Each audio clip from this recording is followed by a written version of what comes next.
and as well as all the reasons behind the solid name, you know, being both a reference to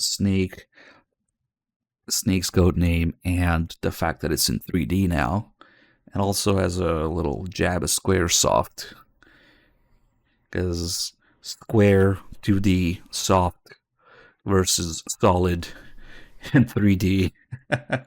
That's kind of the three things behind him. Just one's the name, but yeah, and then it adds much more to Gray Fox and Big Boss's backgrounds with Snake when you play MGS1. So it's actually not a terrible thing to play MGS1 first and then go back to the 2D games. Normally, I would advocate to just do it in release order, but this is a special case in which it just wasn't possible, especially back in the day, to play the 2D game first for a lot of people.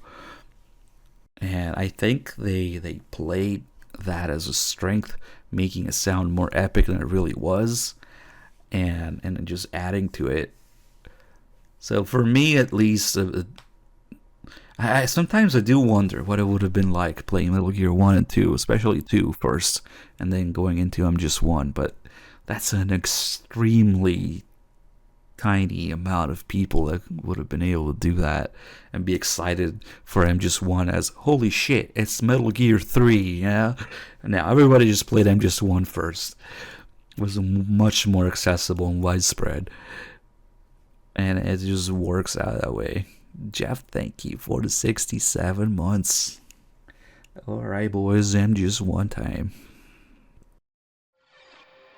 That's basically what it is. MGS1 is Metal Gear 3, but Kojima wanted it to not have 3 in the name because the first two games were as widespread. Hey, Elno with the $50 donation. Thank you so much. He says, I want the bro ending. Let's do that. 50 50 to kill Meryl. Thank you so much. Who was talking about it earlier? Was it Loaf? Asking if you could donate. Well, now, yeah, you could definitely.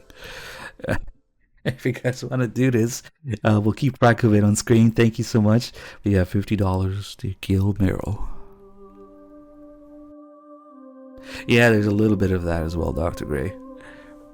You know what? We'll play the intro after the briefing. I like doing that because the intro is in a lot of ways a recap of the briefing. Instead, shut the fuck up and listen for a minute to the music.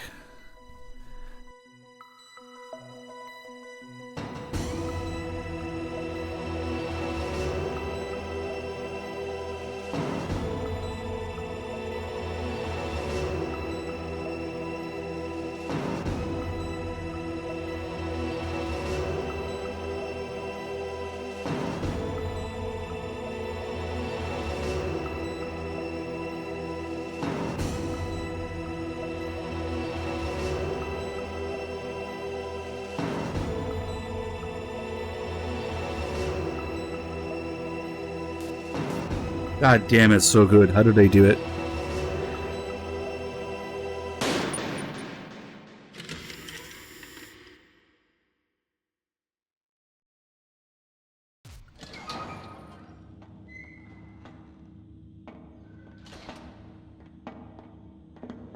It's been a long time, Snake.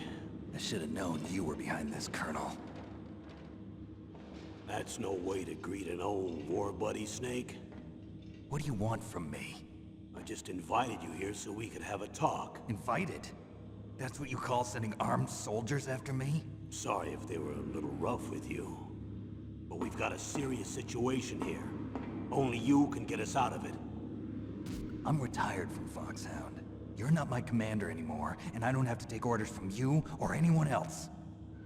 You will take these orders. I know it. Excuse me. Who's this? Dr. Naomi Hunter. She's chief of Foxhound's medical staff, and an expert in gene therapy.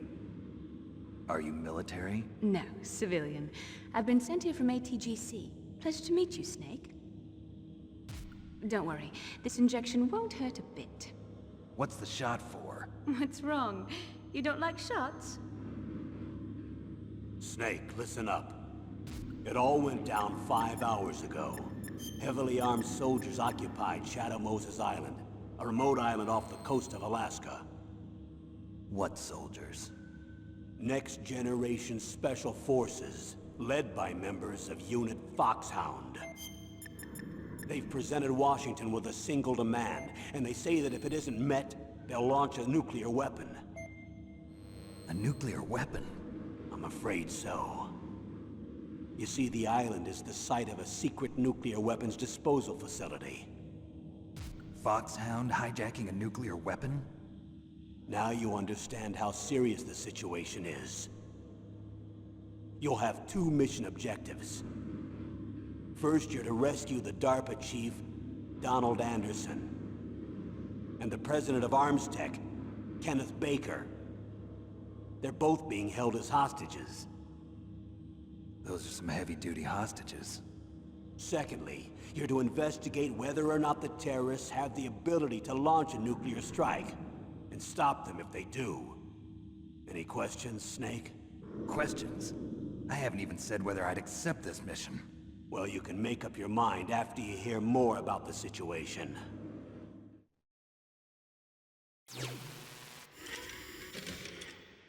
Any questions? Questions? I definitely won't repeat everything as a question. So if you notice, there's a little timer in the upper left of the briefing tape.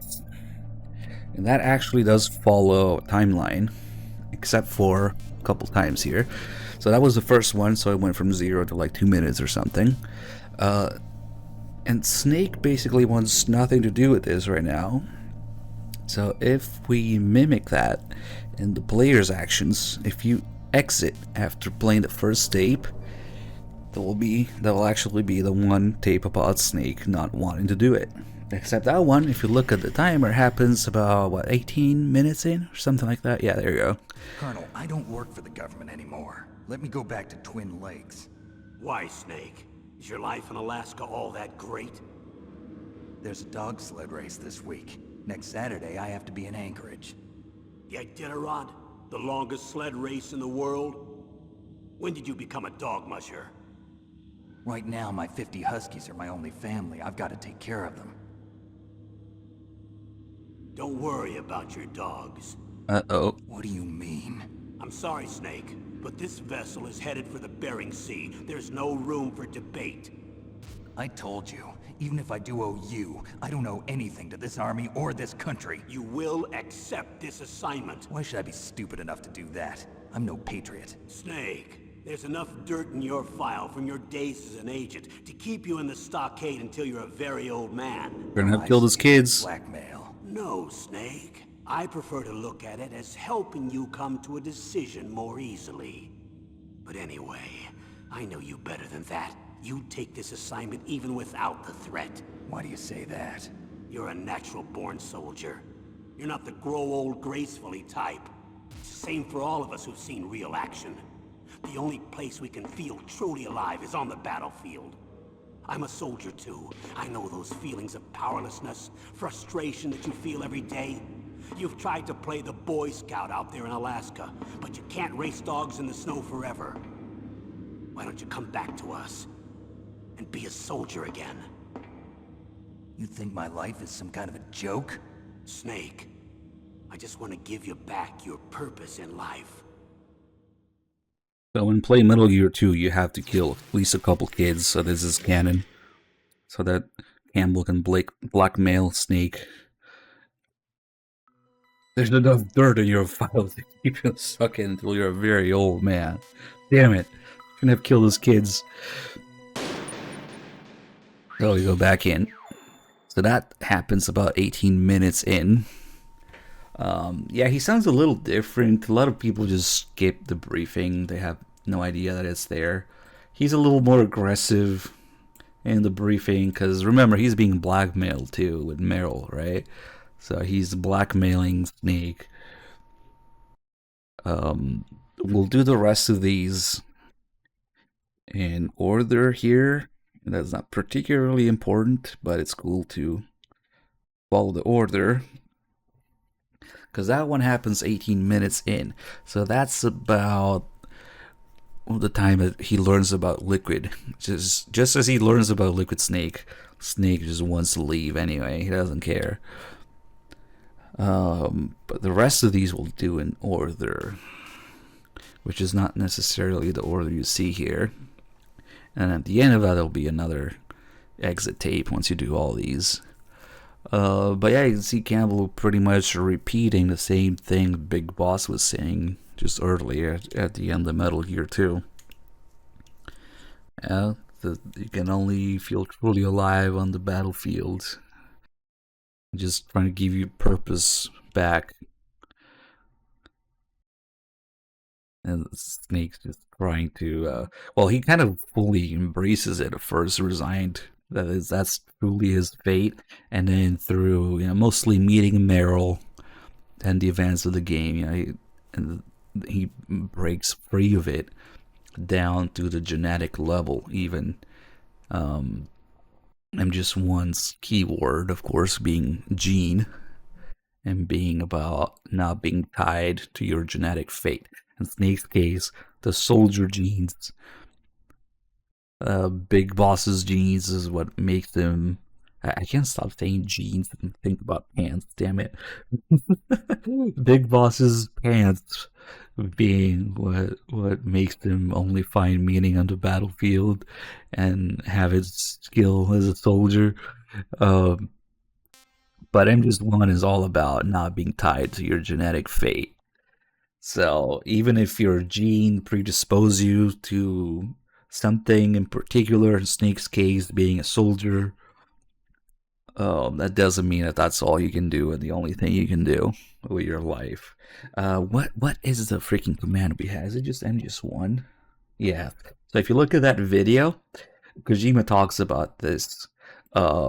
In Snake's case, it's soldier genes, but Kojima makes the example that, maybe if a fat kid who blames his genes plays MGS1, maybe he'll go out and play sports. It's in that video that I just linked. Let's use an overweight child, for example. He might tell himself that because his parents are good at sports, he won't be either. Now, that kid might very well be right about this, but he could be wrong too. Hopefully, the chubby kid finishes Metal Gear Solid. Hopefully, he'll think to himself, maybe I will go to that sports competition tomorrow and give it my best. It was with this lesson in mind that Metal Gear Solid was created. So the whole theme of being tied to your genetic fate and breaking away from that. Those are Kojima's words. And you see it constantly throughout the game. You have Naomi, who is obsessed with her genes. She wants to study her DNA to find out what she can do and what her past is. And then you have Liquid, of course, being obsessed with his genes also, but turns out he was a superior clone, but he still loses. With Snake being the inferior clone still wins, so in a way they're both defying their respective fate according to being the whole thing about genes being superior and inferior. Yeah, that was wrong, but the message still stands that if one is superior and one is inferior, even though that's not how genes work, they kind of do the opposite. Inferior wins and the superior loses. And then you have Fox Die, which is quite literally your genetic fate. It kills you based on your DNA sequence, and Snake breaks away from that too. So he doesn't succumb to Fox Die, even though it's in his genetic code, and he wins even though he's inferior. That's in his genetic code. And Naomi thinks she can find herself by looking at her genetic code, but that's not who she is. And Liquid dies even though his genetic code says he should be superior, albeit that's wrong, but whatever. For the purpose of the message, it still stands. So you have all these things that kind of defy what the genetic predisposition towards it is. And that's the message, the keyword behind MGS1 being Gene. Jeans with pants.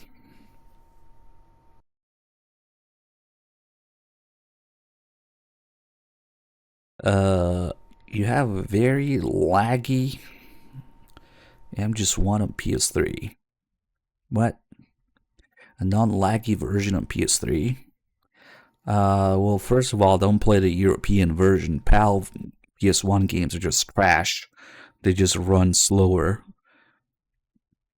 And I don't know, I'm just using the PSN version from the US store on a US PS3, and it just works. I think input lag is one of those things people were talking about during the Master Collection release, that it like felt different or something like that. I don't know. Anyway, let's do the rest of these. We'll get to the other themes of the other games later.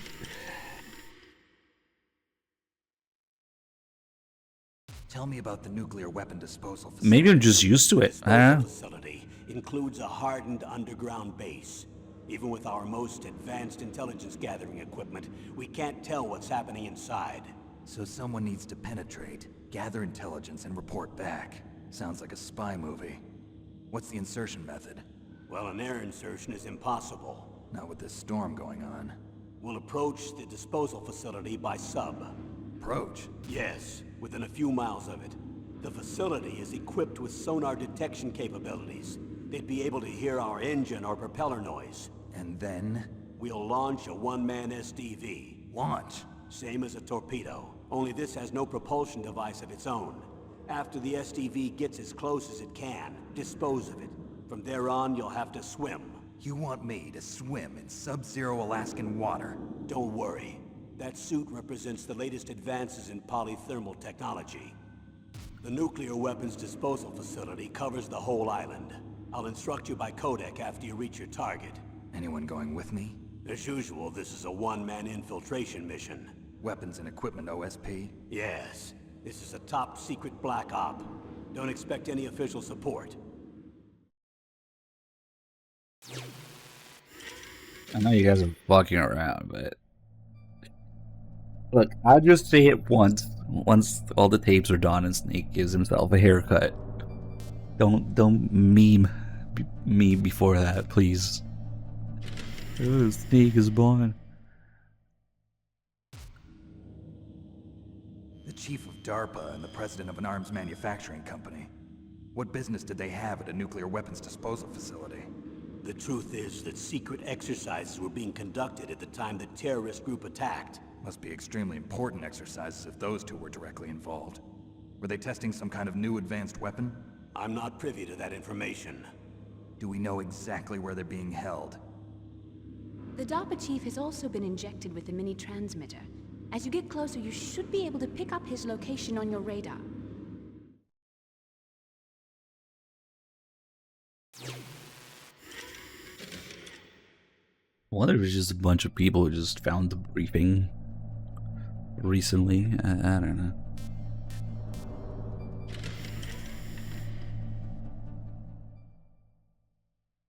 Do they really have the ability to launch a nuclear missile? They say they do. They even gave us the serial number of the warhead they plan to use.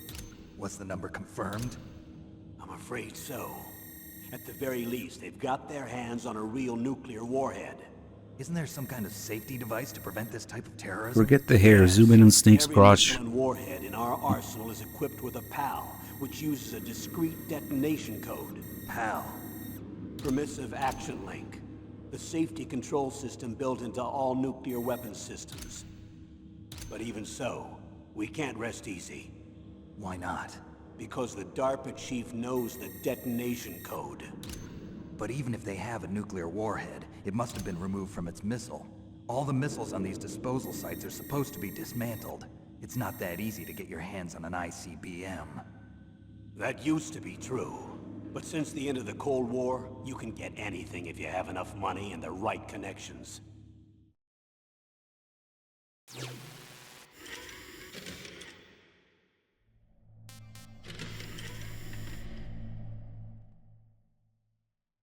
So what exactly are they demanding? A person's remains. Remains? That's right. To be more accurate, cell specimens which contain the individual's genomic information. Cell specimens? Why would they want that? The terrorists need them. You see, these next-generation special forces have been strengthened through gene therapy. Strengthened? You've heard of the Human Genome Project. They've been mapping the human genome, and they're nearly finished. Following up on this research, the military has been working towards identifying those genes which are responsible for making effective soldiers. There are genes that do that? Yes. And using gene therapy, they're able to transplant those genes into regular soldiers. Gene therapy? I'll explain this part. With gene therapy, we can remove those genes which we know may lead to sickness or disease, and at the same time splice in genes with beneficial effects, such as resistance to cancer, for example. In other words, we can overcome all sorts of genetic diseases, and at the same time add genetic characteristics as desired. Okay. And so if you knew what genes were responsible for making the perfect soldier, you could implant them in the same way, right? Yes, we could. But it all depends on being able to isolate and identify those soldier genes. And in order to do that, it's helpful if you can study the genomic information of one of the greatest soldiers ever. What do you know? Naomi's awake? Mr. Ruz, thank you for the 10 months. I guess we could also include the genome soldiers in that list of things that define their genetic fate. The genome soldiers are fucking stupid, even though they have gene therapy to have heightened senses. That's actually the example Naomi herself makes at the end of the game. She's like, just like the genome soldiers, they can input all the genetic information, but that doesn't make them into the best soldiers. Yeah, so yeah, those guys too. What was that noise? Include them in the list of things that defy their genetic faith. Hey, it's a Truth Messenger. One of the greatest soldiers ever? The man they call the greatest warrior of the 20th century. You don't mean Big Boss. That's right. We've been working feverishly to identify the genes responsible for his incredible combat skill. So far, we've discovered about 60 of the so-called soldier genes. So his body was recovered after all. Yes, and his cells have remained frozen in a cryo chamber. His genomic information is a priceless treasure to I mean, mankind. that guy that I burned with Priceless to the military, her perhaps. spray. His body was burned severely, but it was possible to restore his DNA profile from just a single strand of his hair. You people are amazing. And then you're gonna transplant those genes into soldiers? Yes. We'll use a process that I discovered called gene targeting. The strongest soldiers don't become what they are by acquiring their skills through training or experience. We now know that hereditary factors are far more crucial for creating superior soldiers. Snake, we can't give them his body. It's potentially more dangerous than all the nuclear warheads on that island put together. I hear the terrorists are calling themselves the Sons of Big Boss. The Sons of Big Boss?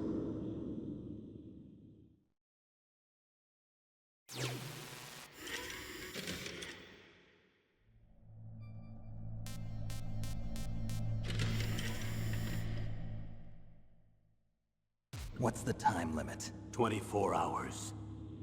They say they'll launch after 24 hours. Do they say what the target will be? So far, they haven't mentioned the target. When did the countdown start? 5 hours ago.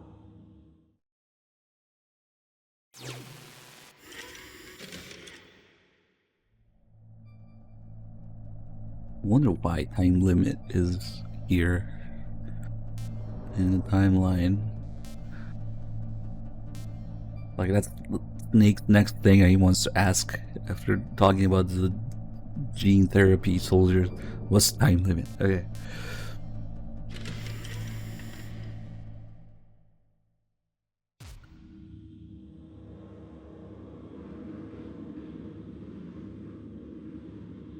Colonel, who are you speaking for? Naturally, I'm representing the U.S. government. So who's in supervisory control of this operation? The President of the United States. Which means that the President must be meeting with his top aides in the map room about now, huh? No, at this point they're still video conferencing with each other. If that's a real nuclear warhead, shouldn't they issue a COG? Not yet. The Secretary of Defense has operational control and is fully aware of the situation. After you infiltrate, if you determine they possess nuclear launch capabilities, a COG will be issued. Well, if they haven't relocated to the nuclear shelter under Mount Washington, I suppose there isn't that much reason to worry yet. Is the National Security Agency in on this? Yes. So is the DIA, the Defense Intelligence Agency. The DIA? I'm starting to get a bad feeling about this. They'll be sending us some support. We don't need desk jockeys. We need a nuclear weapons specialist. Of course. A nuclear weapons specialist has already been assigned to us.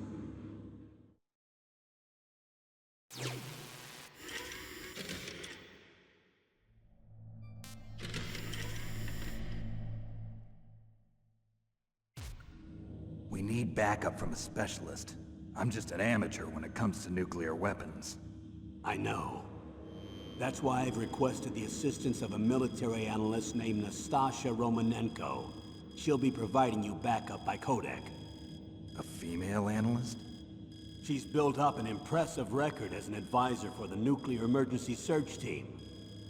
Contact her if you have any questions. She's also an expert on high-tech weapons. Where's she working from? At her home in Los Angeles. California. Seems like 1,000,000 miles away.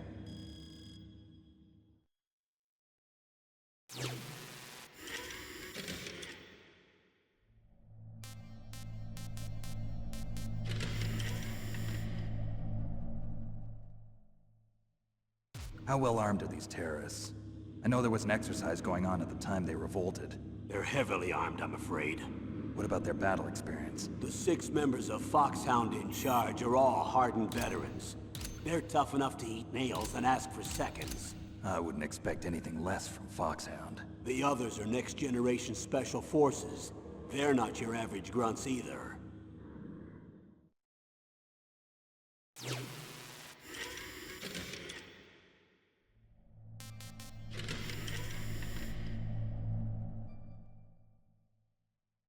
Tell me about these next-generation special forces. They started out as an anti-terrorist special ops unit, made up of former members of biochem units, technical escort units, and the Nuclear Emergency Search Team. Their purpose was to respond to threats involving next-generation weapons of mass destruction, including NBC weapons. Until they were added, that is. Who's they? These guys didn't start out as regular army. Looks like a pretty international group. Mercenaries? Yeah, and it gets worse. Most of them were from a merc agency that I think you're familiar with.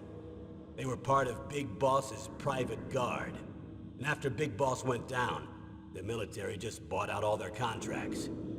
Outer heaven. After that, they were merged with our own VR unit, Force 21, and retrained. If you ask me, these so-called next-generation special forces should be called simulated soldiers. They have no real battle experience. Video game players, huh? Don't forget they've all been strengthened with gene therapy. They carry genes which make them excellent soldiers. Don't get careless just because they don't have much experience. I thought using genetically modified soldiers was prohibited by international law. Yes, but those are just declarations, not actual treaties. The interesting thing is that nearly every member of the unit conspired in this attack. Well, you wish you'd never seen Twin Snakes. Yep. It's not just the briefing. I wish I could bleach that game out of my brain, too. There's something just completely unmatched about this game's atmosphere and vibe, if you want to call it that.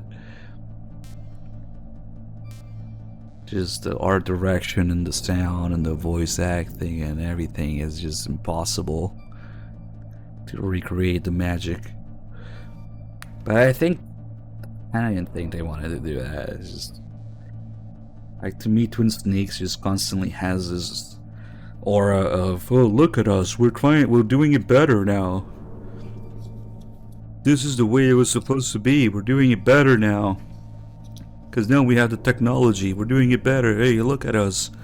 Fuck no, I have no fucking idea. I mean, it literally says on the back of the disc case, experience MGS1 the way it was always meant to be. Yeah, okay, shut the fuck up. And it's insane that they claim that, and then they do all those little silly things in the briefing. But yeah, let's not get started on that. I'll just never hear the end of it.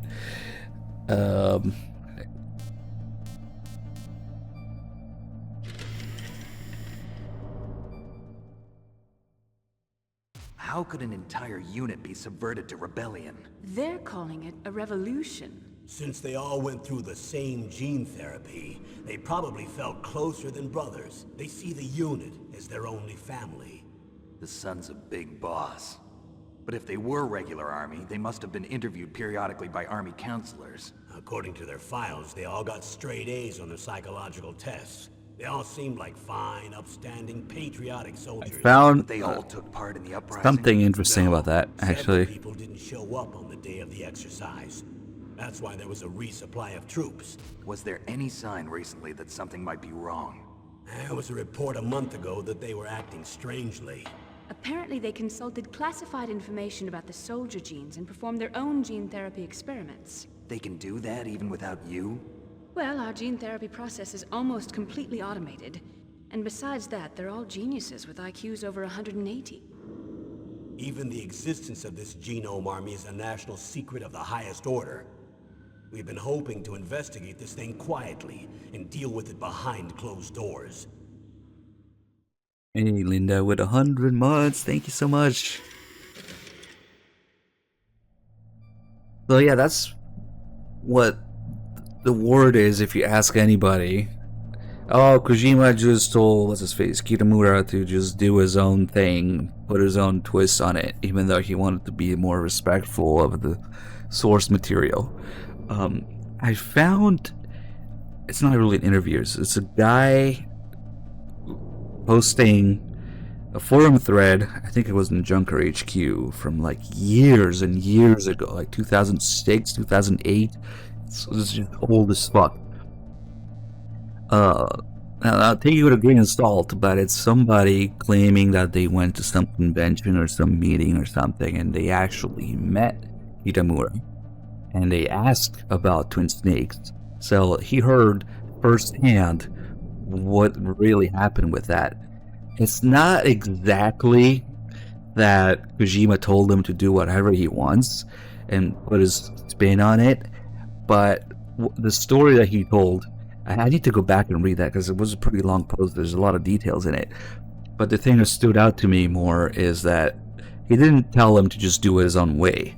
Well, what ended up happening is that they would have these meetings to figure out how to, structure the game. And instead, they ended up fucking around, talking about movies and games and actors and whatever the fuck, and not getting any work done. So Kojima didn't bother at all to tell him what to do, and it just happened that way. That's the story, as apparently this guy who talked to Kitamura about it tells it, first hand. And remember, that was around the time that it was neck deep in the MGS2 backlash, between MGS2 and 3, Twin Snakes development. So that was the story, if you are to believe this. I mean, it was an internet post in 2006, 2008, I don't remember, something like that. It was pretty fucking old. It seemed like a pretty serious guy. He had other posts and other threads, and Junker HQ is just pretty interesting. I don't know if he's just making shit up, but apparently it wouldn't surprise me. So it wasn't Kojima just telling him, look, you put your own spin on this, you use your style. It's that they didn't get any other fucking work done at all. They were fucking around every time they would meet up. And I believe it. Honestly, I believe it. So, yeah. especially Kojima realizing people just didn't appreciate MGS2 at the time. Yeah, I think I believe it. Anthrax, so holy shit, dude! 109 months of lore, tier 2. Thank you so much. Damn, I gotta find it now, but damn, it wasn't my other computer, so I can't even look at my browser history. I'll have to Google around a little bit. It really jumped out at me when I read that. Kitamura talking about Twin Snakes. I was gonna save this for the next Twin Snakes stream, but yeah, I guess it's inevitable that we talk about it during MGS1. So they were just fucking around, quite literally. What's next? This one. Okay.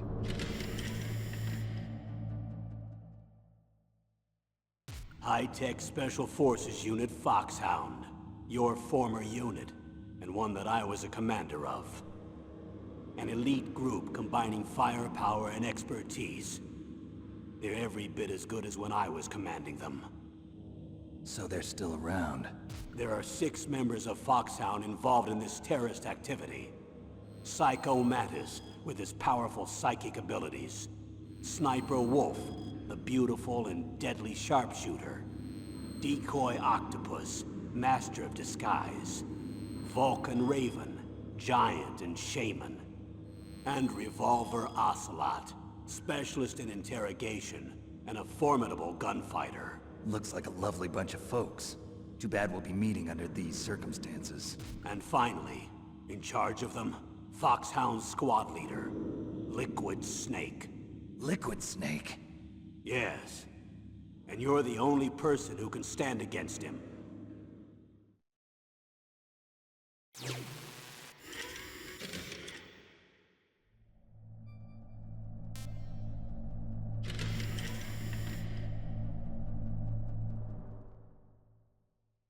Liquid Snake. Oh, I found it. Liquid Snake. The man with the same codename as you. Tell me what you know. He fought in the Gulf War as a teenager, the youngest person in the SAS. His job was to track down and destroy mobile Scud missile launching platforms. You were there too, I believe. Didn't you infiltrate Western Iraq with a platoon of Green Berets? I was just a kid myself back then. The details are classified, but it seems that originally he penetrated the Middle East as a sleeper for the SIS. He was a spy for the British Secret Intelligence Service? But he never once showed his face in Century House. He was taken prisoner in Iraq, and after that there was no trace of him for several years. After you retired, he was rescued and became a member of Foxhound. I thought that by the time I left, they were no longer using codenames. I don't know his real name. That information is so highly classified that even I can't look at it. Here's a photo of him. Pretty shocking, huh? His skin tone is different, but otherwise you two are exact duplicates. I have a twin? I don't know the details, but it seems so. That's why we really need you for this mission. That one's going You're in the the only one who can beat him. Now commands. that I've met you, I know. You've got something that he doesn't. I can see it in your eyes. Why don't I find that thought more comforting?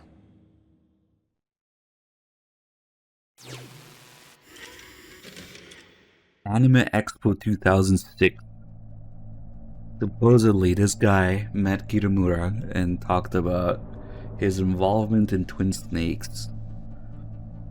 Break it. Kitamura said he'd be interested only if he could break it. They would meet on a daily basis to work on the storyboards for the game, even though Kitamura doesn't do any storyboards for his own movies. Interestingly though, he and Kojima basically ignore the work to be done and spend most of the time together talking about movies, music, and everything they shared a common taste in. So Kitamura ended up doing whatever he wanted, with Kojima readily and happily agreeing with everything. Why doesn't the work... Do you guys have some weird fucking... Oh, yeah. I don't think they do. Hold on. Maybe HTTPS. It's an old fucking website.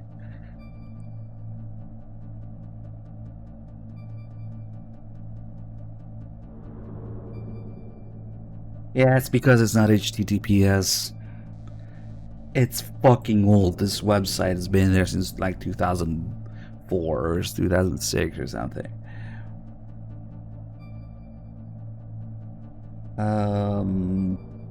How the hell did it load for me then?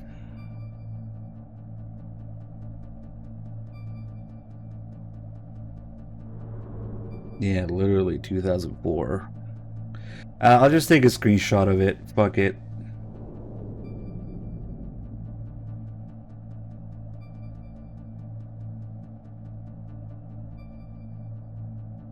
Damn, this deserves to be immortalized. Whoever this guy is, Rollman.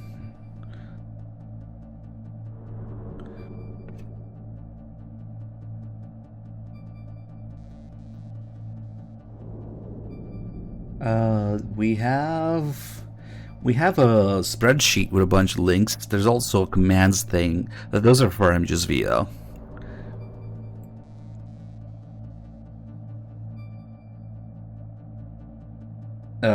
We have, I think if you go through Stream Elements, there's a page with all the commands.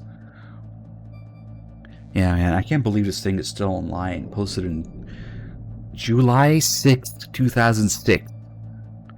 So maybe I will take a screenshot of it before it gets lost. Yeah. Snake MJSV, thank you for the 14 months. Yeah, let's put this thing somewhere safe. Because it's fucking gold, man. It would explain a lot.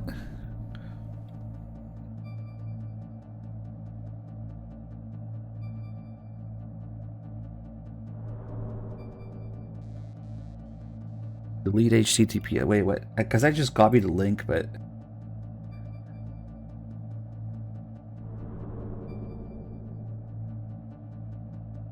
Yeah, well, fuck it.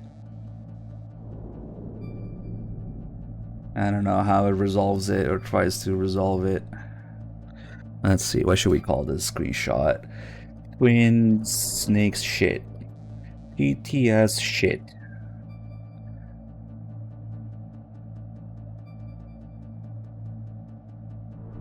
Oh, well, I already have a folder called TTS shit. Damn it. Okay, I'll call it TTS crap then. Figures, it would already be a folder name. Ah, damn it. Try to put it in a folder instead. Okay, and then we'll put it in image BB.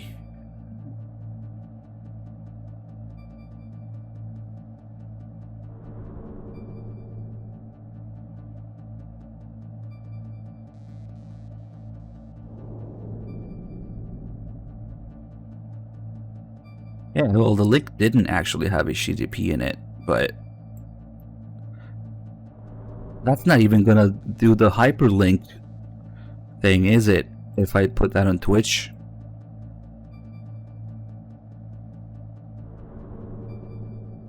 Okay, it does. Okay. And then it depends on your browser. See, like, Firefox added HTTPS to it again. Yeah, you would have to delete it.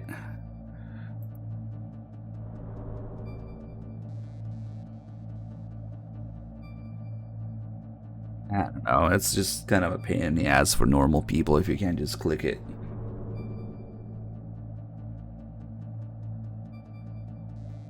It's just how they modern browsers resolve that stuff.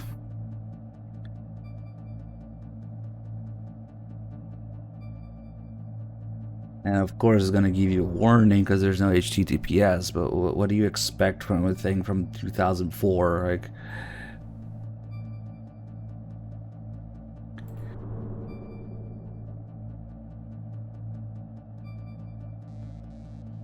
let's see if this works.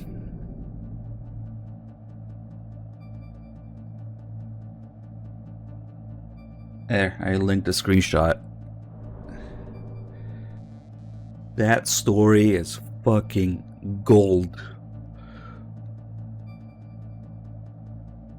Oh, it's highlighting all the Kitamura instances because that's what I searched for to find it. Anyway, let's continue here. So after he learns about Liquid, that's when Snake tries to tell Campbell to leave. Anyway, about 18 minutes in. But we already played that because you can only play that the first time. There's nothing else played. So then we'll jump here. Colonel, you're retired. Why are you involved in this? Because there aren't many people who know Foxhound as well as I do. Is that really the only reason? I've been soldiering for a long time. I don't know anything else. I guess even though I'm getting a little old, I still love to be in the field. Colonel, you're a lousy liar. Tell me the real reason. Okay, Snake. Sorry. I'll be frank. A person very dear to me is being held hostage. Who is it? My niece, Meryl. Damn, too bad the guy who posted that actually changed his mind about it. He's like, I used to hate it, now I want to play it again.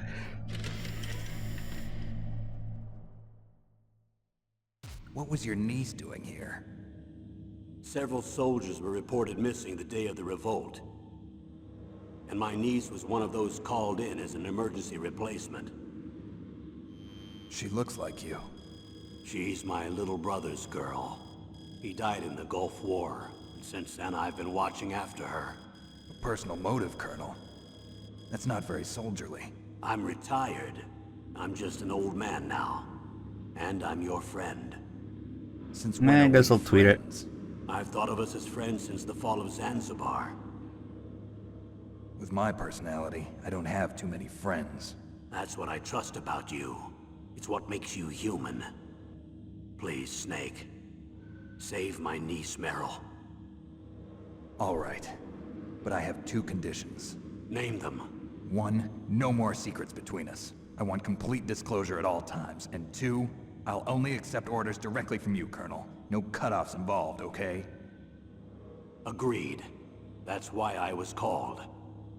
But one thing, What? I'm not a colonel anymore. Just a retired old warhorse. I understand, Colonel.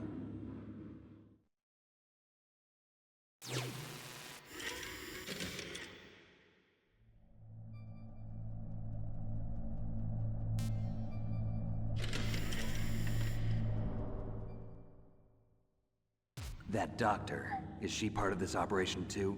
She was in charge of Foxhound's gene therapy. She knows more about those men than anyone else. You mean you've seen them naked? Make no mistake, I'm not a nurse. I'm a scientist. By the way, what was that injection for? It's a combination of nanomachines and an anti-freezing peptide so that your blood and other bodily fluids don't freeze, even at subarctic temperatures. Nanomachines. Not just one kind, either. There are different types which will replenish the supply of adrenaline, nutrition, and sugar in your bloodstream. Oh, now I don't have to worry about food. I also put some nootropics in there. Say what?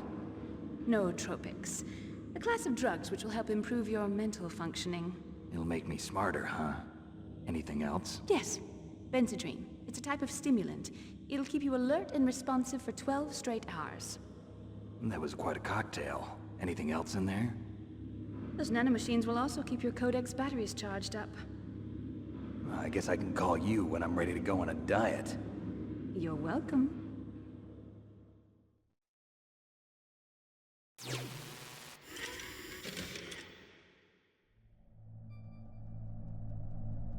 Alright, I'm only gonna say this once. Now that all the tapes are played, if you exit, pay close attention, because Snake will get Fox dye for his hair.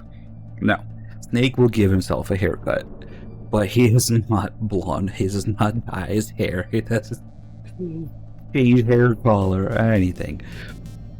Before anybody starts, at this point, it's become a meme. But just in case, anybody's confused, it's a result of the color scheme and art style that they used for the briefing, that his hair looks bright. My butt! Fox dye, hairstyle, hair dye, Fox hair dye now. I need to borrow your scissors. What are you going to do? Don't worry, just gonna clean myself up a little. Huh? I don't want to be mistaken for the leader of the terrorists.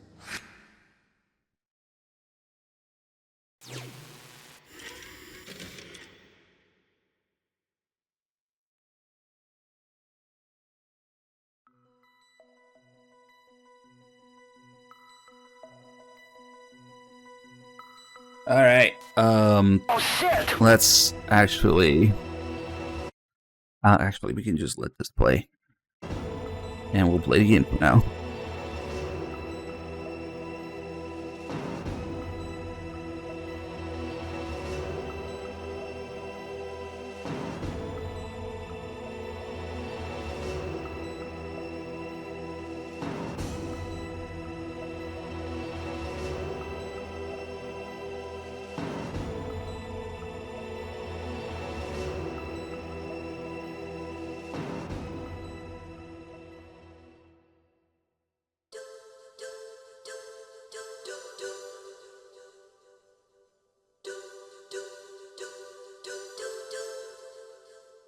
You bastard!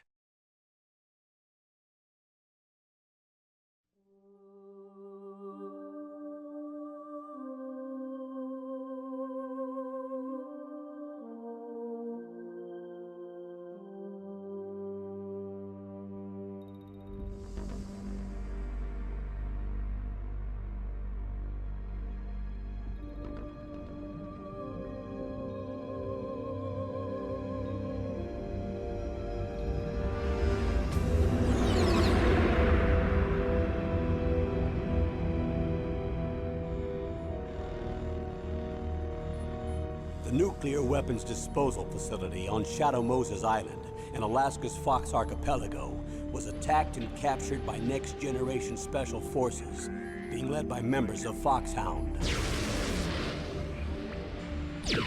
They're demanding that the government turn over the remains of Big Boss, and they say that if their demands are not met within 24 hours, they'll launch a nuclear weapon. You'll have two mission objectives. First, you're to rescue DARPA Chief Donald Anderson and the president of Armstech, Kenneth Baker. Both are being held as hostages. Secondly, you're to investigate whether or not the terrorists have the ability to make a nuclear strike and stop them if they do. What's the insertion method? We'll approach the disposal facility by sub. And then? We'll launch a one-man SDV. After the SDV gets as close as it can, dispose of it. From there on, you'll have to swim.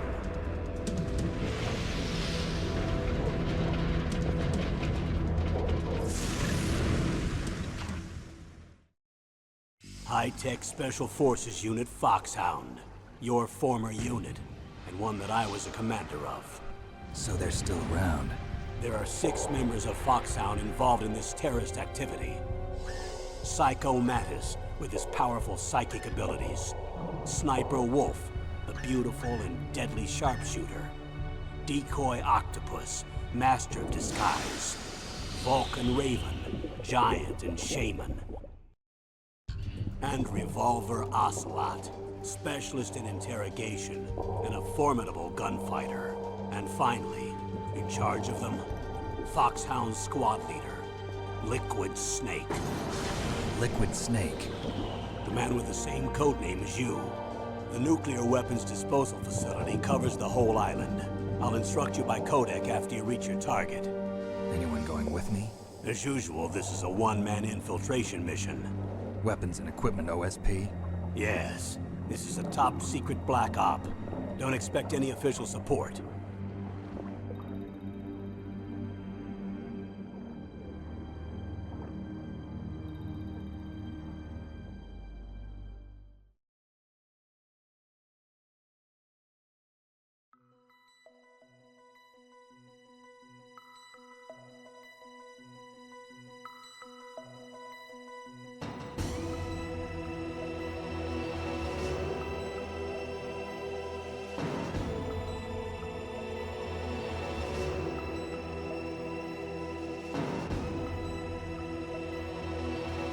Another minor thing here is if you press left and right on the D-pad, you can mess with the colors of the background.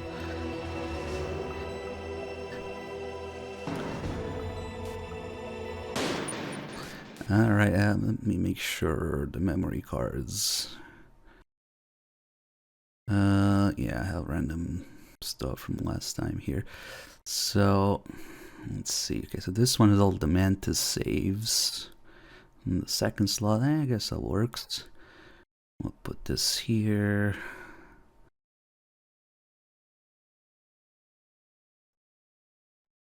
Make sure analog's on. Alright.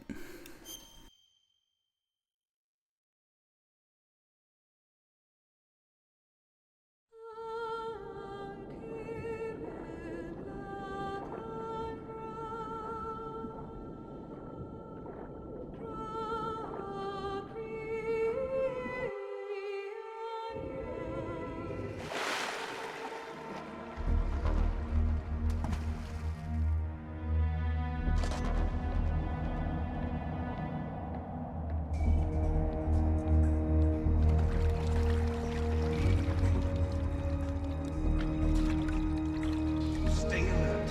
It'll be through here. I know it.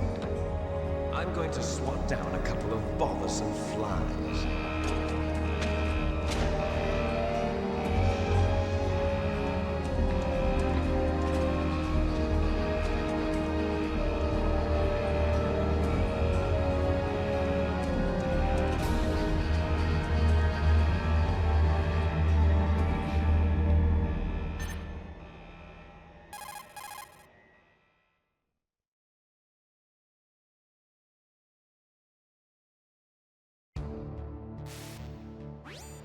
This is Snake.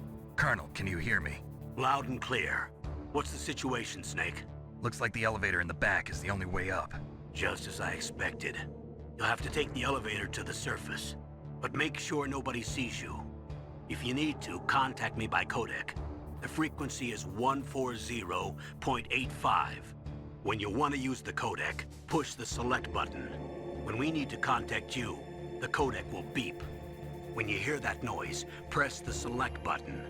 The codec's receiver directly stimulates the small bones of your ear. No one but you will be able to hear it. Got it.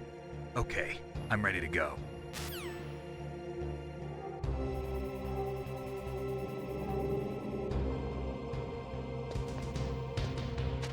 Does the Switch version still mute the audio when the Colonel is explaining the controls? It's one of the things they did with the Master Collection. Can't say select button.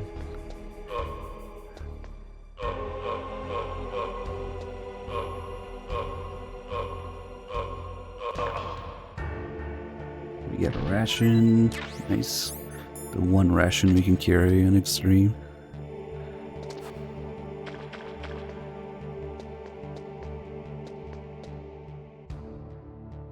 Now we're waiting for the elevator, but really what we're waiting for is the credits on screen. So when all the credits are done and the elevator arrives, get the call here. Snake, there's an elevator there you can take up to the ground. You'll just have to wait for the elevator to come down. You'd better hide somewhere. Also, we'll be doing a few tutorial calls here. We will be skipping over some of the more basic ones, but there's one in particular that is interesting. You'll just have to wait for the elevator to come down. Yeah, okay.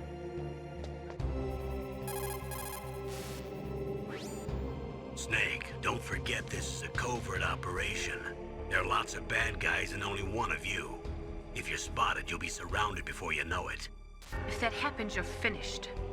First, go to the elevator in the back, take it up to the ground floor, then look for the DARPA chief. Snake, don't forget this. Stop repeating stuff, Campbell, come on. Snake, just to make sure, let's review how to use the codec system. I'm good. Okay, so that's the start of his tutorial calls. If you're spotted, all the enemies will come to attack you at once. Yeah, okay. Looking for the clone view call. First, go to the You still don't have a weapon. If you get into combat, you'll have to rely on your bare hands. Listen up, Snake. In unarmed combat... Yeah. Snake, don't forget that... The O2 gauge is automatically displayed whenever you're underwater or surrounded by gas. So he goes over the codec, the alert system, the O2 gauge. Snake, don't forget... Snake, when you enter a narrow space, you'll automatically go into intrusion mode. Intrusion view. Snake, when you're up against There we certain go. walls or obstacles, you can look behind you while you're still hidden. We call that corner view mode. Use it skillfully to see the openings in your enemy's actions and avoid being spotted while advancing. In corner view mode, you can hit the wall to make a noise by pressing the action button. So I can trick the enemy and lure him my way, huh? You're good at tricking people, aren't you? Only beautiful women like yourself. So we have this little exchange between Snake and Naomi in the corner view call, which for now on MGS1 is just a little hint at the relationship between the two characters. You know, Naomi kind of holding a grudge against Snake. You're good at tricking people, aren't you? And then Snake using that as an opportunity to flirt with her. Only beautiful women like yourself. So that just kind of sets the tone for the characters in MGS1. But what's interesting about it is that this call will make comeback exactly word for word in MGS2. And when that happens, it's just a completely different context. Because the kernel AI repeats almost like the entirety of the call in block, word for word, which is kind of you can see it as a flaw in the AI, because it not only repeats the controls, it also repeats the exchange between Snake and Naomi, except it makes absolutely no sense when it repeats it. So they don't in Raiden's case. So it's just showing you what's really happening in MGS2, repeating MGS1's lines. Kind of like how the kernel says, reach you, contact you, and it corrects himself in MGS2. It's the same thing. He doesn't see me, really? If we get spotted here, on top of not having reinforcements, during an alert or evasion, you can also jump and dive in the water from here, which is just a little mechanic that's kind of unique to this area. And the reason that there's no reinforcements is because originally the game was not going to include this dock area. It was going to start at the heliport. So to make it a little easier on the player to kind of introduce the concept of stealth and make it easier on the player, there's no reinforcements in the dock. So you just kill during alerts and they won't respawn. And there's something about the forklift as well that was also supposed to be on the heliport initially. They were going to have this mechanic where the player would be hiding behind the forklifts as it moves, taking cover behind it and using it as cover to sneak around. So there was a lot more going on with the forklift initially, but I guess due to technical limitations, that was just an idea they had floating around and didn't end up happening. So instead, the forklift just sits there in the dock now. But now, so it took a little bit of time to get there. I wonder if Campbell's gonna say that I'm old and rusty. Because it also counts the time you spend in the codec. Which usually the codec just freezes time, but I think it counts here So depending on how long you take to get to the heliport, you'll get a different line. We'll see. If it still says excellent Snake, we'll get the VR line as well.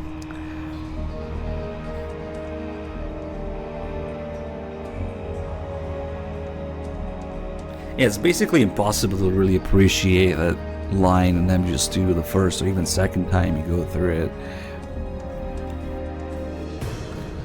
It really expects you to have played the hell out of MGS1. A Death Dog with 80 months, thank you. And Popo, thank you for the 77 months also. Where's this generic techno? I know.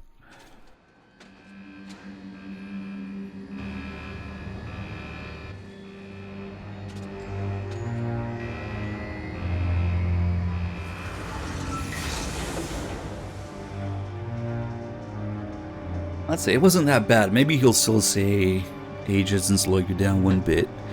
And then when he says that, if you have a VR save, Snake will add a line about playing VR first.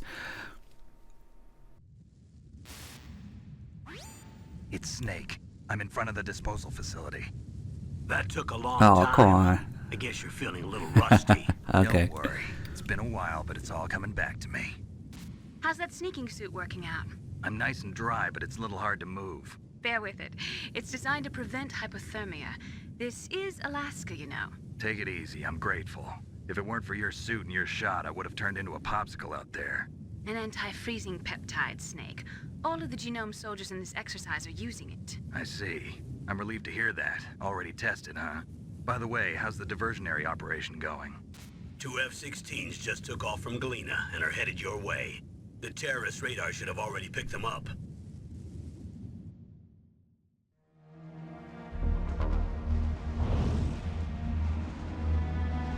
Behind D. Colonel, what's a Russian gunship doing here? I have no idea, but it looks like our little diversion got their attention. Now's your best chance to slip in unnoticed.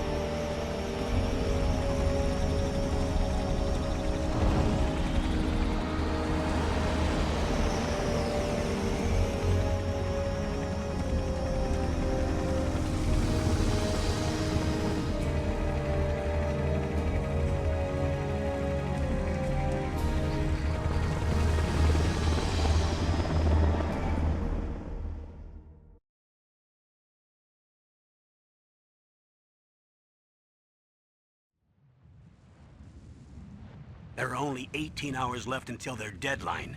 You've got to hurry. Wow, you must be crazy to fly a hind in this kind of weather. Who's that? Oh, sorry. I haven't introduced you to yet. This is Mei Ling. She was assigned to us as our visual and data processing specialist. She designed your codec, as well as your Soliton radar system. Contact her if you have any questions about either of them. Nice to meet you, Snake. It's an honor to speak to a living legend like yourself. What's wrong? Nothing. I just didn't expect a world-class designer of military technology to be so cute. You're just flattering me. No, I'm serious. Well, I know I won't be bored for the next 18 hours. Come on. I can't believe I'm being hit on by the famous Solid Snake. But I'm surprised. You're very frank for a trained killer. Looks like we both have a lot to learn about each other. Yeah. I'm looking forward to learning about the man behind the legend. We'll be monitoring your movements by radar, so contact us by codec anytime you want. What Got radar? it. I'll call if I'm feeling lonely. Seriously, Snake, we're here to back you up, so call if you need some information or advice. I'm also in charge of your mission data. Contact me if you want me to record your current status. My frequency is 140.96. It's a dedicated frequency for saving data. Don't forget it. Remember, except for your binoculars, you're naked. You need to arm yourself with whatever weapons you can find. I remember. First, I'm strip searched by Dr. Naomi here, and then all my weapons are taken away. Imagine yourself put in that position. Well, if you make it back in one piece, maybe I'll let you do a strip search on me. I'll hold you to that, Doctor. By the way, sorry to disappoint you, but I did manage to smuggle out my smokes. How did you do that? In my stomach. Thanks to the shot you gave me that suppressed my stomach acids. Cigarettes? How are those going to help you? You never know.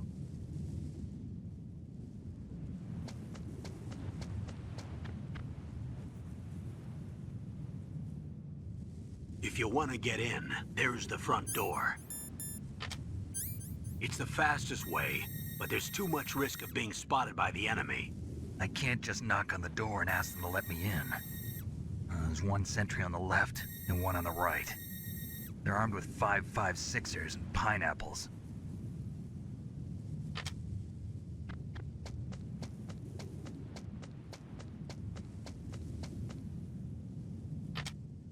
What about the air duct near the door? There should also be a duct on the second floor.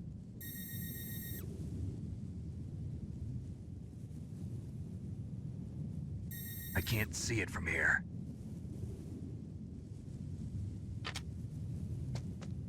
I'll let you decide the best COA. I'm counting on you, Snake. Normally you would get the radar explanation from Mei Ling here, but since we're playing on Extreme, it's just skipped it completely. And there's a few other calls with Mei Ling that we won't be able to get. But when Campbell says we'll be monitoring your movements by radar, that's how they can see everything the player sees, basically. For convenience, you know, so you don't have to listen to Snake tell them what's going on every 2 seconds. They can see everything the player sees through the radar, technically. And if we try to go back down here, there'll be a call about it. There's no turning back now, Snake. You've got a job to do, and you're our only hope. The world is counting on you. And then there's something subtle about the sound design. If you're near the edge here, yeah, even here, I guess, you can hear faintly waves. You can't really see anything, but you can hear the water splashing around the waves. It's one of the things the sound designers are proud of, I think, and wanted people to notice. Oh yeah, it's very noticeable down here. Hey, Broken Roiler, thank you for the 39 months. Alright, so we'll be calling a lot. My butt! My butt, yes. That. I guess we'll do the first save call now that we have Mei Ling here. What can I do for you, Snake? It's going on his memory card. It's like an old marathon save, I guess. 16 hours. Escape route, yeah, sounds about right.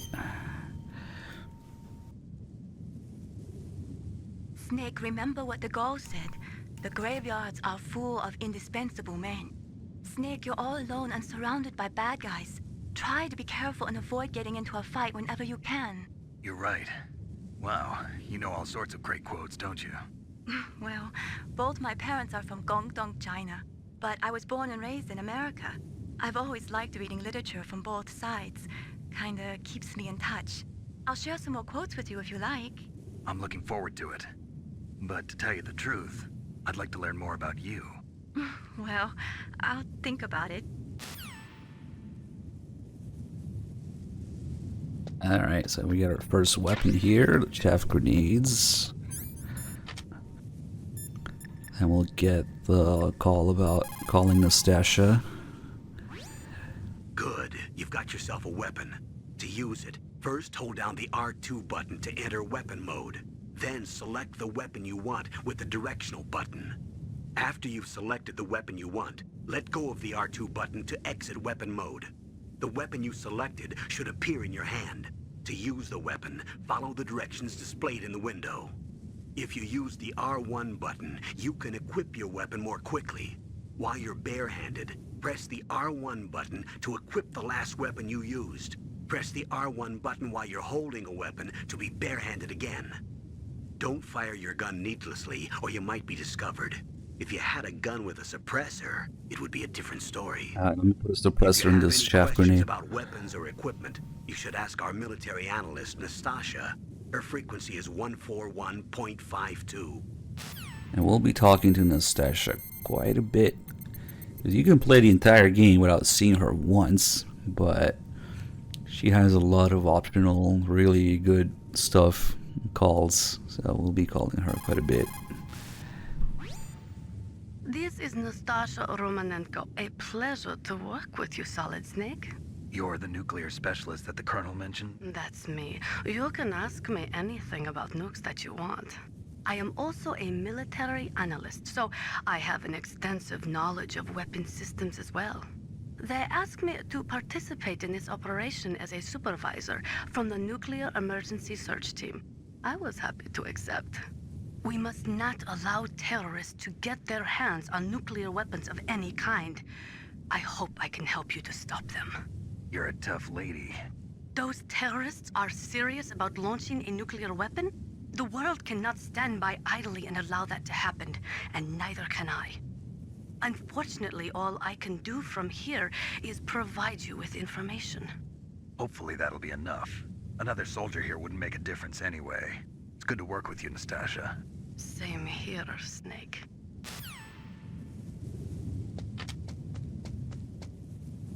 Take a look at the camera. Surveillance camera?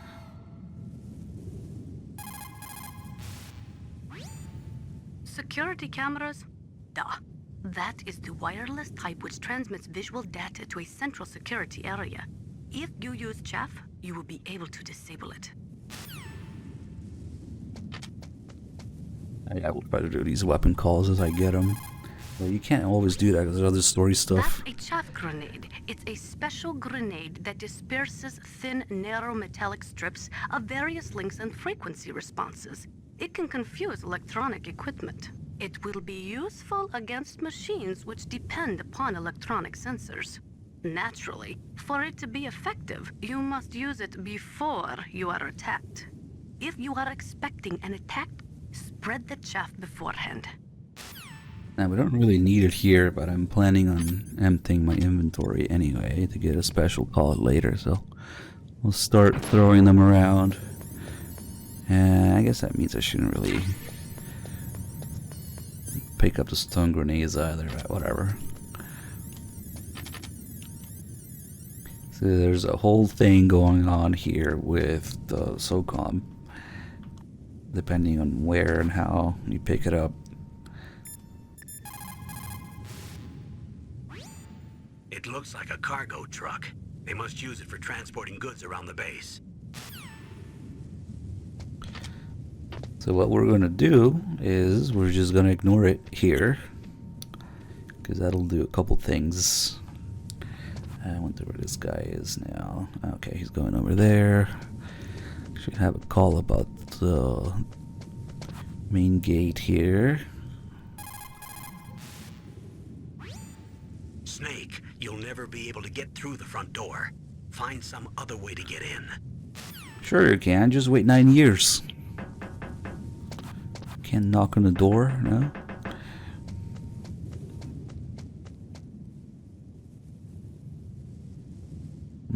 Let's see, should I mess with this right now? I guess we'll do two things. There's a little silly thing that happens down here. If you press against a wall, the light kind of bleeds through the wall a little bit. So what ends up happening is this. You get an alert.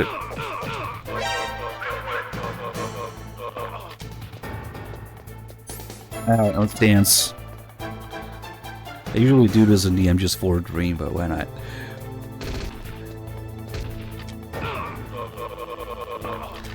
There's a little something interesting about how the guards and the memory management work on PS1.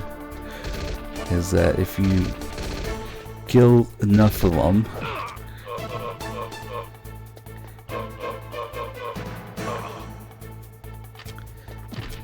eventually they just stop coming.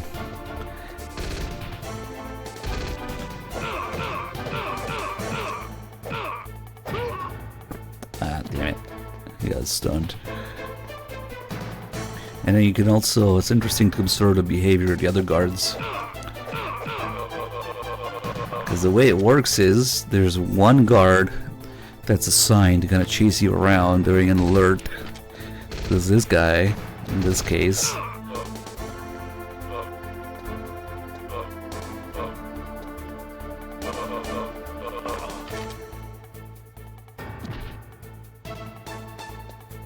I think this is the guy that, oh actually this is the guy that sees your footprints on the right. And then, okay, as soon as they stop coming, we can look. Yep, that's it. No more. Because you see, Liquid really cares about his men, so he just stops sending them. And what the other guards do is, they guard the exits. You know, they know where you are, but they're not coming.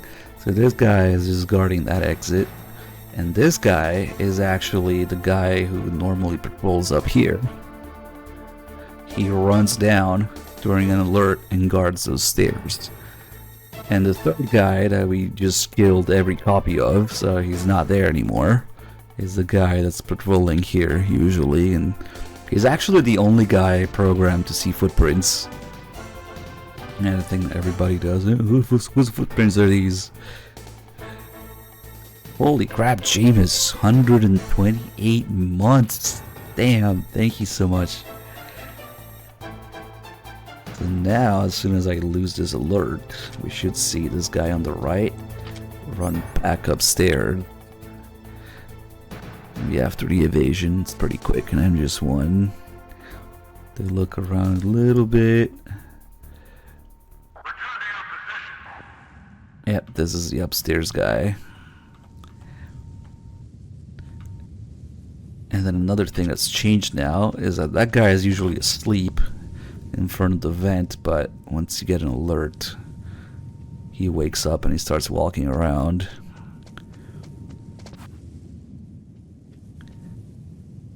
Let's see, where can we get him from?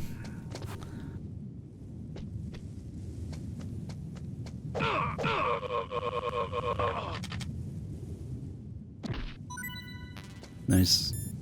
We don't really even need that. So we'll leave the SOCOM there. And later I'll empty these grenades as well so that we can have an empty inventory again. Oh yeah, there's actually a call about footprints with Master, who is not here yet. And we also have two, well really four little pieces of cutscenes. Two for each vent. So if we go to the upper vent and the lower one, there'll be a cutscene, and then each of those cutscenes, little dialogue, things eavesdropping on the soldiers, they both have a second part to them, depending if you've got an alert or not. Which we have, so we'll get all of it now. Snake, when you're in first-person view mode. Yeah, okay. There's this call that also changes if you get spotted. Snake, your mission is to infiltrate, not to fight. Don't let the enemy see you. Whoops. You didn't waste any time in getting spotted, did you? Too bad. Looks like your cover is blown. Proceed with extreme caution. That's okay, that First, gives me you more gotta rescue dialogue. the DARPA chief. Infiltrate the building in front. Look for some way to get in. Some way to get in. Okay, how do I want to do this? Because what happens is when you leave... Okay, we'll do the lower duct first. Yeah, definitely. Let's do the lower one first. If you leave the SOCOM in there in the truck, never pick it up here, then we'll get a little something in here. We'll also get the call once we first get close to it. That base must have some kind of ventilation system to recirculate the air. There should be air ducts around there somewhere. They must need a lot of power to run the base. There's probably a diesel generator somewhere. And since generating electricity requires oxygen, there must be exhaust openings for that too. You're not gonna believe this, but they shot down the F-16s we were using as a diversion with a Hind D. Then we got a message from Liquid. He said if we try something like that again, he'll launch the nuke. Snake, Hurry up and get in there. That hind will be coming back soon. It just so happens that after they shoot down the F-16s and the hind is heading back, it just so happens that Master Miller calls now. I wonder why. Bovich, thank you so much for the 87 months. This way, we have the mice, and we have Master, totally. Snake, this is McDonald Miller. It's been a long time. Master, what are you doing here? I quit being a drill instructor, so I moved out here for some peace and quiet. I'm in retirement, just like you. Once in a while, I still help train the Alaskan Scouts. Passing on the skills to a new generation, huh? Campbell told me about the situation here. I thought I might be of some use. There's no one I'd rather have in a foxhole than you. Well, I know lots about survival in a harsh environment. I've lived in Alaska longer than you, so call me if you have any questions about the flora or fauna out here. My frequency is 141.80. Those mice are Alaskan field mice. Don't worry, they can't hurt you. Wild field mice don't have a thick layer of fat, but they can still survive the bitter winters here without hibernating. They dig tunnels under the snow, and that's where they stay warm. Survival specialists, huh? I should learn from them. But there's a dark side too. Sometimes the males will kill and eat offspring that's not their own. To ensure the survival of their own genes, right? Yeah, pretty brilliant program, huh? If there are mice, that means there must be an exit somewhere. Follow the mice. I'm actually gonna go the other way. Originally, there was gonna be something about Snake having like a pet mouse. I don't know if he was gonna name it something or whatever, like a mouse that would help you or something. There was gonna be something about that. Maybe it was gonna be an item in the inventory. Who knows? And they kind of refer to that in MGS4 when you come back. Okay, so normally this would be a dead end, so there's no reason to come here. But if we don't have the SOCOM, we go to the end of this duct here, we'll get an extra scene. Were all the SOCOM pistols unloaded? Yeah, but there was a problem. What is it? The security on the door was broken. So the door is still open? Second floor where? The east side room. We better fix it before the boss finds out. But that's nothing. I heard they spotted an intruder outside. Really? Maybe we'll finally get to see some action. Yeah, but we better do something about that door. Let's put it in order Backs and have away. it repaired. I guess in this case they probably are talking about Snake, because you only get that second part of this scene if you have at least one alert. And it's also a hint on how to get the SOCOM if you missed it in the truck. So that door that you see that's stuck open in the armory, if you go there, where you can find, usually you just find SOCOM ammo there, but if you don't have the gun, it's another place where you can pick it up, and they hint at it. Because now we missed it, it's not there anymore. If we go back, it's going to be gone. Actually, we'll do that because we can also get the conversation on the top floor. Now you're not really supposed to do this, because it's just that camera pointed straight at the exit here. So as soon as I come out, it's gonna be another alert. And there's this guy right here too. That's okay. Oh, he's asleep again. Okay, we'll just... The thing is, in MGS1, the alerts don't actually last very long. So what you can do is grab someone and just slowly choke them, and the alert and the evasion will be over by the time we kill them. You can even get an item this way because now it counts as killing him outside an alert. Yeah, that's one way to get rid of alerts easily, because they usually only send one guy. Prof Nomad with the 21 months. Dovin Dragon with 116. Holy crap, thank you so much. Also, I guess I found out recently, but there's a call for Master to talk about the footprints on the snow, which is kind of weird because normally he wouldn't be available here. It's not until you go inside and you get the first call that you can start calling him, so he wouldn't really have a reason to come back to the heliport normally. Who knows, maybe they just expect the people to roam around back and forth endlessly. Now we should have a call about it. If you leave a lot of footprints, you can confuse your enemy. But don't let your footprints reveal the direction you went in. Disguise your footprints to fool the enemy. What? How am I supposed to do that? Yeah, that doesn't do it. Anyway, it doesn't matter.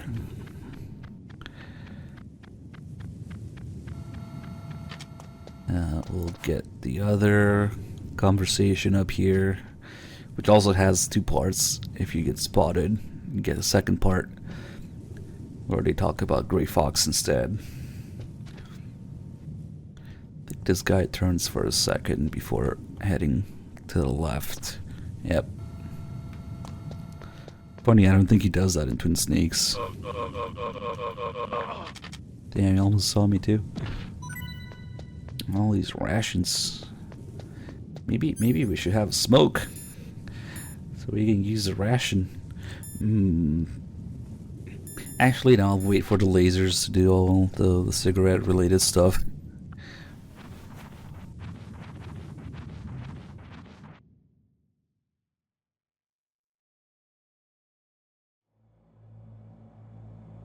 Wonder if normally Mei Ling would have a call about the radar not working here, but since we don't have the radar on Extreme, it might just not be there.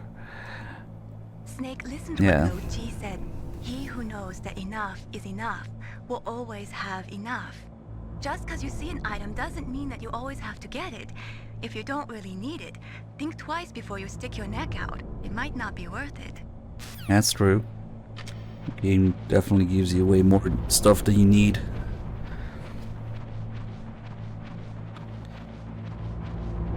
Okay, so now we can eavesdrop here.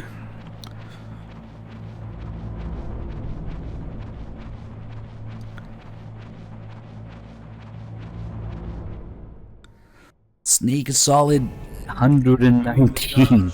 Damn, thank you. What about the vent shaft cleaning? They just opened the vent covers. You can get that ration without dying. First floor basement ventilation. You just have to be careful. Shut those covers as soon as they're done spraying. Also, keep your eye on that woman in the cell. Don't get careless now. Woman in the cell? Yeah, skill issue. Did something happen? There's an intruder. Really? He's already done 3 people. He's killed 3 people? Yeah. See, he's using stealth, too. Stealth? There's an intruder besides me? Anyway, I want you to increase the security detail on the chief. So you get a hint on where to get SOCOM and a hint on where to find the DARPA chief. And Meryl, I guess, in a way. And Dim, did you see the Kitamura post we were talking about earlier?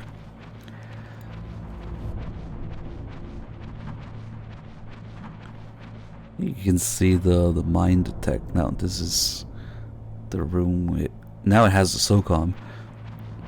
And normally it would have the thermal goggles. Oh yeah, so this next one, you can see the mine detector from here.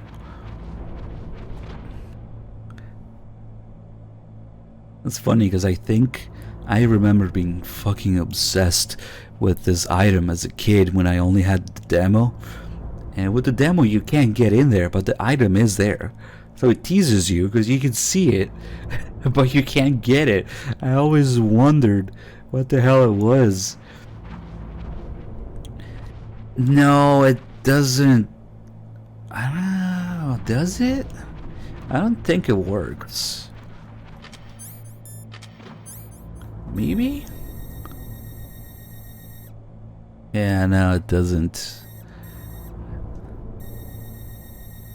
I forget if this works maybe without the grate in the way. Because it definitely works in first person if you're just close enough to it. but I don't think the binoculars help. If you just have to be physically close to it.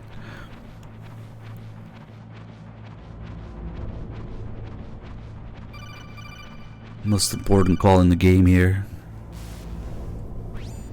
Press the action button to drop down. No. Impossible.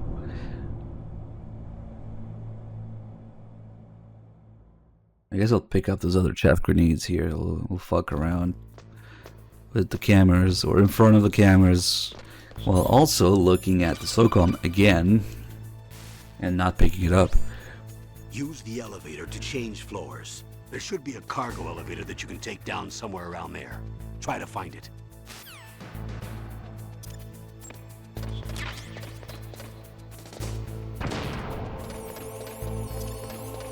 So normally you would get the thermal goggles here, but since we didn't pick up the SOCOM, it's here. Let me test this binoculars thing. No, it doesn't do that. That would have been a cool feature. It kind of does that in MGS2 because you can physically read what's on the box. But in MGS1 you gotta be close for the name to appear. So yeah, it doesn't work. But that would have been cool. Yeah, you gotta be close to it.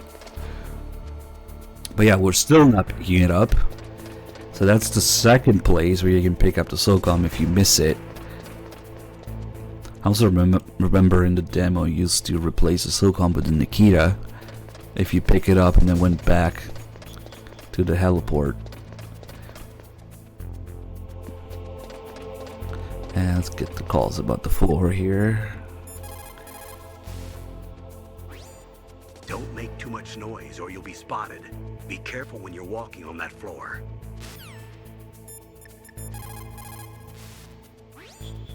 Snake, that floor is designed so that your footsteps echo. Listen, Snake, there's a way to walk so your footsteps won't be heard.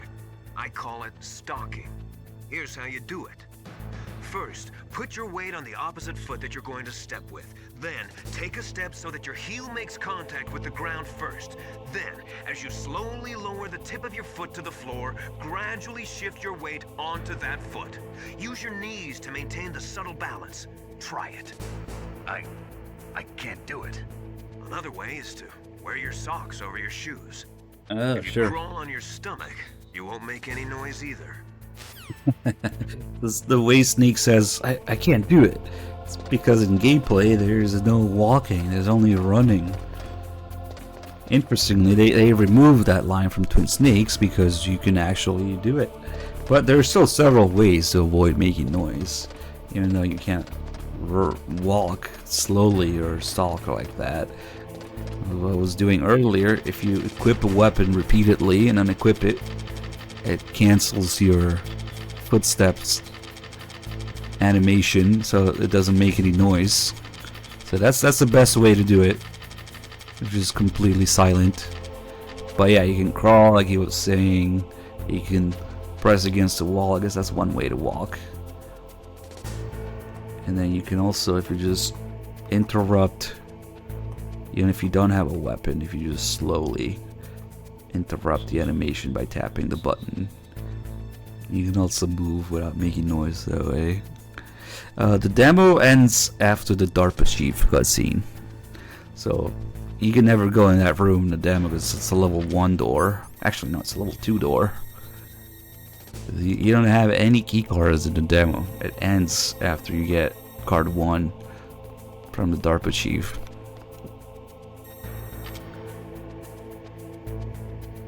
But you don't have to worry about that right now because they can't really hear the footsteps. It'll be later in the game. There's a guard up there, and I guess that's when it starts mattering.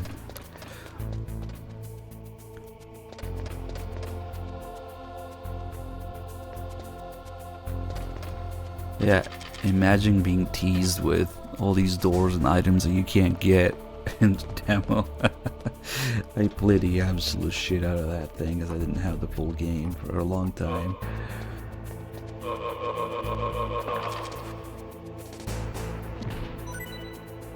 ration. Kinda wanna be careful not to get spotted here, because there's a sleeping guard behind that door that we can get to right now. And if you get an alert, he wakes up and you can get the call about it. Let's see what I want to do. Oh yeah, the other thing, the game kind of punishes you a little bit if you do this.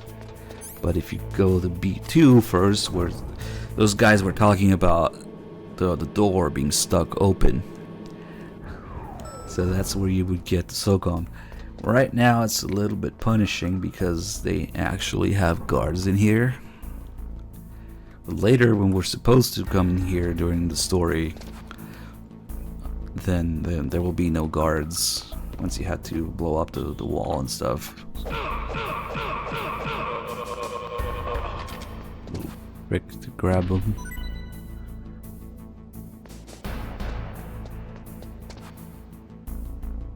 But yeah, I guess it's mainly because of the explosion that you need to cause with the C4. They don't have any guards later.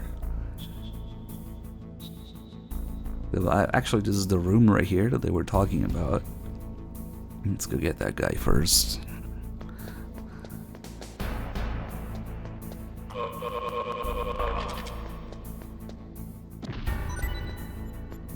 So each of these rooms has the weapon name, what's in it, on it. PSG-1, level 5 door, got the C4. The Nikita, you could potentially come back here after beating the ninja. Actually, no, after beating the tank to get the Nikita early, but still taking way longer than just getting it in the B1 floor, the next building. But you can also get the Nikita there. And then we had the FAMAS. So if this door was closed, it would probably say SOCOM on it, because that's yet another location where you can pick it up. That's the third one. And damn it, I didn't mean to pick it up. I guess I got too close to it. There's just some ammo here.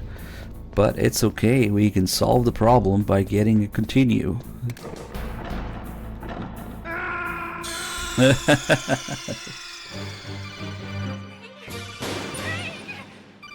So the way checkpoints work in the game, most of the series really, is that it only saves things after you go through the next loading screen.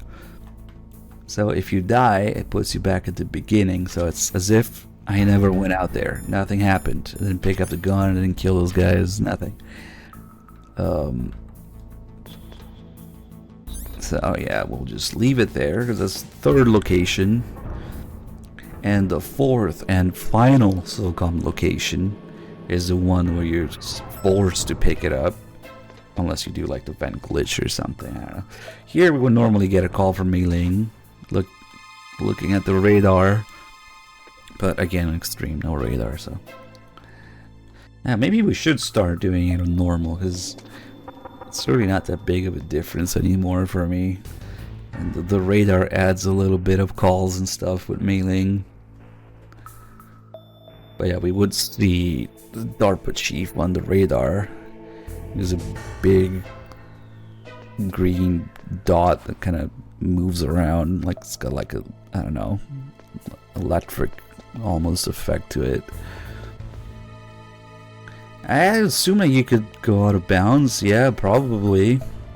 Like the vent glitches would still be there. I didn't know how to do it as a kid. What's up, Snake? Speaking of which, let's do something a little crazy here. Snake, listen to what Lo Ji said. He who knows that enough is enough. Mainly why you're repeating calls. You have so many, you gotta repeat that one. So you have to climb up the ladder here. Snake, if you want to go up or down a ladder, just press the action button by the ladder. Yeah, okay. I don't know why I'm doing this, but just to show all the crazy shit you can do if you vent glitch out of bounds. The camera doesn't really follow Snake around much. A little bit. The depending on where you go. But you can kind of use first person to see where you're going. And I think, okay, so the craziest thing you can do with this is that you can go past the level 6 door here, which of course triggers the torture event. So that skips a huge chunk of the game. See, we're on the other side of the door here, and there's a loading screen. Don't do this. We just skipped everything. We're in the cell now with Johnny, and weapons and items, and yeah, no, we're not doing that.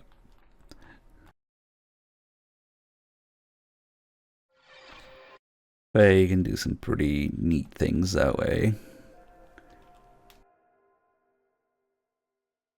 I think the other thing you can do is maybe go look at Meryl more closely. What happens if you're doing the demo? I assume the demo doesn't have the loading zone there. It's actually kind of a good question. Maybe we should try it sometime. Imagine the demo is secretly the whole game. Some games do that. Oh shit. Okay, I got confused for a second. We also have the mission logs.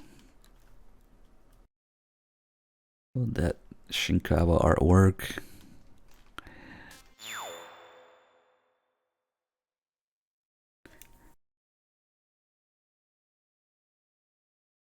It goes to an infinite load screen. Yeah, that makes sense.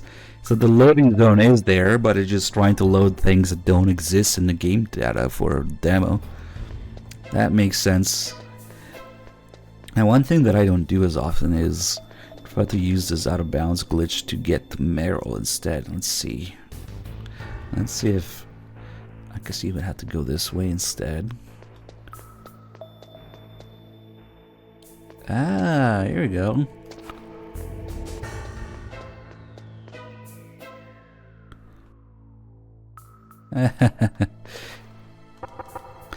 Johnny does not exist. Where am I?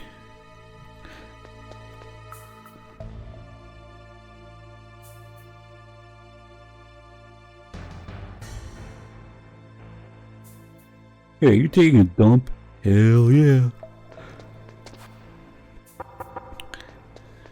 I thought it was a way to also get like all the way inside Meryl's cell. I just don't do this a lot, but oh, there he is.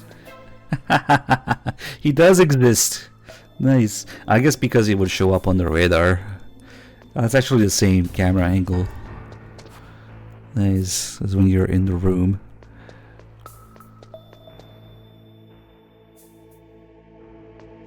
That's right, he's just sitting there being lazy. Yeah, you can probably do. Where the hell am I? Oh, we're so far right now.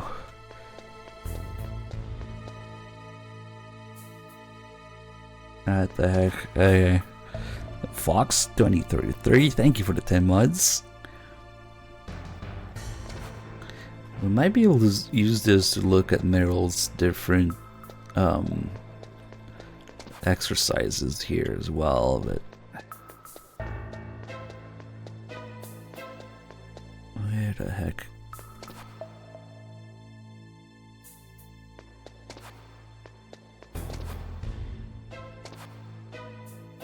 Oh, what the heck? There's probably a way to get in there instead of being stuck through the door or the other side of the wall here. I wonder when she starts doing her exercises differently. Perhaps the biggest problem is, though, getting back in bounds.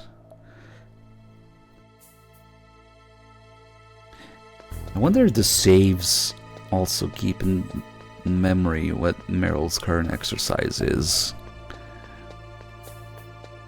My butt. She's exercising her butt. Okay. Johnny. Nobody wants to look at Meryl. You could be looking at this instead.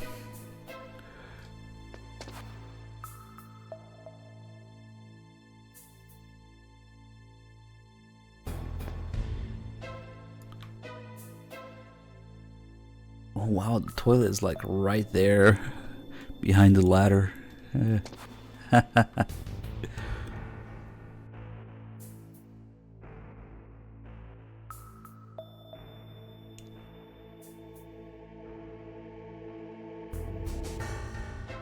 He's not even pooping, he's just sitting around being lazy on the toilet.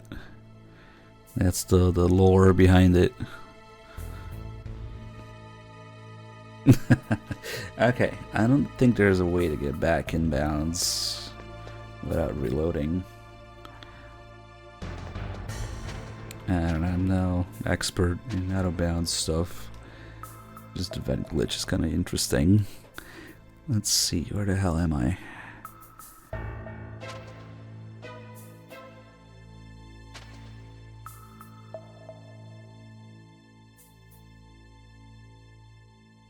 Yeah, I don't think it's gonna work.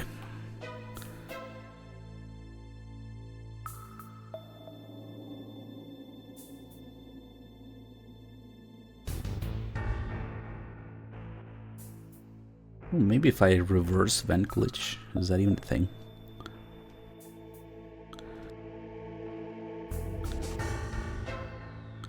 Nah, because we can't get it in Fusion View here.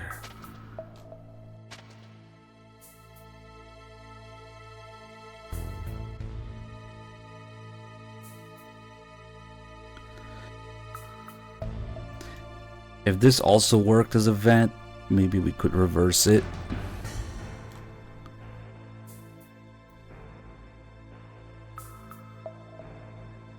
But I don't think it works, we'll just reset.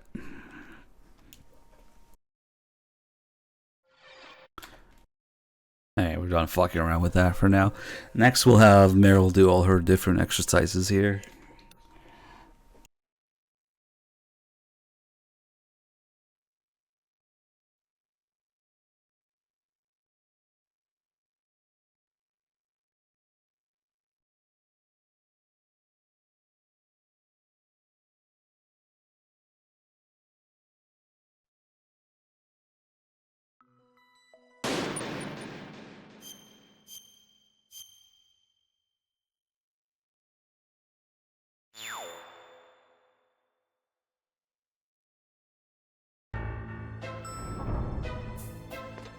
Also, you can see the layout of this floor here. It's very pixelated, but it's a map on the floor of the floor, which means you kind of see the torture room already in a way there.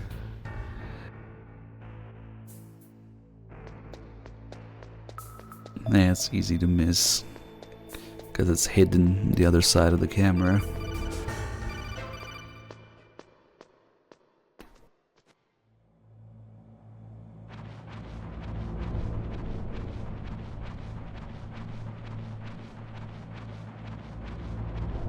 Yeah, there he is.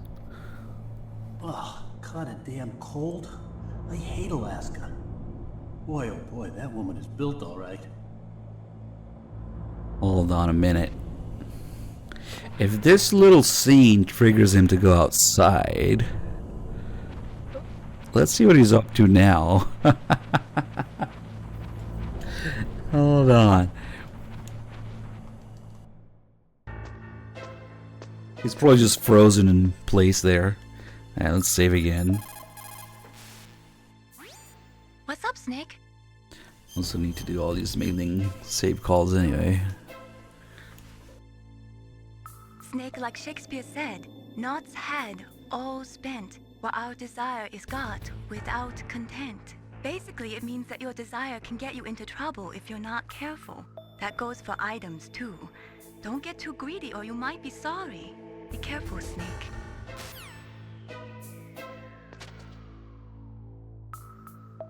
What if he's pooping again? Nope, he's gone. There he is. Yeah, he's just frozen in place, waiting for Meryl to kick his ass in the next scene. Nice. He's kind of got his shoulders down. He's like, ah. He looks so sad. Yeah, he's like, ah, another day of work.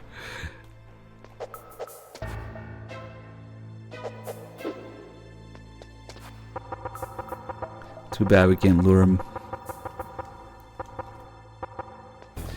Well, no, Meryl wouldn't change position because we're gonna go up there and look at her through the vent. Nah, some people will get that. He's sad, so he gets a cold. Yeah, that's what happens to Snake.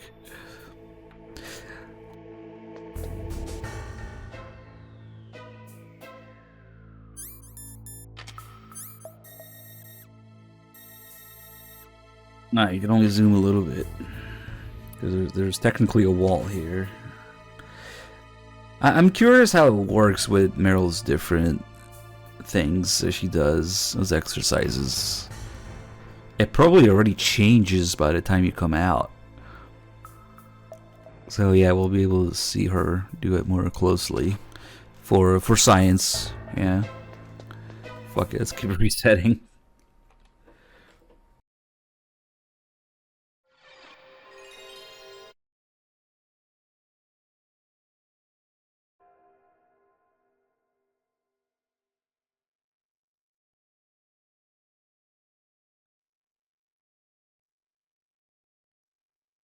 So first you gotta go there, look at her, and crawl back out.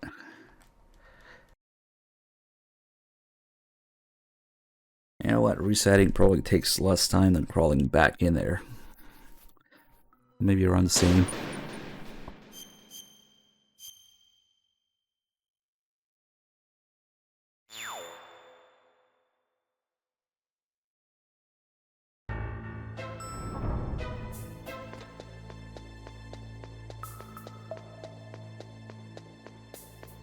Oh, it actually puts you back at the elevator, not the ladder here. Interesting.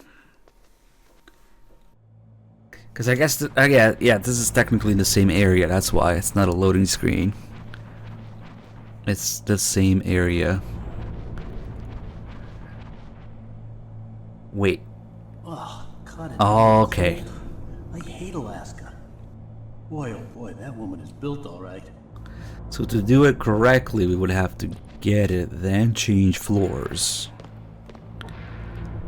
Yeah, it put me back at the checkpoint, so it's as if I never looked at Johnny now when we started again. I thought it would put me at the vent and the ladder there, but I guess it makes sense because they're the same area.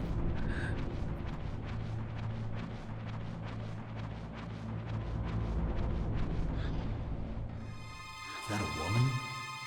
Not yet. I was just looking at her the first time that does it, probably.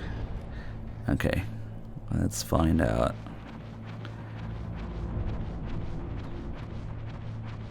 Well, we're somehow making this already kind of tedious Easter egg to get a little more tedious, but in exchange, you get a closer look at Meryl.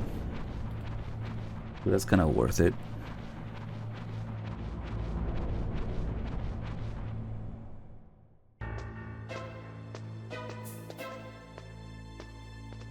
I always wondered how that worked when you're in an event inside a place, but it's not really the place itself yet.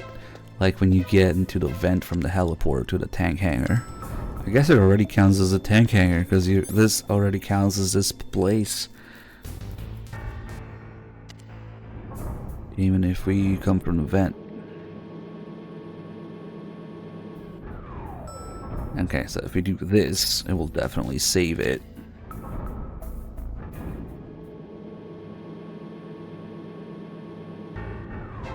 It will save Johnny's position. I don't know about Meryl's.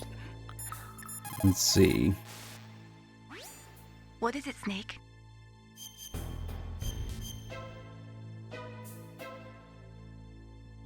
Snake, in China they say, you must cross the river before you tell the crocodile he has bad breath.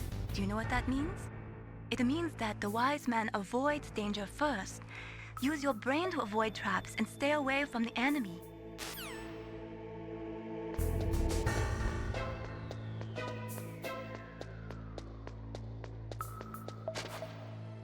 Yeah, I want to say Meryl's position's probably reset, but Johnny should be there.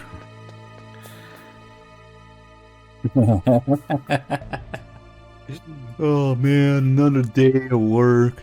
Damn it. I don't want to patrol these stupid cells. Nice. Oh, it kept it. It didn't reset. Nice. Even going through the loading screen, it kept the fact that we looked at her. I thought it would reset her exercises here.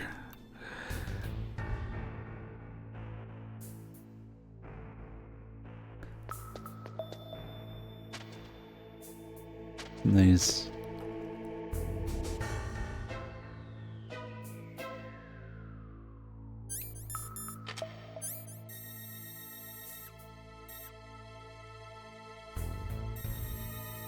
Damn, what beast. Building those MGS4 muscles.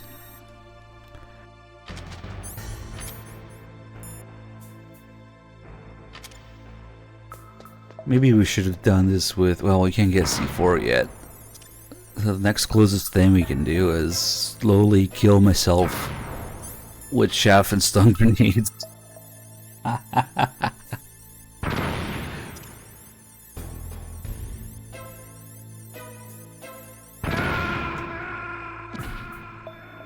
I wonder if it's better than reloading.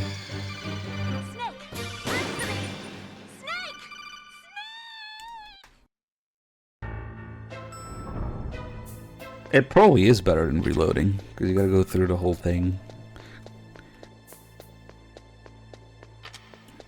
Okay, so now I don't even need to go check. I already know that she's doing his push-ups, so we'll just go back out immediately again. So yeah, I guess it's not too bad. And now she should be doing the stretching against the wall.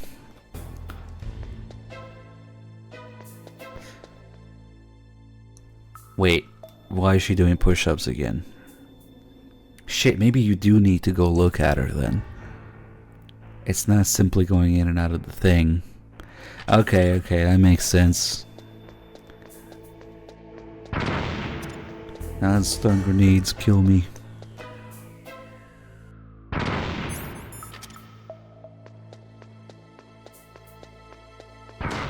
Only had some frag grenades.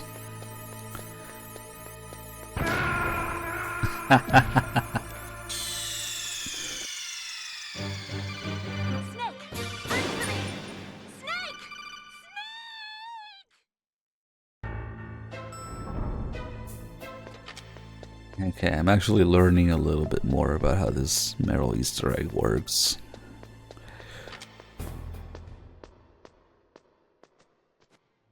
I guess you gotta see her do it. Damn, so it really is just way more tedious.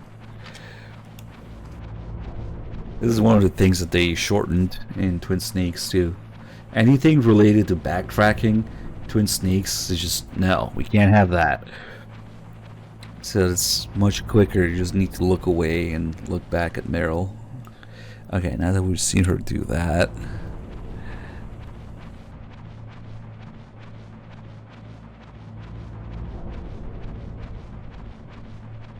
That might be pretty graphic actually when she starts doing the stretches against the wall with her pants off. Because she's just...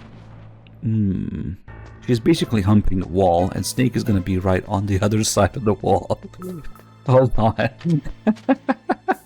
Hold on a minute. This might be... I mean, we'll kind of get a preview of it now. Well, she still has her pants on. Come on, get in there. Hold on. This is important. Oh shit! There we go.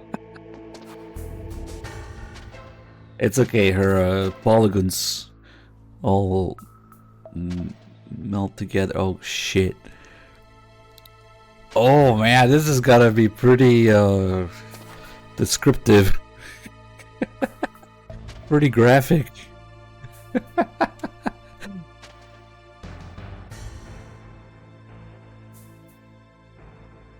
Are those polygons kind of they're just kind of warping? Her legs warping a little bit.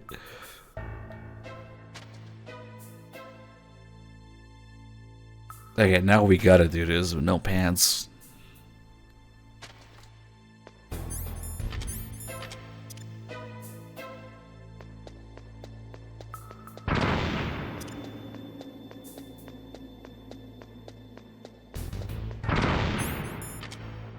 Good thing we brought all these grenades here.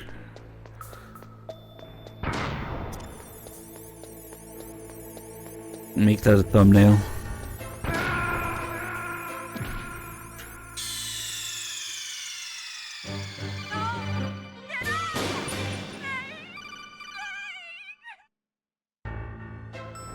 Yeah, that would be a pretty interesting thumbnail, I guess. Okay, so I guess we'll skip over the other two. Well, not really skip, we'll just go look at her normally. I wonder when exactly it changes her position. It might be exactly when you look at her or when you're a certain distance from her.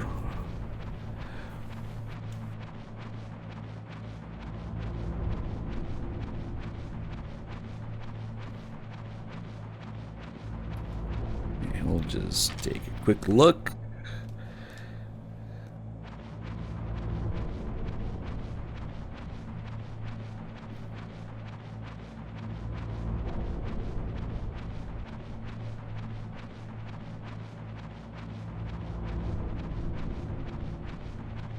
It's a way to see her face without blushing. Well, I think if you're far enough and then zoom in with the camera or the scope, we can also do that, technically. But yeah, not that up close, not with the naked eye. Naked, you say. That'd be wild if you started blushing while doing that.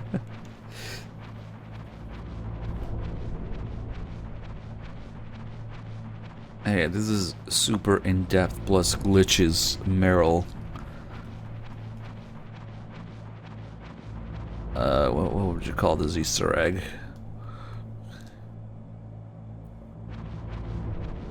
Meryl spying, Meryl fapping, I don't know.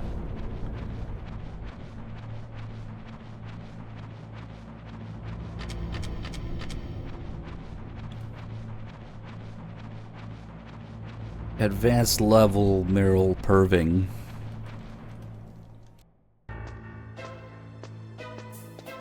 Hot coffee mod, I think. I think there's a video called that for MGS. Underwear review. Okay, so now she's gonna be doing sit-ups on her bed with no pants on. Just for science, I gotta see what it looks like when she gets to the other thing.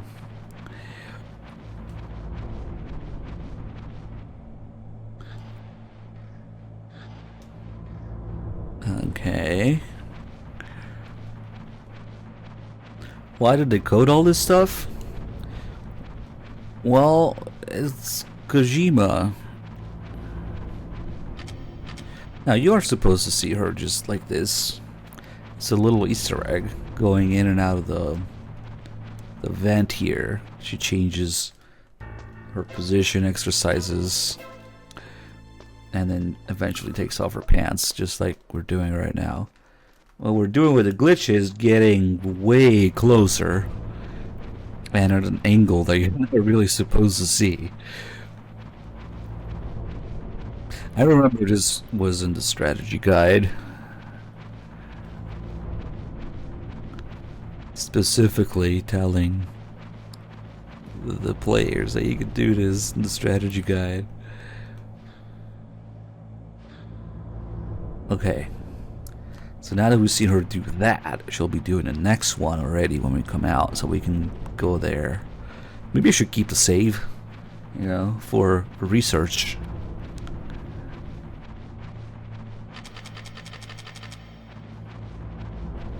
But yeah, everything involving boobs, ass, piss, and shit, yeah, Kojima. Why not? Oh, and feet. Let's not forget feet, of course. Okay, I'm going to keep the save here for reasons. Let's get the save, the good save. Since apparently it saves our position, even when you change areas.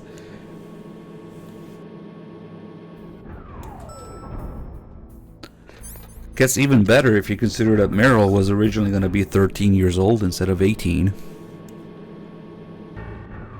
Like, god damn it, Kojima.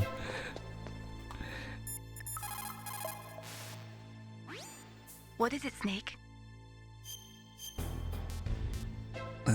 Let's put in a different slot. Hopefully I'll remember what it is. Snake, like Confucius said, the cautious seldom err. If you proceed cautiously, you probably won't make a big mistake. Snake, even after you get used to the mission, don't lose concentration.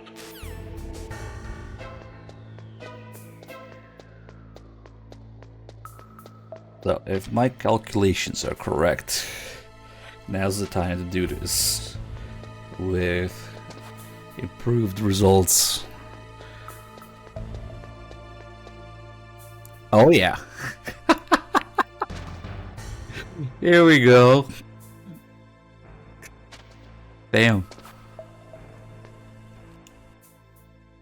Perfect. Enhance. Yeah, she basically broke her hip or femur or something to do that. Look at that.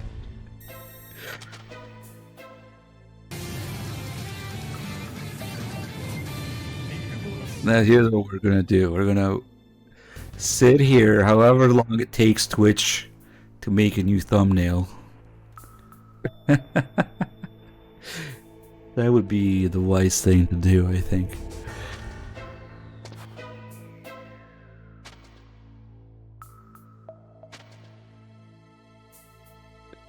Zoom in on the foot for reasons. Uses some scan feet technology.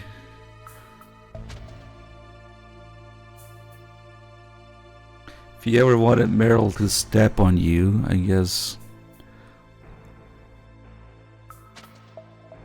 the thumbnail is inside the vent. Hold on, we gotta do this just right.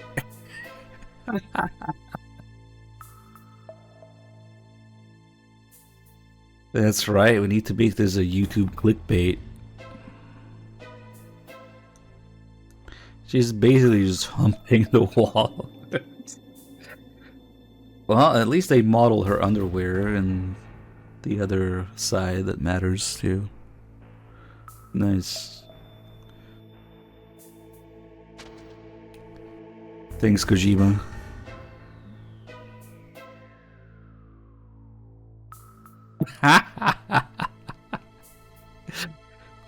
She has no idea. It's like the wall is a one-way mirror or something. Or see-through. I wonder if there's a way to actually glitch in there. Hey, can we get an update on the thumbnail? Has it changed yet? Somebody check.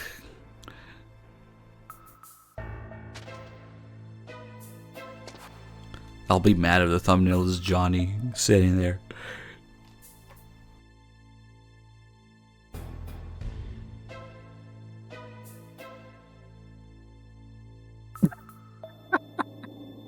It looks so silly from this side.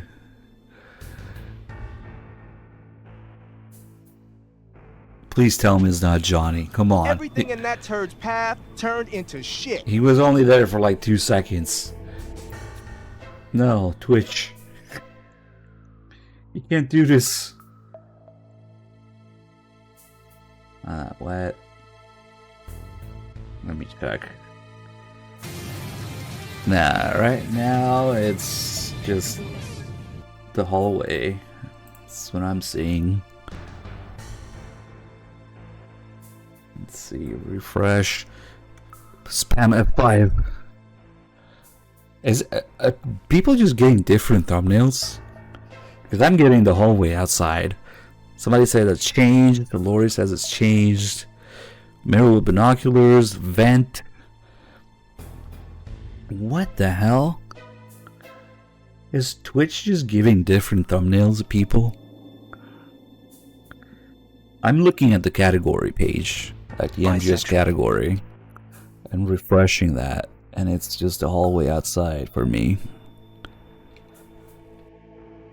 Aw, damn it.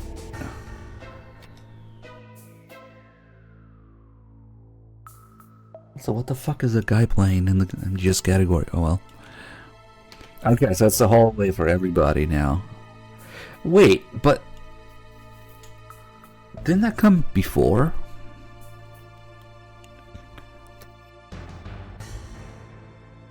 We're uncovering the secrets of Twitch thumbnail AI generated. What? Is it time? Oh, I see. Okay. It's catching up slowly. I still don't see it, but maybe it's because I'm refreshing the same page. Maybe open a new one. I don't know. On mobile, okay. Fuck it. Good enough. It'll do it soon.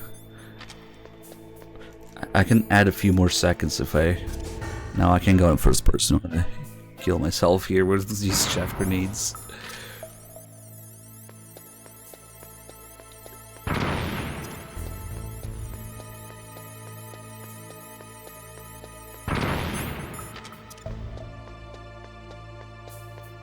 Poor Johnny.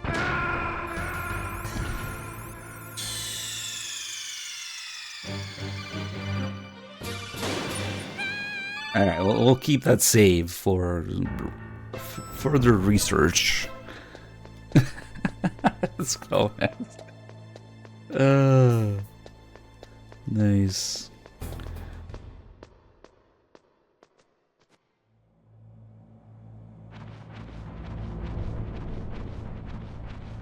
Yeah, now she'll be doing that, but it's no surprise there. I've already seen her up close.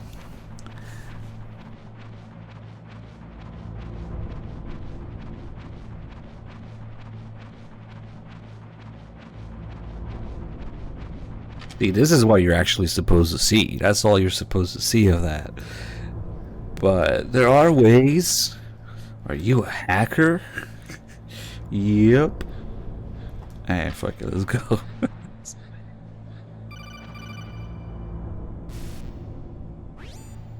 Snake, the DARPA chief's signal is coming from somewhere in that area. Isn't there some place to drop down? Take a look around in first-person view mode.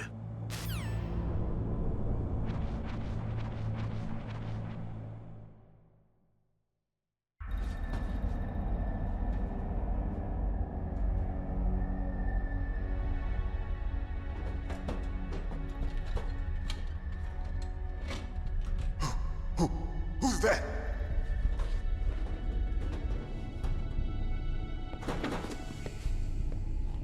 I'm here to save you. You're the DARPA chief, Donald Anderson, right? You here to save me, huh? What's your outfit? I'm the pawn they sent here to save your worthless butt. Really? It's true. You don't look like one of them. In that case, hurry up and get me out of here. Slow down. Don't worry. First, I want some information about the terrorists. The terrorists? Do they really have the ability to launch a nuke? What are you talking about? The terrorists are threatening the White House. They say if they don't accede to their demands, they'll launch a nuclear weapon. Sweet Jesus. Is it possible? It's possible. They could launch a nuke. How did they plan to launch? I thought this place was just for keeping the dismantled warheads. They shouldn't have access to a missile. What I'm about to tell you is classified information. Okay? We were conducting exercises with a new type of experimental weapon. A weapon that will change the world. What? A weapon with the ability to launch a nuclear attack from any place on the face of the Earth. A nuclear-equipped walking battle tank.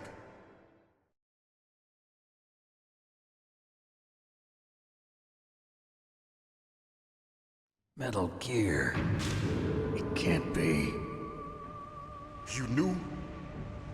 Metal Gear is one of the most secret black projects. How did you know that?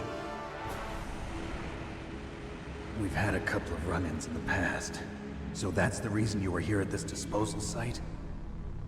Why Everything else in would I that come to turd's a path godforsaken turned into place like shit. this? I had heard the Metal Gear project was scrapped. On the contrary, it's grown into a huge joint project between ArmsTech and ourselves. We were going to use this exercise as raw data and then proceed to mass production.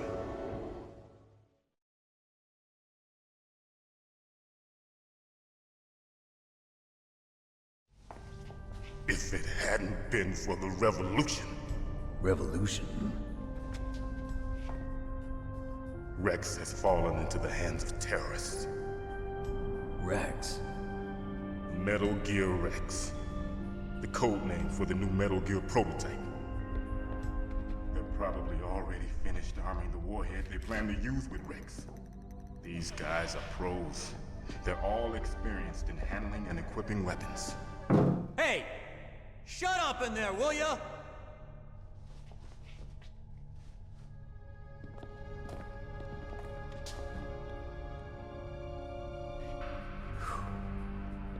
But I thought that all nuclear warheads were equipped with safety measures. Some kind of detonation code that you have to input. Oh, you mean PAL? Yes, of course, there is a PAL.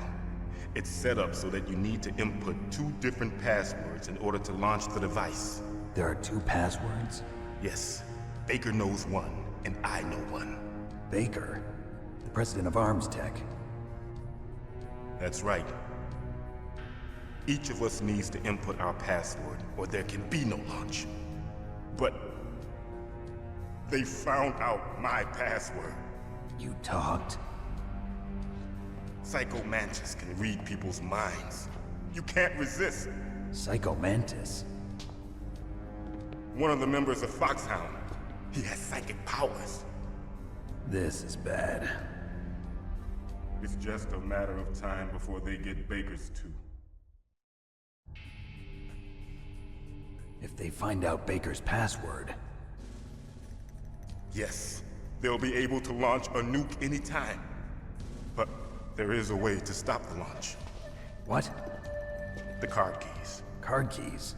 They were designed by ArmsTech, the system developers, as an emergency override. Even without the passwords, you can just insert the card keys and engage the safety lock. And if I do that? Yes. You can stop the launch. That card key. So where are the keys? Baker should have them. Listen, you need 3 card keys. There are 3 different slots to put them in. You need to insert a card into each one of them. Okay, 3 card keys. Do you know where they might be keeping Baker? Somewhere in the 2nd floor basement. 2nd floor basement? I heard the guards say they moved him to an area that has a lot of electronic jamming. Any other clues? Yes. They cemented over the entrances, but didn't have enough time to paint them. Why don't you look for the areas where the walls are a different color? Here, Cuervo. Take this. It's my ID card. It'll open any level 1 security door. It's called a PAN card. It works together with your body's own electrical field. Personal area network, huh? It transmits data using the salts in your body as the transmission medium. As you approach the door's security devices, they'll read the data stored in the card. And the doors will open automatically. Gotcha. Okay, I'm gonna get you out of here. Wait a minute. What is it? You haven't heard any other way to disarm the PAL, have you? From your bosses or anyone? No. Are you sure you haven't heard anything? I just said no. So does the White House plan to give in to the terrorists' demands? That's their problem. It has nothing to do with my orders. But what about the Pentagon? Pentagon? What is it?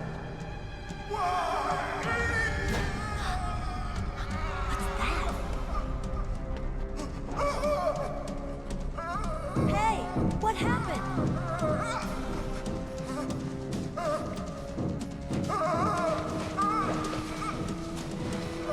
Oh shit!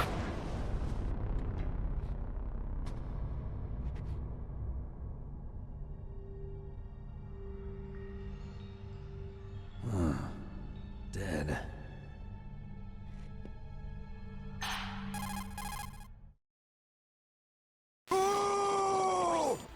Naomi, the chief. What happened? I don't know. It looked like a heart attack, but... A heart attack? No. Colonel, are you hiding something from me? Absolutely not. Snake, you've got to understand. This op is security level red. You need the highest security clearance to get access to the complete file. You want me to believe that you're in charge of this op, but you don't have complete access to the file? I told you, the Secretary of Defense is in operational control. I'm just here as your support. Snake, we don't have time to debate. Get out of there and find President Baker.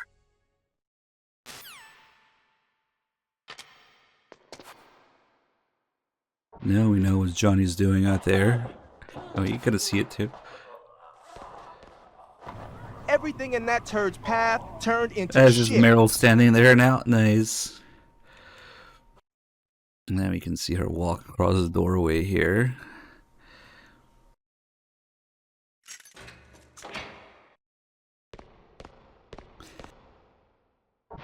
Alright, before we step out there though, we'll be calling Nastasha and some other people here for a bit.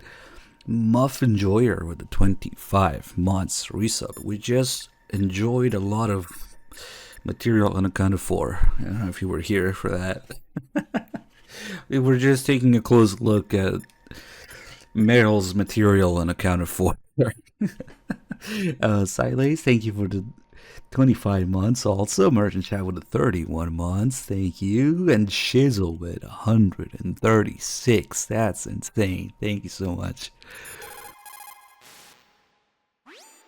Sorry, Snake, but it looks like the rescue was a failure. There's no reason to stay in that cell anymore. Snake, get out of there and go to the second floor basement. You've got to rescue the president of Armstech, Kenneth Baker, before the terrorists find out his detonation code. I also need to remember to empty out all the grenades I have. Snake, get out of there and go to... Yeah, okay. They were conducting exercises with this new Metal Gear prototype? Is that what the DARPA chief said? Yeah. What the hell? So you know about Metal Gear? Just rumors. I heard it is some kind of walking tank that can deliver an accurate nuclear strike from any terrain. Mountains, deserts, swamps, wherever. But you are the real expert on Metal Gear, aren't you, Snake? Yeah, I guess I am. But what about the PAL system that the DARPA chief mentioned? It is a device attached to a nuclear weapon system to prevent the missile from being armed or launched. Usually, a secret detonation code or combination is necessary to launch the missile. According to the chief, there are 2 codes, and the terrorists already know one of them. The other code? If the terrorists find out that one too. Yeah, I've got to hurry and rescue President Baker. PAL stands for Permissive Action Link. It is a safety system attached to nuclear missile systems. The missile cannot be fired without the insertion of a special electronic code. But if the terrorists have found out the detonation codes, they can launch the missiles anytime they want.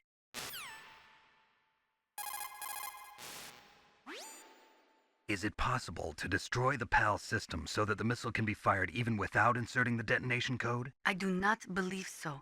It is set up so that the warhead will become automatically inactive if any attempt is made to remove, deactivate, or destroy the PAL. So unless the terrorists either learn the detonation codes or get their hands on the detonation code override keys, there's no way they can launch. Do not be too sure. Any system can contain bugs or malfunctions. We cannot relax yet. I do not know much about Metal Gear. Just the little I have heard. I know it appeared in Outer Heaven in 1995 and then again in Zanzibar in 1999. Both were third world countries led by military regimes. They secretly developed Metal Gear to increase their military and political power throughout the world. But both were stopped by a lone hero. You, Solid Snake. That was a long time ago. It was a few hours ago. All the ICBM silos are closely monitored by military satellites.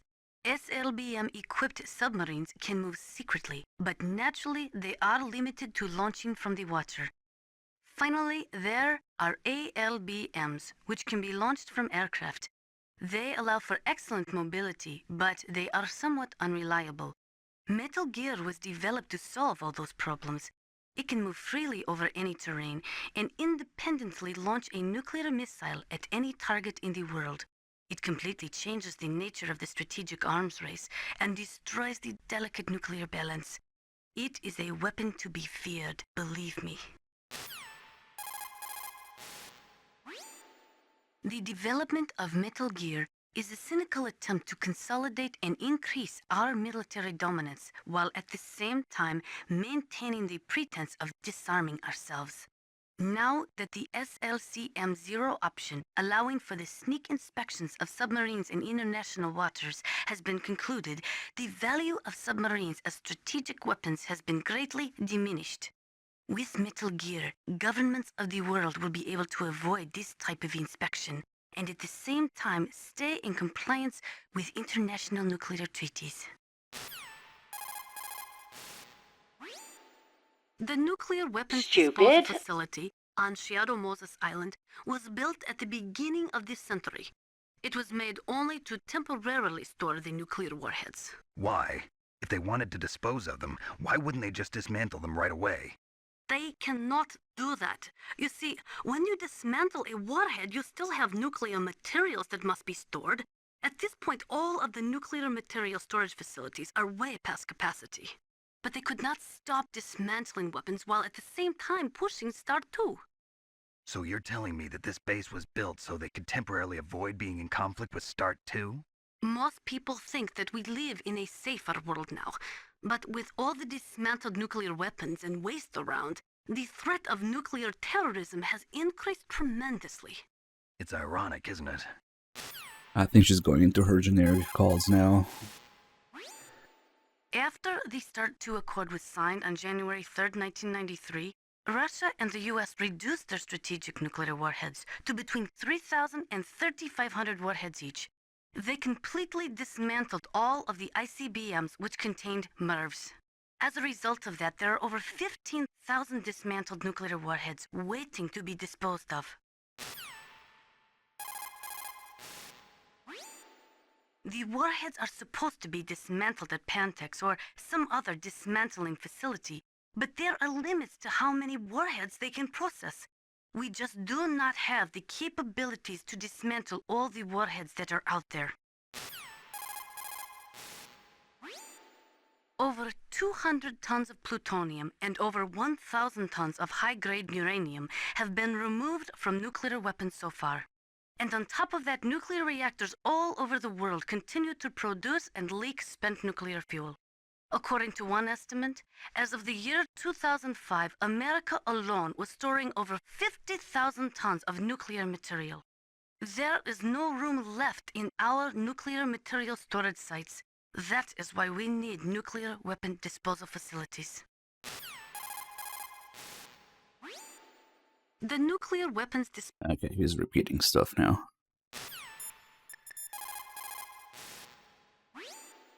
The DARPA chief. Poor man. He has a heart attack right after you save him. I'm getting a bad feeling about this, Snake. Maybe you should let me save your mission. Eh. I guess this is also when Liquid would find out that Fox Die is real. They're like, oh shit, Octopus died. You say the DARPA chief is dead? Yeah. According to Naomi, it was a heart attack. It couldn't be. Well, it looks like all you can do now is find Kenneth Baker, the president of ArmsTech. He's in the second-floor basement, isn't he? Yeah, on the other side of that wall that was cemented over. Okay. Good luck, Snake. You can do it. But it must have been pretty confusing because the DARPA chief, the real DARPA chief, was not on the target list for Fox Die. He only died because he's Octopus. So, and I guess they knew that they had Decoy Octopus somewhere there on their side, but it must have been pretty confusing. And then we have like every unique dead body in the game, different camera angles when you crouch next to it, certain spots on the side here. And then let me get rid of these. But maybe we'll keep one. Ah, flashbang. Literally. Sorry. And you can kind of tell that the way he refers to the revolution, because everybody else is calling it like a rebellion, but they're calling it a revolution. That's, I think, what Naomi says in the briefing as well. So when he says if he hadn't been for the revolution, that's kind of a sign that he's one of them. Later, I think Mantis also calls it the boss's revolution. Yeah, so you're just waiting there. A couple things are going to change since we're going to go out there without a gun.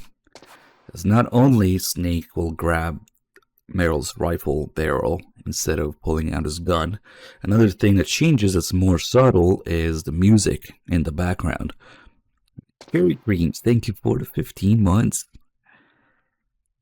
So there's extra music that doesn't play usually here if you don't have a weapon. Kind of makes it more tense in a way.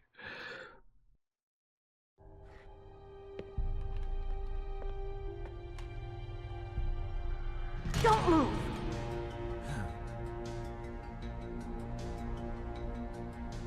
So you killed the chief, you bastard! Liquid? No, you're not. Don't move! Is this the first time you ever pointed a gun at a person? Your hands are shaking. Can you shoot me, rookie? Careful, I'm no rookie. Liar. That nervous glance, that scared look in your eyes. They're rookie's eyes if I ever saw them. You've never shot a person, am I right? You talk too much. You haven't even taken the safety off, rookie. I told you I'm no rookie! You're not one of them, are you? Open that door. You've got a card, don't you? Why? So we can get the hell out of here! Looks like we'll be a little delayed. What are you doing? Don't think! Shoot! Well, this is the fourth and final location for the SOCOM. It's right here. But, got a couple things first. If I'm just really stubborn and I don't want to pick it up, instead, snap these guys' neck. Oh shit. Now that we used the grenade I had, and the inventory's empty. Actually, if we wait a little bit, there it is, the call. Snake, what are you doing? Take care of the bad guys and get the hell out of there. Try to pick up an enemy's fallen weapon. But this call is really strange. Because the game looks at your inventory. If you have any weapons at all, it says you should try using the weapon you found. But if you have no weapons at all, so that's why I got rid of all the grenades I had, he will say try to pick up an enemy's fallen weapon instead. Which is really weird because that's just not a mechanic in MGS1 at all. You can't pick up enemy weapons. So I'm not sure if it's like a leftover thing. It's kind of a obscure call, because who would be here without a single weapon? I don't know. And maybe they just forgot it in. Or maybe is it referring to the fact that SOCOM is maybe Johnny's fallen weapon? I don't know. It's weird. But if I'm really stubborn and I still don't pick it up, eventually we'll be forced to. Because once we kill these guys, Snake will kind of walk on it himself during this gameplay slash cutscene. Talk to me like a rookie. I'm telling you, shoot! So that's what ultimately forces you to pick it up. And now the call will say, just use the weapon you found. Snake, what are you doing? Take care of the bad guys and get the hell out of there. You better use that weapon you found. Oh.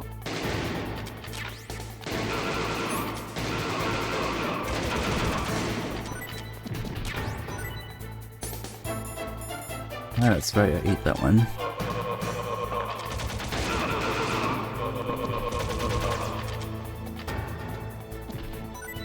And strangely, during this, Nastasha doesn't pick up.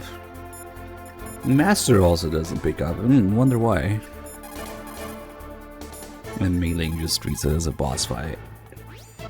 Is everything all right, Snake? He's just worried. Snake, win! It's probably the same call again, so yeah, nothing else here.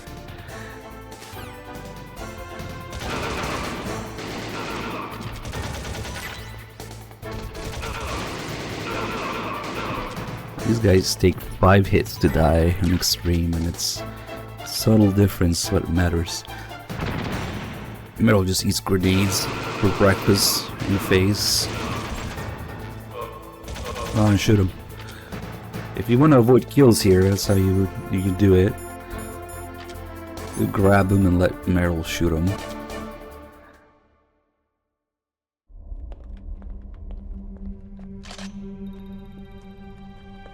Thanks for the help. Wait! Who are you?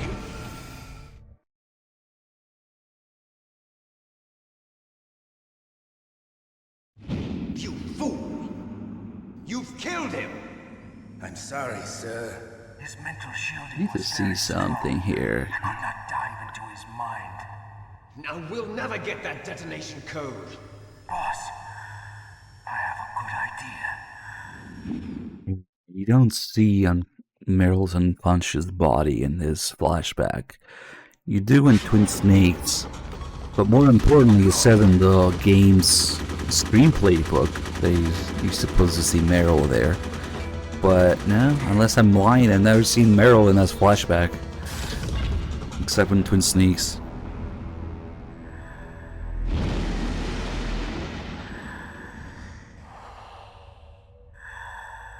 Good girl. Just like that.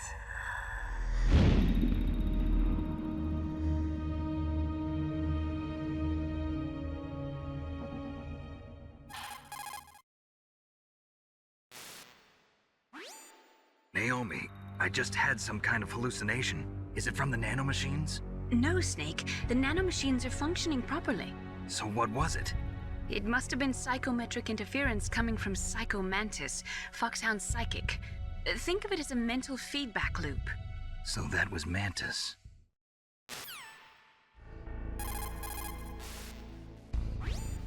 Snake, Psycho Mantis has the power to read people's minds. He got the DARPA chief's detonation code. Hurry up or he'll get Baker's code too. That's right. If the terrorists get Baker's code, they'll be able to launch that nuke anytime they want. Yeah, they'll use Metal Gear to do it. Colonel, Did you know they were conducting a military exercise here using Metal Gear? I didn't know. Really? Snake, you've got to understand. I'm just the middleman in this operation. Anyway, hurry up and get to the second-floor basement. You've got to save the ArmsTech president before the terrorists find out his code. It's not clear to me whether Meryl was already being controlled by Mantis here, making her shoot Snake, and that's why he says, good girl, just like that, or maybe she just wanted to do it herself to get away, and I'm not sure if it's supposed to be him controlling her or something. But who cares about that? Let's focus on Johnny's ass instead. That's more important. Which has been pixelated, conveniently. But not well enough. There's actually a lot of lore on Johnny's ass censorship here. There's quite a few things that happened with this. So, this is the Western non-Master Collection release of this game. So, before the Master Collection, outside of Japan, this is how they would do it. In the Japanese version of MGS1, Johnny is just wearing his underwear, and this is kind of like navy blue, gray-ish boxers, right? If you look at, for example, the MGS1 flashbacks in MGS4, they're made with the Japanese version, so you can see Johnny wearing underwear in the MGS4 flashbacks. Or if you play the Japanese version or Integral, he will just have his underwear on. But then what happened is, I'm guessing because of the different guidelines and the ratings and stuff, outside of Japan they could do this. In Japan they couldn't do it. So maybe this is Kojima's true vision that he wasn't able to do in Japan. So that was before the Master Collection came out. We also have that question in the Ground Zeroes MGS1 quiz about exactly this. In the Japanese version, Johnny's ass got censored with his, well, not censored, he just had his underwear on, and in the Western release he got censored. How? That's one of the questions in Ground Zero's Deja Vu quiz. And the answer is pixelization, as we can see. And then the Master Collection came out and changed everything, because now what happened with the Master Collection is that they re-released every version of the game in every region. So all these Western, US, all the different European languages versions, they all got re-released everywhere, including Japan. So now they had to re-censor it again, because apparently they still can't do this in Japan for some reason. I don't know, I haven't really looked into it, but I would assume that's what it is. So the Master Collection changed this again, and he has his underwear back on in every version, including the Western versions. But guess what? His underwear is a different color in those. So he's got a grayish, navy bluish, let's just call it gray underwear in Japanese, and he's got brownish red underwear in the Master Collection Western versions, where he originally had just the pixels in the Western. So there's a lot of moving parts to this that kept changing and being referenced things.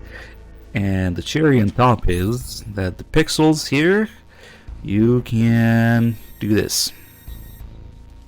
You can simply zoom past it, getting a complete and clear view of what is that line there? And what is that darker area there? The model his ass crack and his asshole. Luckily there's no dick and balls, but they went as far as modeling the ass crack into the black hole here. So that's kind of interesting.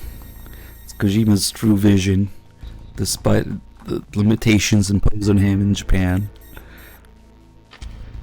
So yeah, you will not see this anywhere in the Master Collection because of all the underwear censorship lore that went into it.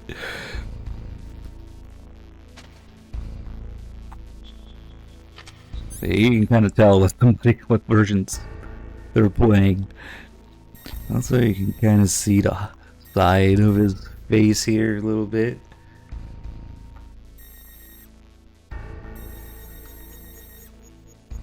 George M, thank you for the 97 months. I've already picked up the stuff in here.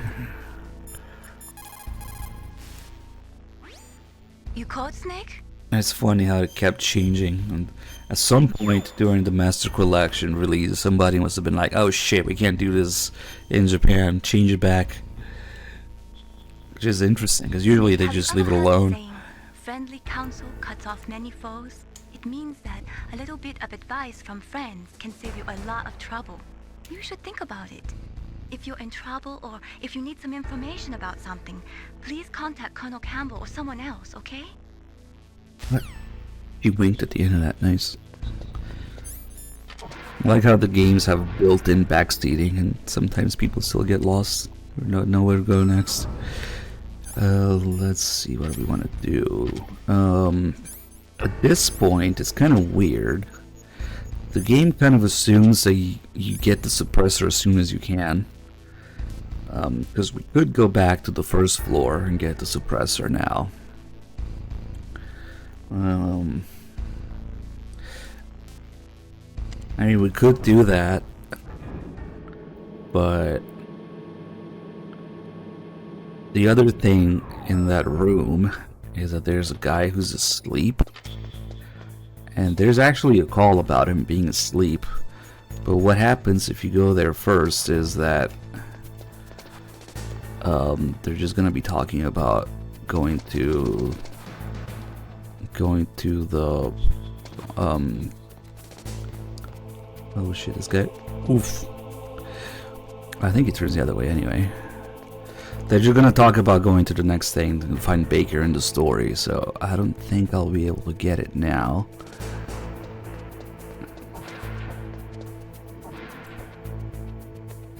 You were a stubborn kid and refused to call. I would assume most people just forget that it's there, yeah. Also, there's another mystery that I haven't quite uncovered yet. In some versions, somehow, under certain conditions, suppressor is misspelled, and I still have to get to the bottom of that. It's spelled with an E instead of an O at the end, so suppressor instead of suppressor when you pick it up. See, now it wasn't misspelled, but in some versions it is, and I still don't know what the hell it is. If it depends on region, difficulty, if it's an integral thing, I don't know where I've seen it, but I'm 100% sure that it's out there. You can find screenshots of it. I don't know what the hell does it. Electus, thank you for the 90 months. So this is the guy that sleeps standing up here, but normally we would be able... Who's that? There you go. You can hear him talk in his sleep. They say, who's that? Which is what they say when they find Snake.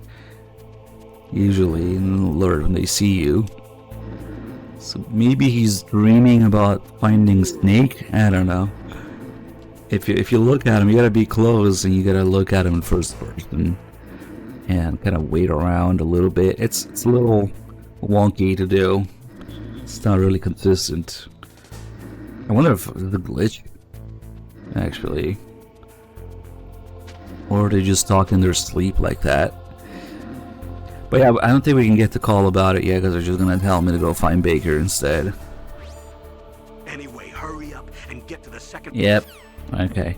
Little half dead with a tier 2. Thank you at 113 months. Ginger Gamer 112. Damn, we have some insanely long sub PPs. It's like normal to see 100 months plus resubs in this channel. You guys are crazy with the support. Thank you. Where is the other guy? Okay.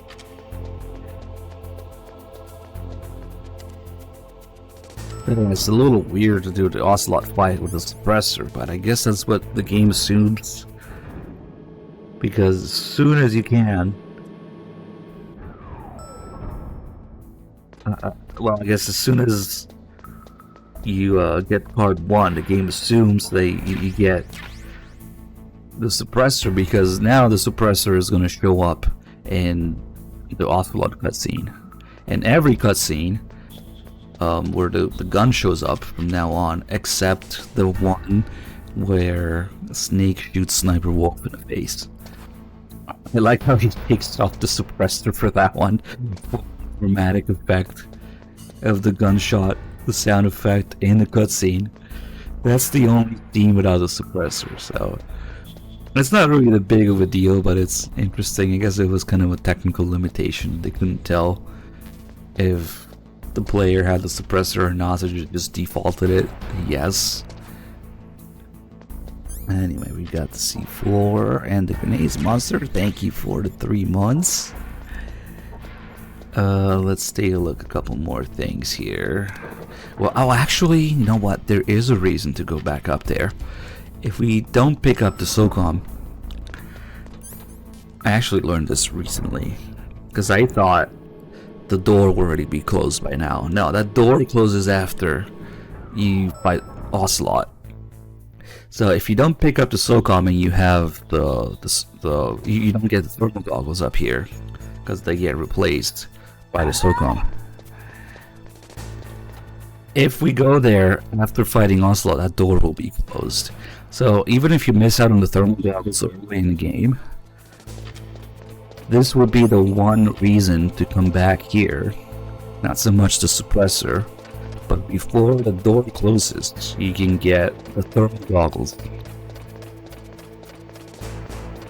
If you're fucking around with the SOCOM and missing it before, now they should be there. Okay, cool.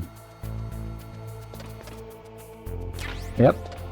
You might think, yeah, the thermal goggles and the suppressor are not that big of a deal, but what picking up the thermal goggles does here is kind of a big deal, because it enables you to get the body armor early in the game, which makes things a lot easier. Because they're all linked, the SOCOM, the thermal goggles, and the body armor. If you don't have one, it will replace the next item. So if you pick it up early or as soon as you can, then now when I go pick up the body armor, it will be the body armor instead of the thermal goggles. If you don't have the thermal goggles, they replace the body armor, so it just works like that. So, and they help quite a bit against Mantis as well, I guess. So it's actually pretty decent. Oh crap, Silver Wing! Thank you for the 72 months, and we have Platonic here with the 50 months. Platonic, good to see you, man. You should seriously just shill your stuff more, because I feel like Platonic's content is severely underappreciated. Oh shit, turn around there. Oh, we also have this. Actually, you know what? I don't want to do it yet. But we do have this. There's a couple unique features in MGS1 that you don't actually see later in the games. Like when a body drops on the floor, it makes noise. It hits the floor, and it's like you knocked on the wall. They come check. That's what just happened with this guy. The other thing I don't want to show yet, because I don't want to get the alert yet, but it has to do with the suppressor. MGS1 is actually the only game where they still hear, or I should say they still notice your gunshots with the suppressor if you're close enough to them, which is crazy. No other game does that I'm aware of. Not just in the series, but like usually like anywhere. Like most video games, you know, suppressor equals completely silent. And it's an approximation. It's not supposed to be realistic or anything with the range at which you would hear things, but they scale it down, I guess. If you're close enough, they actually do hear it. It's crazy. I'm not aware of anybody knows of any other game that does that. Hitman does. Okay, that makes sense, I guess. So here we've got traps. We can also see with the thermals. We can see. For some reason, they give off heat. Happens in 2? No, I think I was saying not even in 2. I don't think it happens in 2. We might have to test it again, but no, I was saying that it's unique to MGS1, and also guards making noise when their bodies drop. Okay, that's interesting. So yeah, the trapdoors, they give off heat for some reason. It's because you can interact with them. Snake, be careful. There are trapdoors near there, and the fall will kill you. Stay close up against the wall, and you should be okay. You should be able to see where the trapdoors are if you use your thermal goggles. Also, let's keep up with the weapon item calls with Nastasha. Grenades explode. You found some grenades. Just pull the pin and it explodes after 5 seconds. You can get a lot done during those 5 seconds, Snake. How you use them is up to you.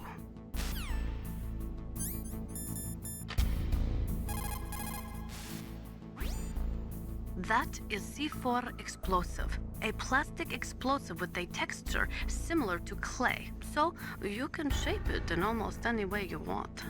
Although it has 1.4 times the destructive power of dynamite, it is highly stable and won't explode without a detonating device, even if it is shot, burned, or beaten. You are using a wireless detonator, yes? The detonator is equipped with a scrambler, so you don't have to worry about interference from any other radio source. Make sure you are sufficiently far enough away when it goes off. Also, as you know, the sound of the explosive will alert your enemies, so be careful. Okay, fuck it. I was gonna do it after the Ocelot fight, but since Platonic's asking, let's do it right now. We got the checkpoint anyway. Because the thing that sucks about getting an alert here is that that guy wakes up forever. If you get away. I think if we get a continue, it's fine. Oh shit. Not like that.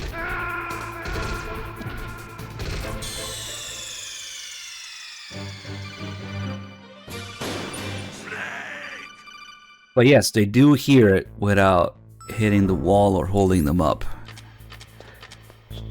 Well, especially since there's no... God damn it. There's no holdups. I don't think they do that in 2. In 2, you can use it as a distraction by hitting the wall. But I really don't think that they hear a gunshot itself with a suppressor. Maybe I just remember wrong? I don't know. Let's wait for this guy here.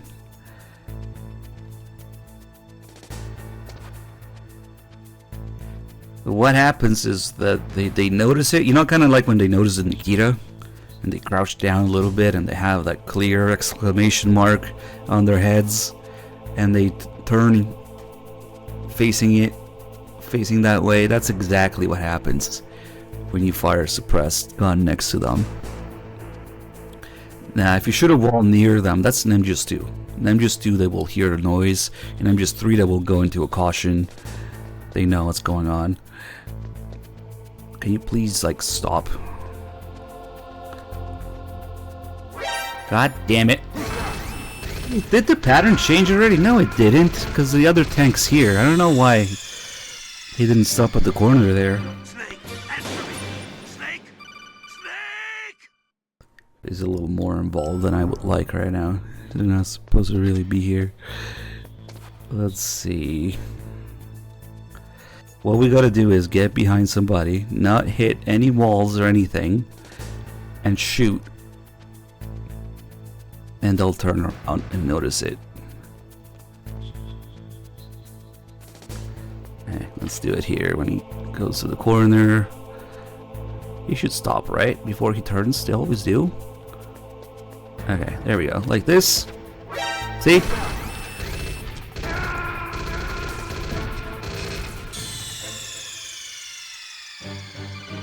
That's the thing that's crazy. If you're close enough, they still notice it. That happens in 2? Man. I have... I don't know why I have this just vivid memory and conviction that it only happens in 1.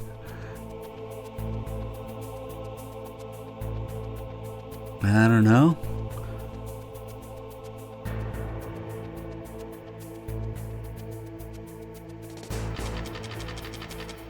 I'll have to test it again.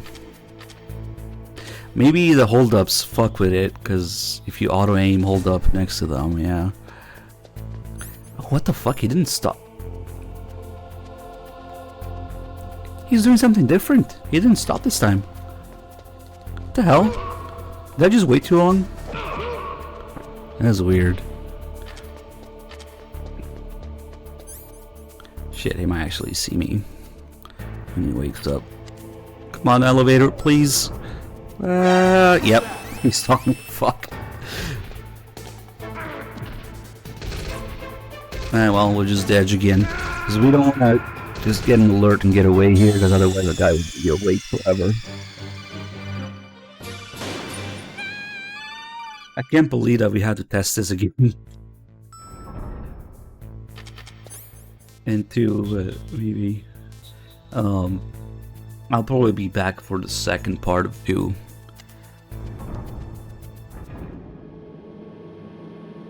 I almost want to test it right now, but yeah, I don't want to fuck with changing the game and stuff right now. Let's go to Ocelot. Mantis was gonna talk shit anyway, so it doesn't matter if we die a few times. Because we're also gonna do the thing where Ocelot is disappointed, which to me was kind of a surprise that the cutscene dialogue changed. I never just got it naturally. So what we're gonna do is I'm going to hurt myself a little with C4. Don't do this at home. So that Ocelot can kill me more easily. Cause something happens when you die 5 times to Ocelot's gunfire. Not killing Baker with the explosives or whatever. You just have to die to his gunfire. So we got a couple things going on here. You can already see Baker in there. Of course. If we just align properly, we can shoot him, and then Ocelot is already there in the background saying, "What are you aiming at? What are you aiming at? What are you aiming at?" Kind of a spoiler. And of course, if we kill him, if we keep shooting him, 3 hits and he dies. You idiot! And you get the special game over with Ocelot calling you an idiot. Now, technically, these are reserved for the boss fight, but if you already know that he's there, you can do it. Actually, I should have gotten the other checkpoint already. Because otherwise, I have to keep destroying these walls every time. We're gonna die like a bunch of times here to show different things. That's worth it.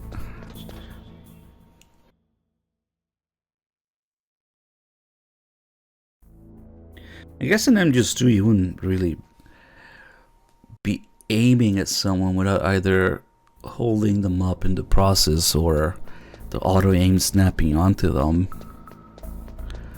I guess you just walk up to someone and manually aim away to test it. I really want to test it now. Damn.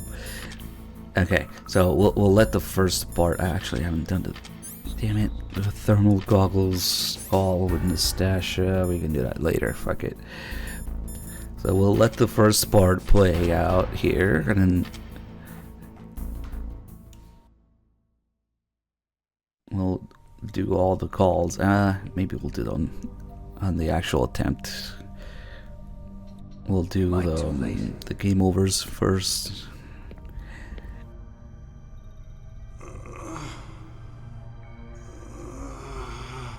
He's alive. You're the Arms Tech president, Kenneth Baker, right? Don't worry. I'm here to save you. No, don't touch it! C4.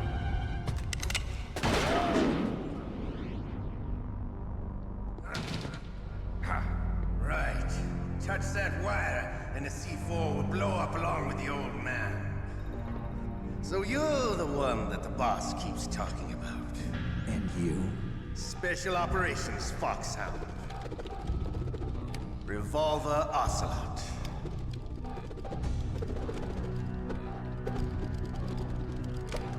I've been waiting for you, Solid Snake.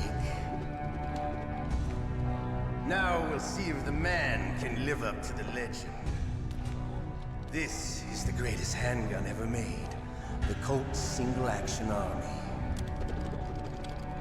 6 bullets, more than enough to kill anything that moves.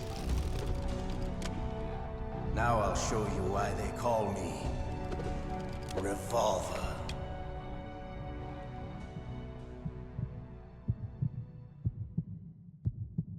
Draw! Alright, I just died with gunfire. We gotta do this 5 times for him to be disappointed. Snake, answer me! Snake! Snake! Nice, now he just takes 1 hit with his little health. But I guess we'll do an extra game over because I'm guessing that the reason it doesn't work if you just kill Baker or trigger the explosives is that if you look at the health bars when you trigger the explosives, see, it's only Baker's health bar that goes down. You idiot! So that actually doesn't count as Ocelot killing you. Doesn't count. It's just Baker's health bar somehow. Okay, so we're still at 1.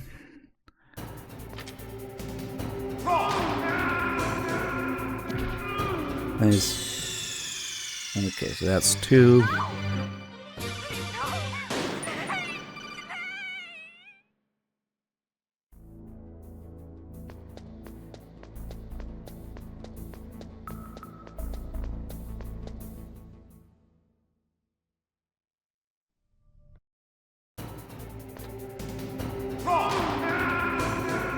Damn, this game is too hard.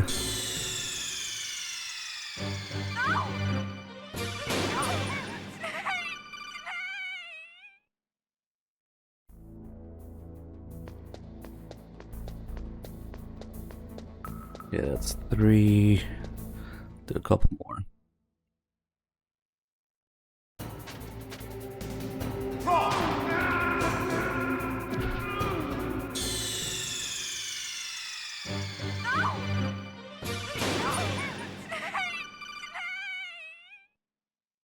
I think I actually tested it with 4, and it doesn't start doing it until 5.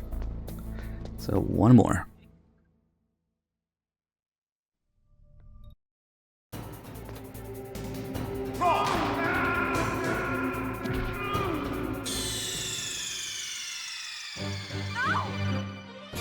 Okay. Calm down. We're just getting a different line.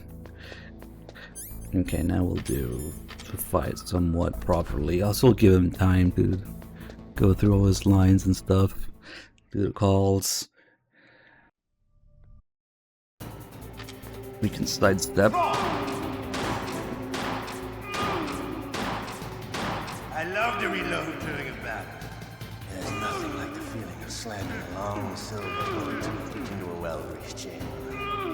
All right, I'm alive. Let's go. You better hurry up. The old man is not gonna last too long. Don't you want to settle this?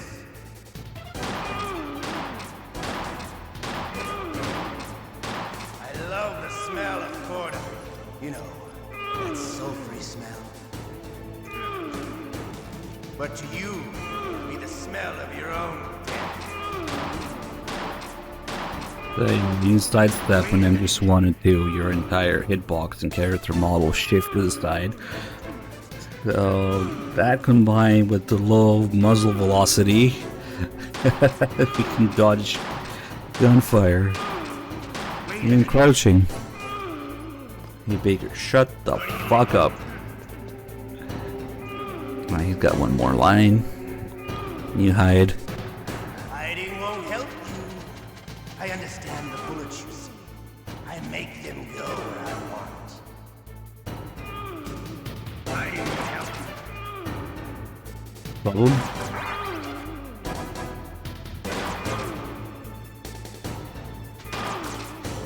I think even if you stay crouched, actually, he can't do it.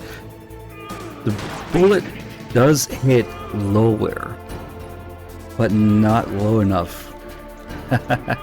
So actually, this is a completely safe spot here. Okay, so it hits up there if you're standing, and down here if you're crouching. And if you don't even want to press against the wall, you can just crawl here. And yep, there we go. You can AFK now against Ocelot.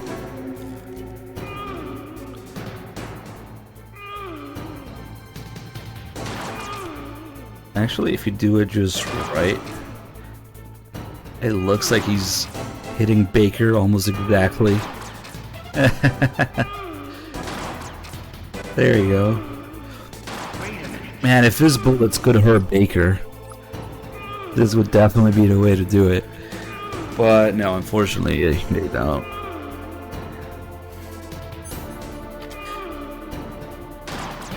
Ah, shit, you know what? I forgot to pick up stun grenades. He's got another reaction to stun grenades. It says, I can't see! But oh well, I guess that's not a big deal. Yeah, you make him kill Baker, and then saying, you idiot, to himself in the game over screen. Okay.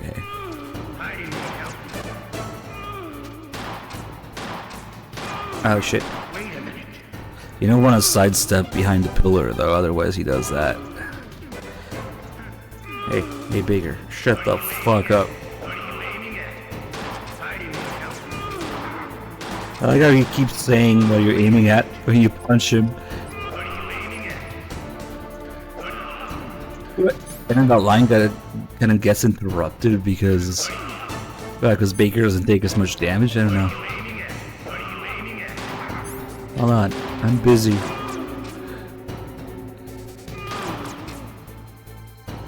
Fuck it, we're gonna beat the shit out of Baker.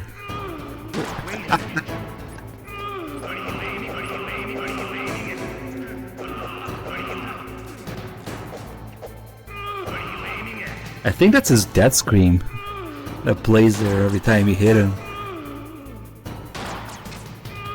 Or maybe he just grunts like that every time. Damn, like perfect. And Baker's face.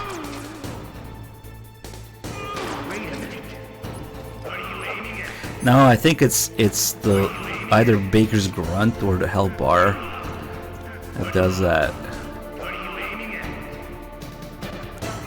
I gotta see if he dies. Yeah, I don't see why not.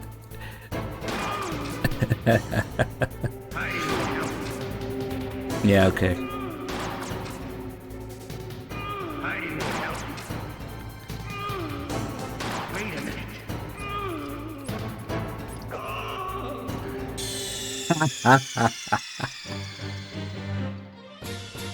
You idiot!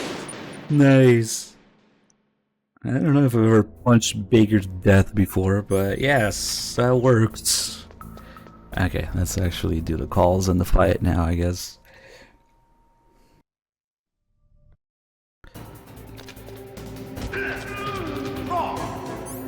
Hiding won't help you. Yeah, this is not very satisfying with the suppressor, damn it.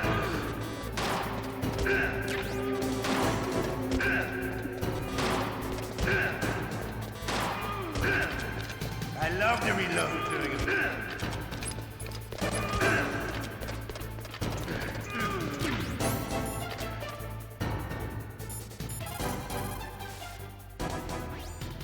If you've got a question about Foxhound, ask Dr. Naomi.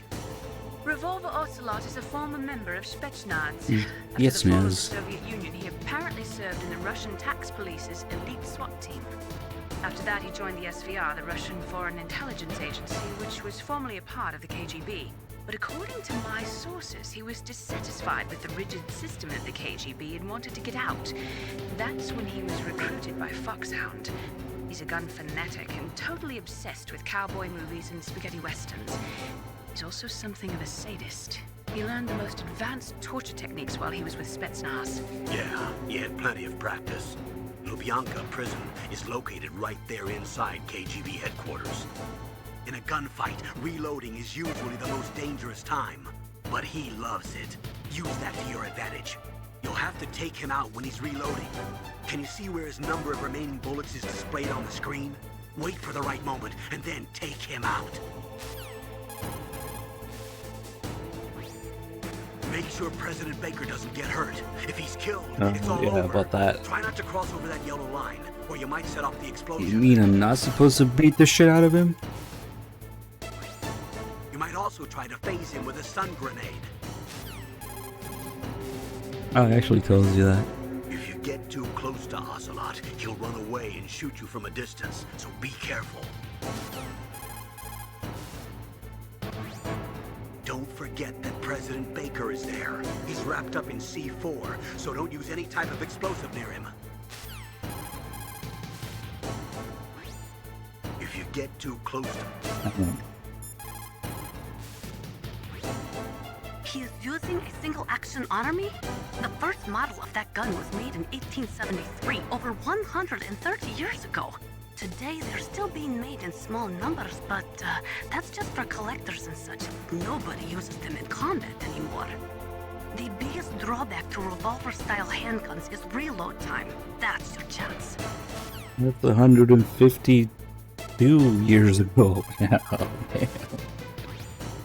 The biggest drawback to revolver-style handguns is reload time. That's your chance.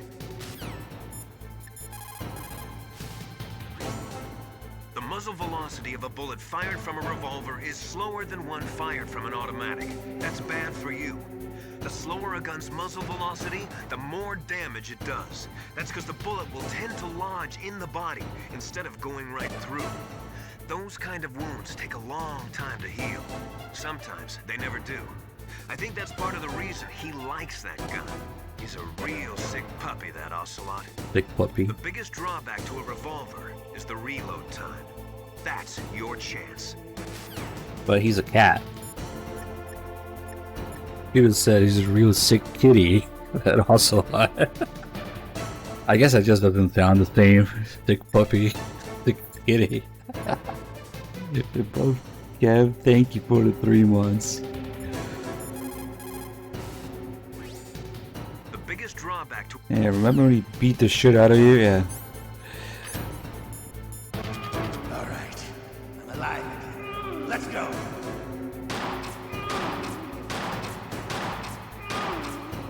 You better hurry up, the old man. Now he's gonna say that he's disappointed, and when he gets his arm cut off, he won't say, "My arm." He'll just scream. You're not cut out for war. Don't worry, I'll kill you It was blew my mind when I first saw it, because I didn't know that was even an option. Instead of, you know, you're pretty good, just about expected from the man with the same code as the boss. Which is actually also an interesting line, because that has a double meaning. both code name and genetic code. When he says the same man, the man with the same code is the boss. That's what it means. Yeah, it's kind of a shame that we missed that line, but this is more interesting, I think. My mind was blown, like, holy shit, bosses react, you know how many times you die to them? I wish they all did that.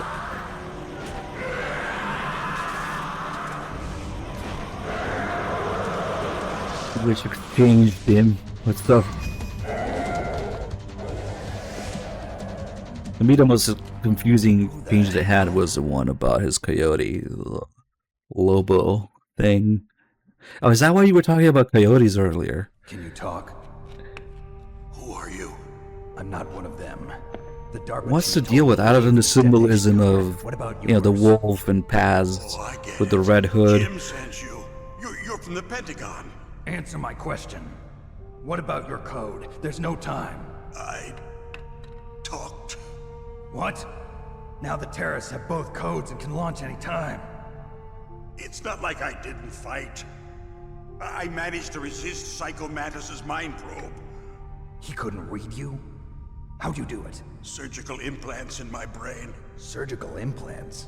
Kind of like a psychic insulation. Everyone who knows these top secret codes has it.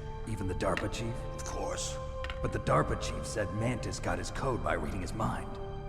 Are you sure you heard him right? Yeah, I'm sure. In that case, how did they get your code?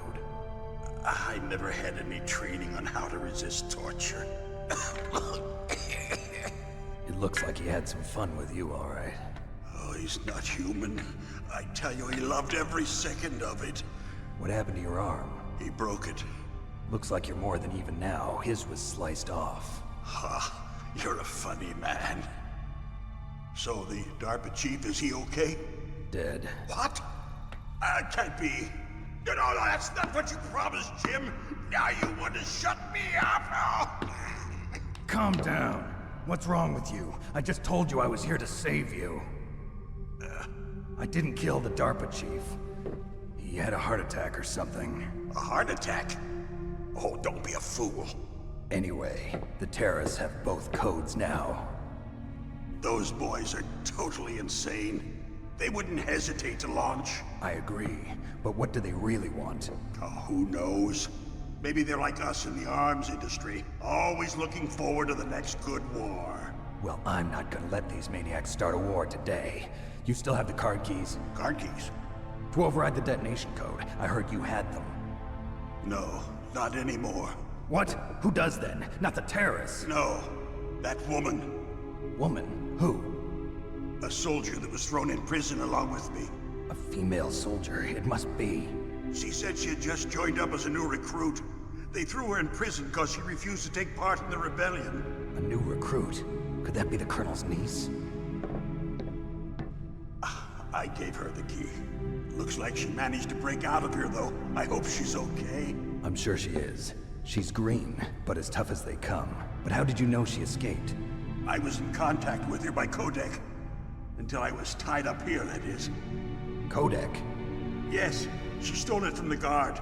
If she still has it, you should be able to contact her. I'm sure she still has it. What frequency was she at? Oh, yeah. Let me tell you, it's... Oh, sorry. I forgot. Damn! Oh, that's right. It should be on the back of the CD case. Try to contact her. I'll contact her right away. But tell me, if this doesn't work, is there some other way to prevent the missile launch?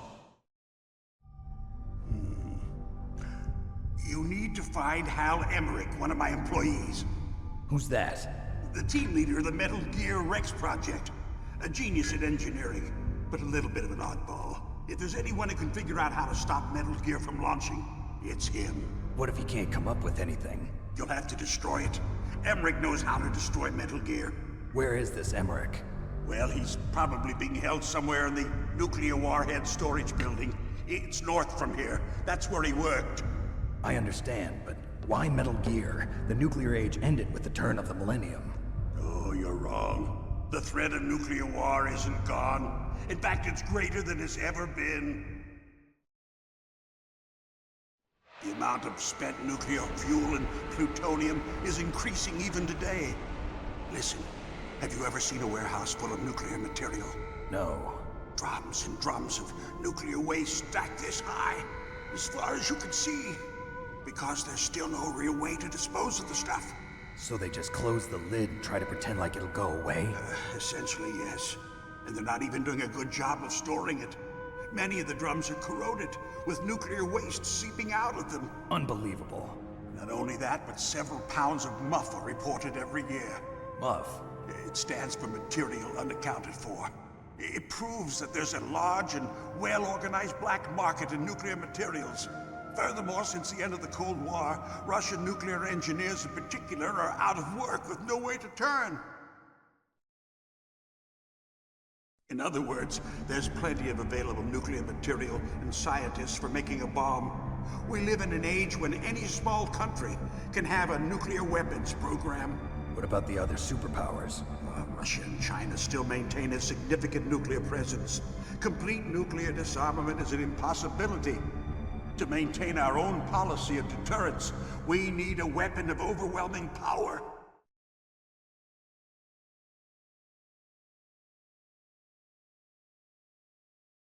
You mean Metal Gear? Yes. You know our industry suffered quite a blow as a result of the cuts in military budgets due to this so-called peace. I remember hearing a lot about mergers and takeovers among the big weapons makers. Yes, and after my company lost their bid to produce the Air Force's next line of fighter jet, the Metal Gear system was our last ace in the hole. That's why we pushed to have Metal Gear developed as a black project. Black project? Secret projects paid for by the Pentagon's black budget. You can avoid a lot of red tape and get a great lead time on your weapons production. And no one can bother you. Not even those bleeding heart liberals on the Military Oversight Committee.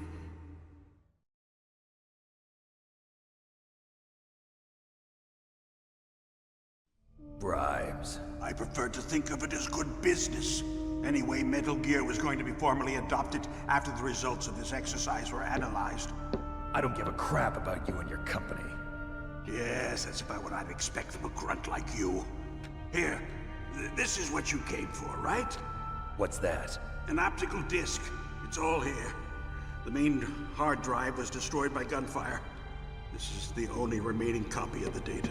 What kind of data? All the data collected from this exercise. Don't play dumb. I know you were sent to get this. I hid it from that sadistic maniac while he was torturing me. They don't know this disc exists. Make sure you report this to Jim. To your boss. I'll give you my card, too. It'll open up all security level 2 doors. Can you walk? No. No, you go on without me. They got my password. They don't want anything else from me. I have one more question. Who or what was that ninja thing? It looked like you knew something. That ninja? That was Foxhound's dark little secret. Dark little secret? An experimental genome soldier. You know him? You should ask Dr. Naomi Hunter from Foxhound. She knows better than I. Naomi? You've got to stop them. If it goes public, my company and I are finished. What? Doesn't Metal Gear use currently existing technology? Metal Gear itself does, but... What did you do to me? Oh, no. Oh, no, it can't be. Those Pentagon bastards. So, they actually went and did it. What are you talking about?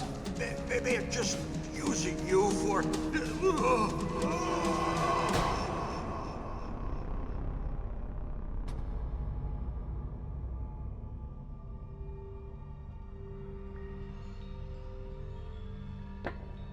What the hell?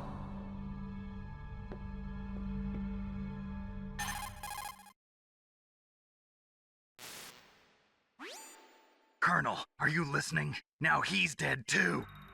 I have no idea. Don't lie to me. It looked like another heart attack, but... Some kind of poison? Well, there are lots of drugs that can cause a heart attack in large doses. For example, potassium chloride or dioxides, but We won't be able to tell without doing an autopsy. Damn! Snake, I want you and Meryl to work together. Can I trust her? More than you can trust me. Get in contact with her. Snake, there's a lot of electrical interference coming from there. It should be okay if you do burst transmission like us, but normal transmission is probably impossible. Try moving away from that area. Snake, get a hold of yourself. Naomi, what the hell was that ninja thing? A member of Foxhound? No. Are you sure? Yes, we have no one like that in our unit. Is that right? Snake, I'm counting on you.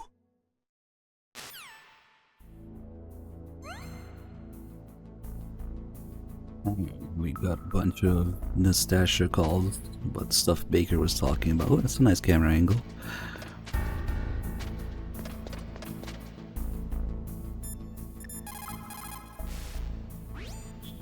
It is just like Baker said. We are facing increasing danger from stored nuclear materials.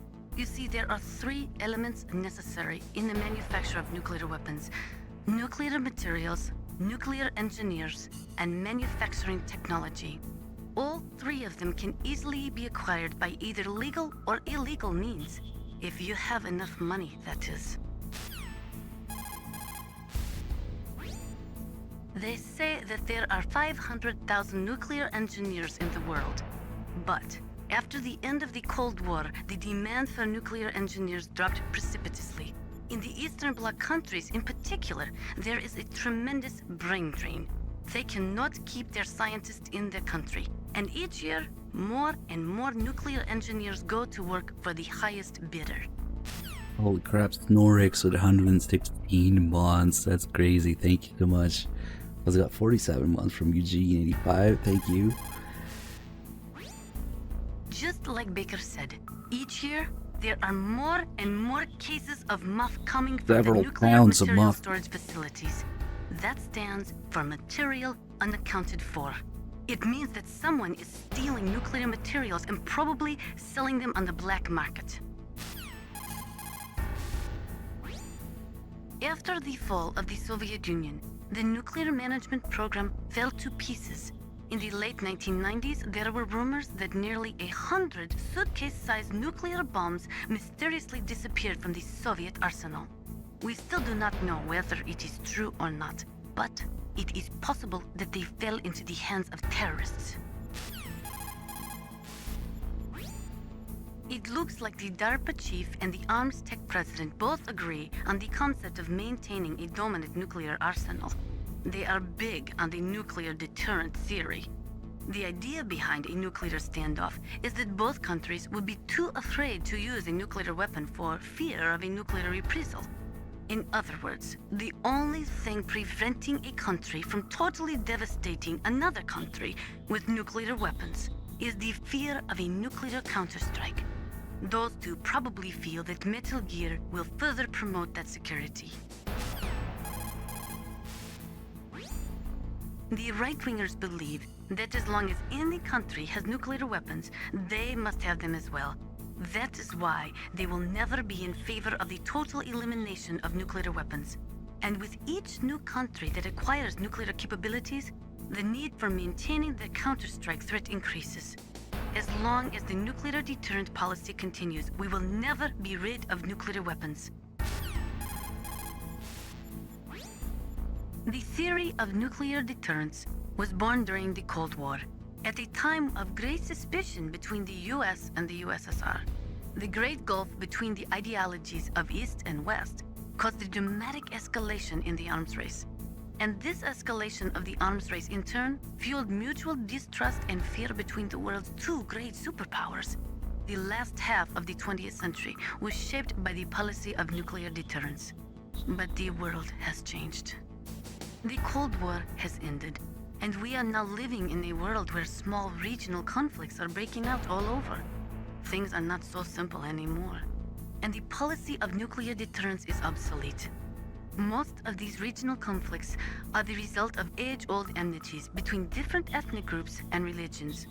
In those cases, the hatred often runs so deep that rationality is thrown out the window. For people such as them, the fear of a counterstrike often means lethal, And that is why the nuclear deterrence policy has lost much of its efficacy.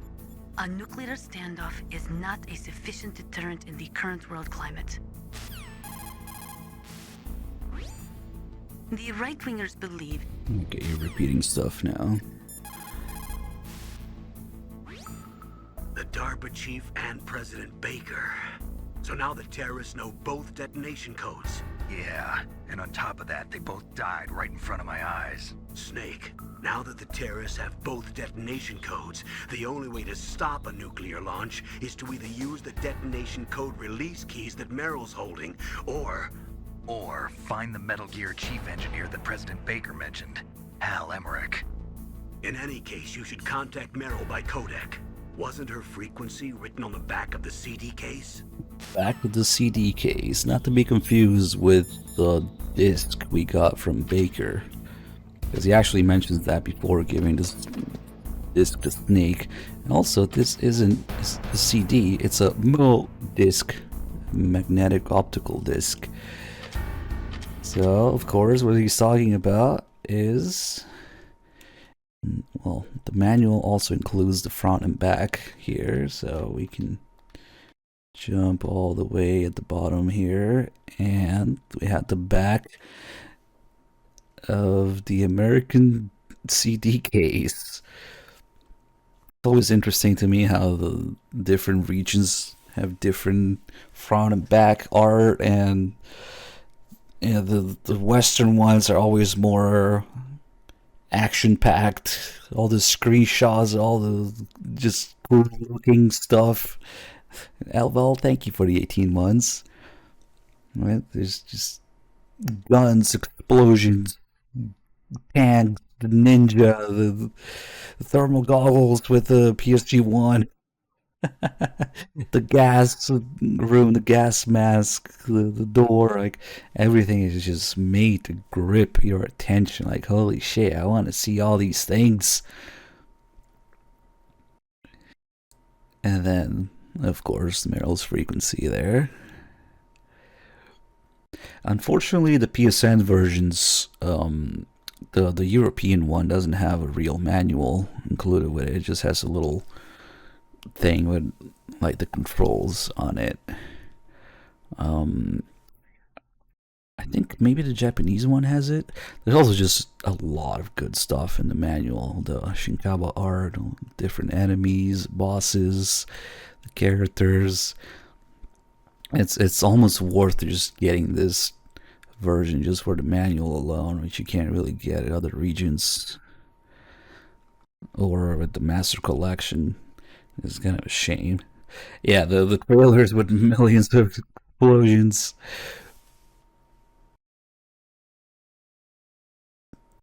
This one also actually has Meryl's frequency in the manual itself, but in the frequency list with all the characters. That's made even easier. I remember the European manual doesn't have that, only in the back. Alright, well, we can't call her from here, like Mei Ling was saying. There's too much interference, so it doesn't work here. Unless you're playing Twin Snakes for some reason, you just completely ignore that. First, the DARPA chief, and then President Baker die of a heart attack? Yeah, smells pretty rotten to me. Master, do you know anything? No, but there's definitely something going on. Keep your eyes open out there. I want to know. People who have been through war and survived develop a kind of sixth sense to warn them of danger. Trust your instincts as a soldier, as a gamer. As a game. Same thing, soldier, gamer, and video game players, huh? And there's yet another way to find Meryl's frequency. I think that one's only an integral, though. If you just keep calling Campbell over and over, eventually Meryl's frequency will show up in the memory here, even without knowing it. But I think that's only an integral. What's up, Snake? Talk to you later, Snake. Oh, that's interesting, dude. Amanda was here earlier. I told her about it. She's like, yeah, it's just gonna cost $1,000. Maybe somebody in California already has one. Yeah, would be easier. But maybe you two should talk. See if we can coordinate that. I don't know.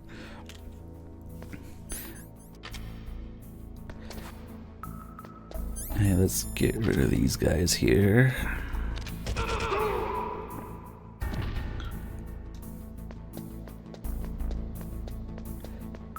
Now that we have card 2, we can get the FAMAS. Let's see if I can get this guy before he sees me. Not a ration.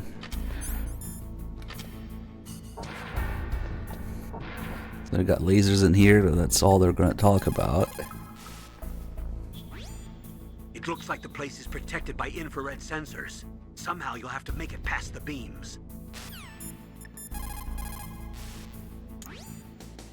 Snake, that room is set with infrared sensors. You should be able to see them if you had some smoke.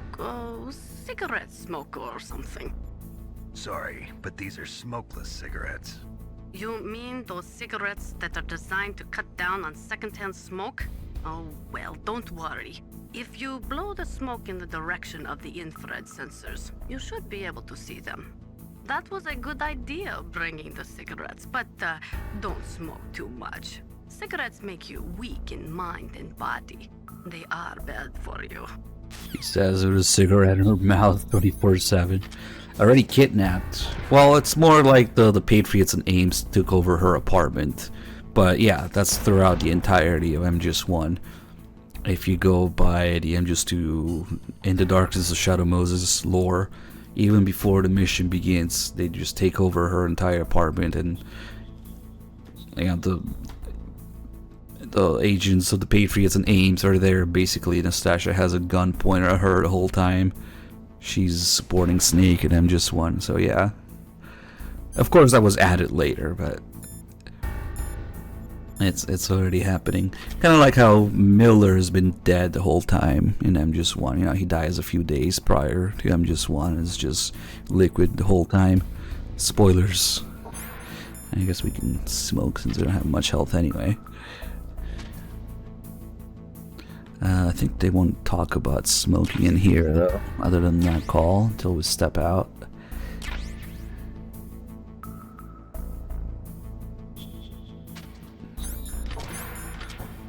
Yeah, well, let's do it here. Piss off Naomi here.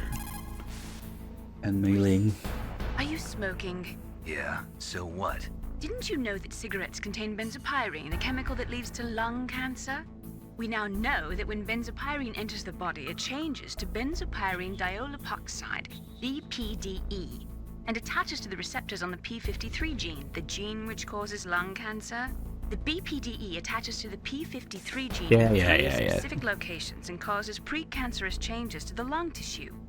You know a lot about science, but you don't know how good a cigarette tastes in the morning. Joke's on you, Naomi. You're gonna die of cancer. Not Snake. Fuck. Some pretty big spoilers there. I was just talking about the manuals. So we are on the NTSC American version right now, and it has the full manual here with everything front and back and all the pages in between. But the European one doesn't. That's yet another reason the European version is just inferior, other than being more expensive, running slower, and not having the manual is just not desirable. I gotta check.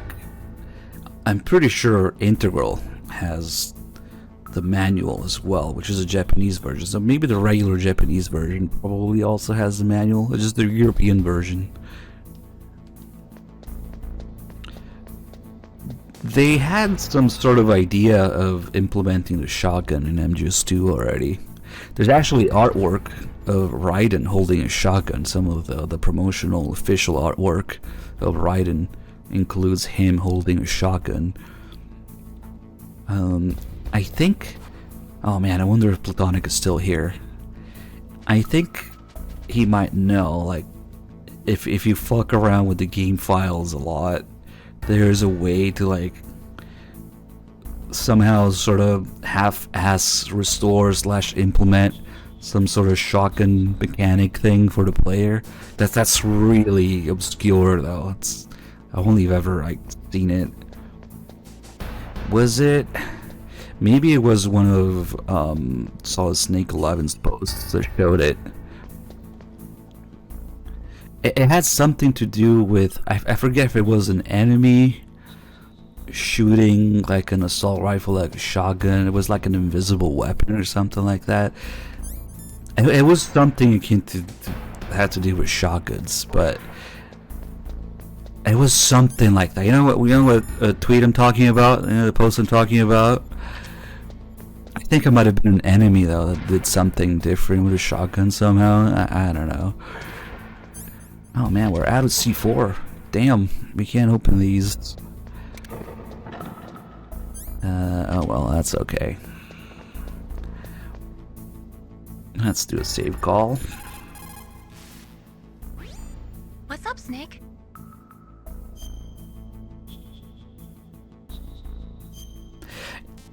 Yeah, I've seen that glitch too. I've had it happen to me in VR. If that's the one we're talking about, where they basically shoot the shotguns at assault rifle pace. So it just shoots crazy amount of shotgun ammo all at once. That one I've seen happen in the game. That even happened to me.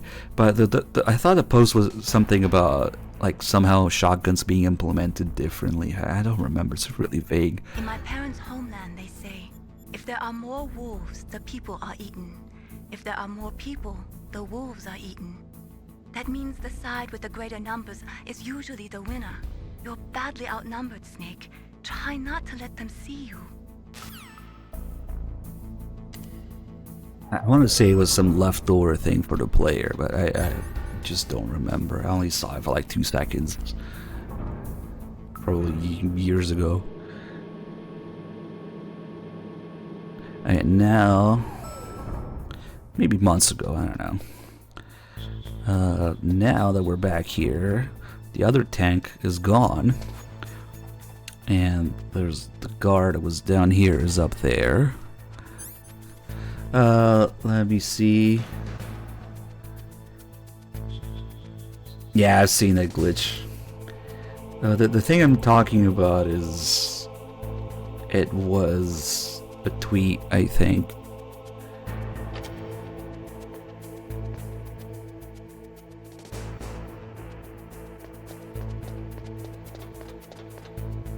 The door up there is closed now, so that's level 4 door.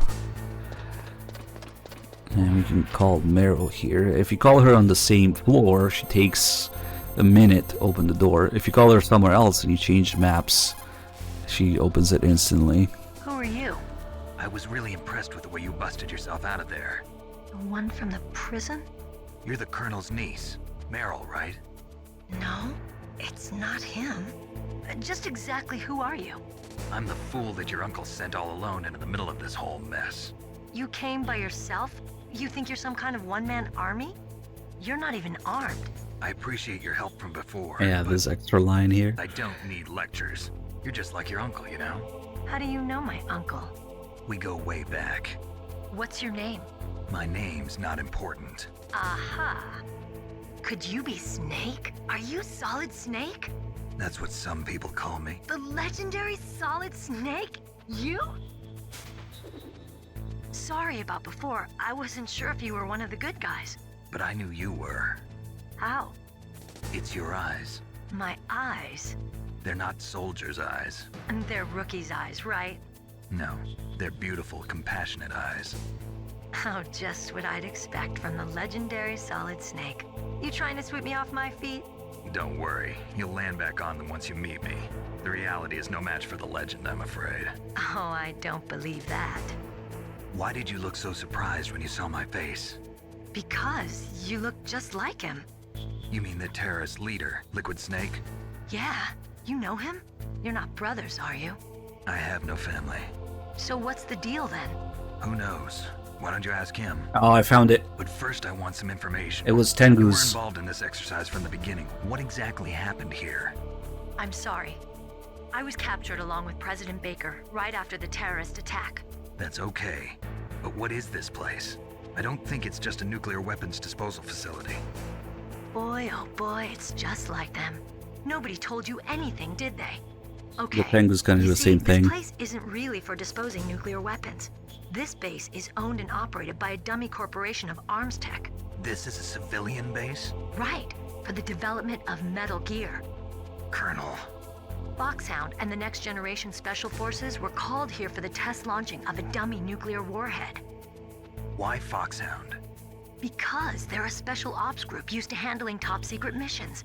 They figured they could help keep it all hush-hush. But we must have fired nuclear warheads before. Why just this time? I heard it was because this was to be a final test before the formal adoption of the Metal Gear program. Well, that's what I heard anyway. Sounds kind of fishy. So what do you think the terrorists want? Sorry, I'm not sure. I was captured with President Baker right after the revolt started. Oh yeah, that's when he gave you the detonation code override keys, right? That's right. Amazing you were able to keep them hidden from the guards. Well, women have more hiding places than men. Anyway, you met Baker, huh? How's he holding up? He's dead. What? Heart attack. Same as the DARPA chief. The chief died from a heart attack too? Yeah. Was either of them sick or anything? No, not that I heard of. Well, I don't believe in coincidences. Something funny's going on. Sounds like it, but I have no idea what. Me neither. Yet. Do you know the person who designed Metal Gear? You mean Dr. Emmerich? Yes. Is he still alive? Probably. He should be in the research lab in the second-floor basement of the nuclear warhead storage building to the north. Second floor basement? Yeah, that's where his lab is. I think they're forcing him to work on the nuclear launching program. So they'll need him alive until that's done anyway. Then we better do something before he finishes. You're right. In case we can't override the detonation code in time, I need to ask him how to destroy Metal Gear. You plan to take that thing on by yourself, Snake? It won't be the first time. Ah. What's the best way to get to the building where the doctor's being held? There's a cargo door on the first floor of this building that leads to the north. What's the security level of the door there? 5. But it's okay. I've got a level 5 card. Well, I've got to go save the doctor. You should go. I'm going with you. No way. You're still too green. I want you to hide somewhere. I'm not green. Oh, yes you are. You pause for just 1 second in front of your enemy and it's all over. Good luck doesn't last forever. I don't know what happened. I just couldn't pull the trigger right away. I never had any problems in training, but when I thought about my bullets tearing through those soldiers' bodies, I hesitated. Shooting at targets and shooting at living, breathing people are different. Ever since I was a little girl, I always dreamed about being a soldier. Every day of my life, I've trained my mind and body for the one day when I could finally see some real action, and now... So what now? You want to quit? I can't quit. I can't allow myself to quit now. Listen, Meryl. Everybody feels sick the first time they kill someone. Unfortunately, killing is one of those things that gets easier the more you do it. In a war, all of mankind's worst emotions, worst traits come out. It's easy to forget what a sin is in the middle of a battlefield. But this isn't a war. It's a terrorist action. You're just a little jumpy from the combat high. The adrenaline in your bloodstream is starting to thin out. Just take it easy. But I learned all about combat high at the academy. We'll talk about it later. For now, just think about keeping yourself alive. If I get out of here alive, I'll think about that other stuff. Okay, let me try to say this another way. Stay the hell out of my way. You're a real bastard, just like my uncle said. Huh, I told you, the real me is no match for the legend. It looks like you were right. Okay, Snake. I'll be a good girl. We'll link up after I grab the doctor. Then we'll take care of the detonation code override. Gotcha. But listen, I know this area better than you. Call me if you have any questions. Be careful, okay? After I open up the cargo door, I'll contact you. Wait for that. Get the box meanwhile. Sneaky 441. Just another 100 plus months.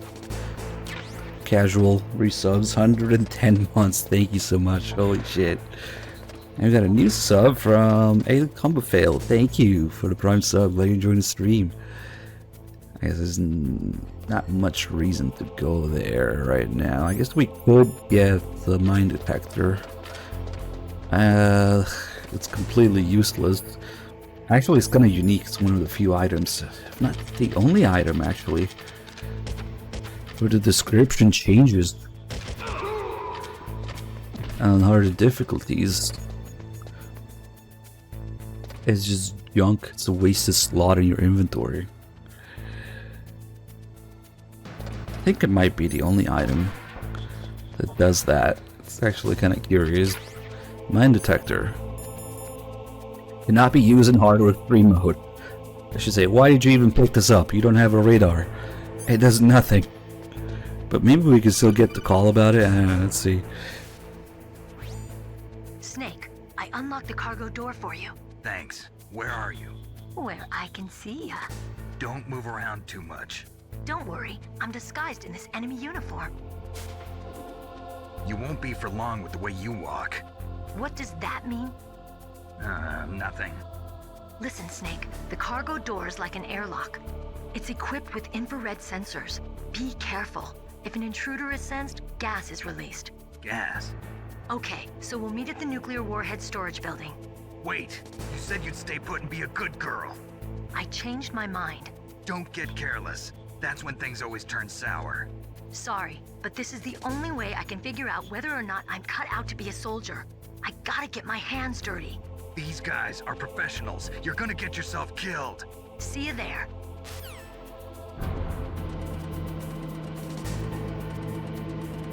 I never understood how she opened the door from a distance, but then she also says where I can see ya. So is she supposed to be in here? She most definitely isn't one of the soldiers in here. So I don't know what the deal is with that. Like, they make it sound like she's nearby, but maybe it was originally the idea that she would walk by and open the door. It just opens by itself. No, you don't really see her like that until later after the ninja. Her ass will be squeaking. Anyway, we got a few item calls to do now.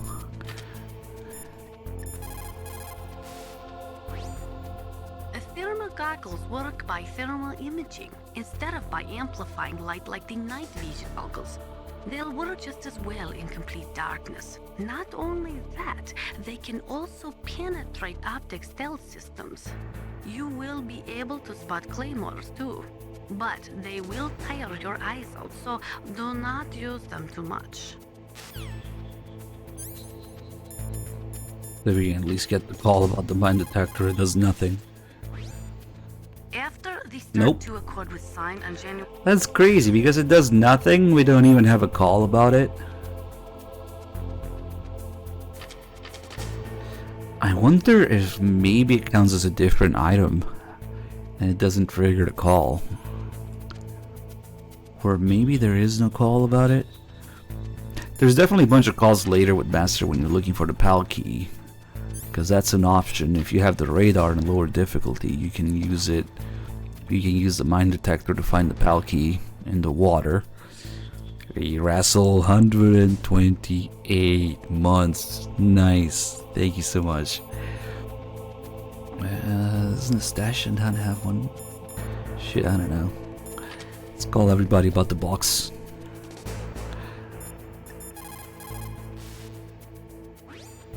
What have you got there? A cardboard box? Yeah, remember that trick? That's the Snake I remember. Those poor fools won't know what hit them.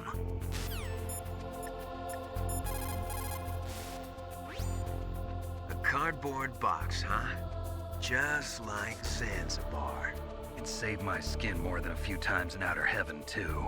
Getting the maximum use out of ordinary on-hand objects is the first principle of survival. It's especially important in covert operations. I haven't forgotten what you taught me. You say ordinary items, but have you tried looking for a box that's big enough to actually fit a person like this? In my experience, they're extremely rare. I was thoroughly disappointed. Like, damn. Maybe you didn't get the full scale of it in the game, but this bog is fucking huge to be able to fit a person inside. I haven't seen many boxes that size in real life.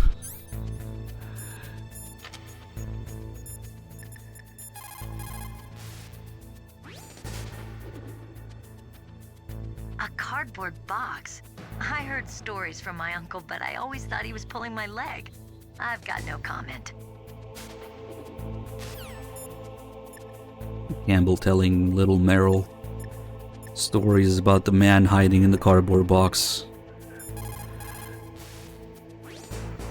A cardboard box.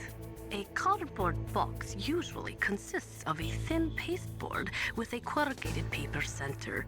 They are usually made of recycled paper. It was first invented in Europe over 100 years ago.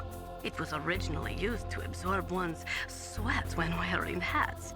With the same amount of wood to make one wooden box, you can make 6 or 7 cardboard boxes.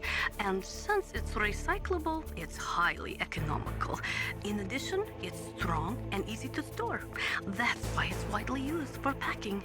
But to avoid damaging weapons and other delicate instruments when shipping them, they should be packed in stronger boxes like wood or something. Also, the crevices should be filled with styrofoam to prevent them from moving around. So, anyway, what's with the box? Oh, nothing. No big deal. After a scientific explanation what a box is, Snake is too ashamed to explain what he actually uses it for. Maybe military base boxes, but this is a civilian base. That's the whole twist there. Where is this guy?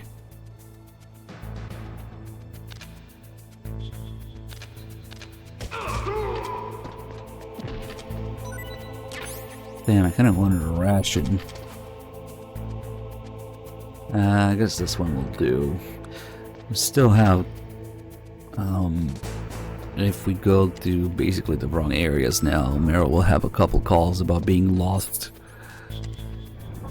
And the one in the heliport is kind of funny. I didn't know where to go. Wait, you're not Meryl. Good. Oh, that's right. Found a SOCOM. That's a Special Operations Command pistol. It's a 45 caliber pistol with plenty of stopping power. It's also equipped with a LAM for nighttime combat. If you hold down the weapon button, you can train the laser sight on the enemy to help you aim. If you find a SOCOM suppressor, you can equip that After too. a call there about the That suppressor pistol was first. designed specifically for use by special forces, so I think it will be useful. Some people find it a little heavy and hard to use, but it shouldn't be a problem for you. Always forget the suppressor is a separate call. It's easy to miss because if you equip the gun once you pick up the suppressor, it'll automatically put it on the gun.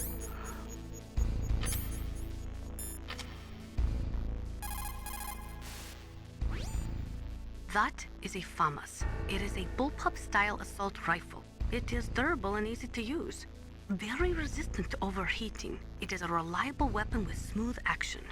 It can fire up to 1,000 rounds per minute. On full auto, you will empty a 25-round magazine in a few seconds.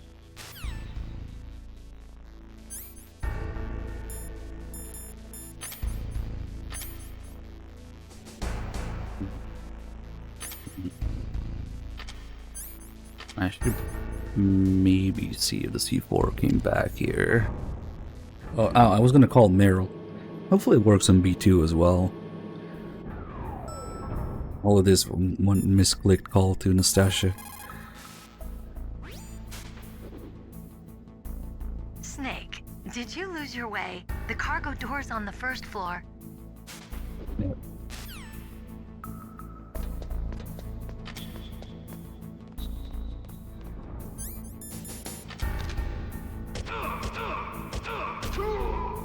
This guy's taking 4 hits to die. Ooh, what'd he drop? Ammo.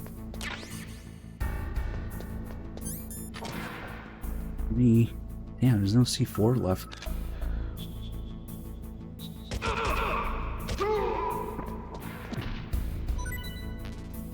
I thought it would at least spawn one more after Ocelot. That kind of sucks. Oh, wait. Wait a minute, are we seriously locked out of the thing? That's okay, I wanted to get these stun grenades with it anyway. I forgot I already destroyed those walls.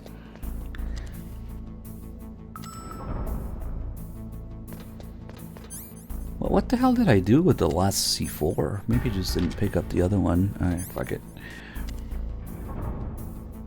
Then we'll go to the heliport to get the other call about being lost. Meryl really starts talking shit to Snake. Getting a little too comfortable with him.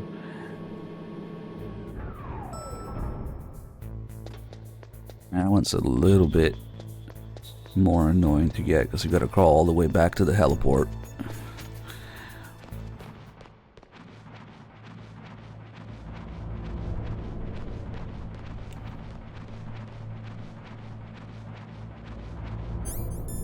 Might as well have a smoke with this much health. I'm dying anyway, might as well smoke. Wait, that's MGS4. MGS4 plot.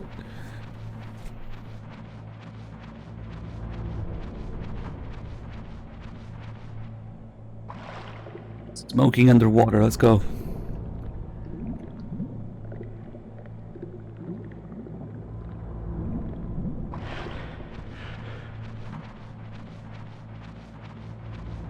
I'm pretty sure this isn't MGS4 ass wipe.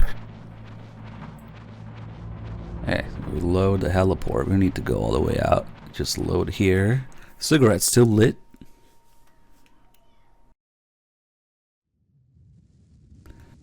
And call Meryl. Snake, where are you going? The Warhead storage building is north. I can't believe it. Solid Snake is lost. I guess it's true. The reality really can't live up to the legend. Damn. Follow-up call.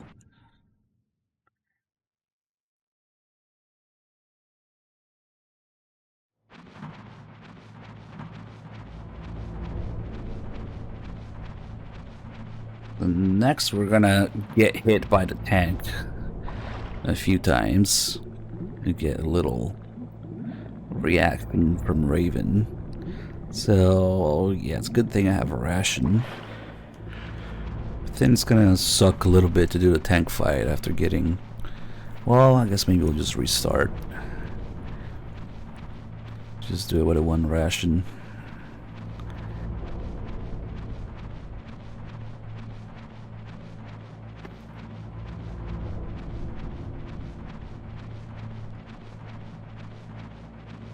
We also... Crap, it might be too late. Yeah, smoke underwater. I also forgot to call Campbell in between, where we called Meryl when she opened the door. Oh well. Meryl contacted you, didn't she? Go through the cargo door in the north part of the hangar. Head for the Warhead storage building. There's like this call who's kind of relieved that they made contact, but now he talks about his door. What is it, Snake?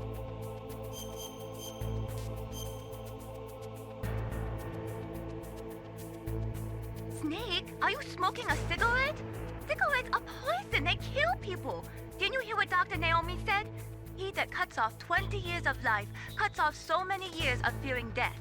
Is that why you smoke, Snake? You're too afraid of life? I guess I forgot to call her earlier. I'm just getting pissed about the cigarettes. Oh well.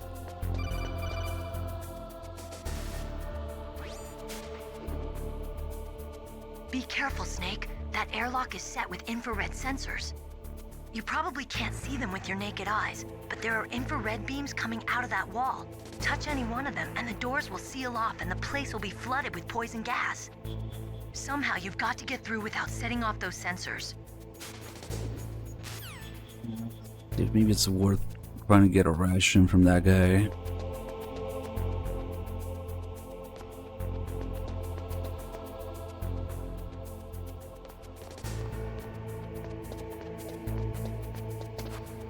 I think he turns this way first, yep.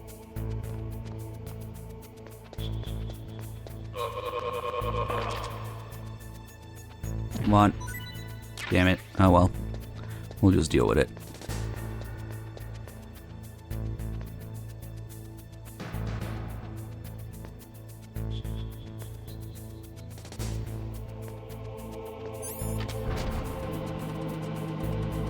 Always feel a slight sense of relief after making it past the last laser.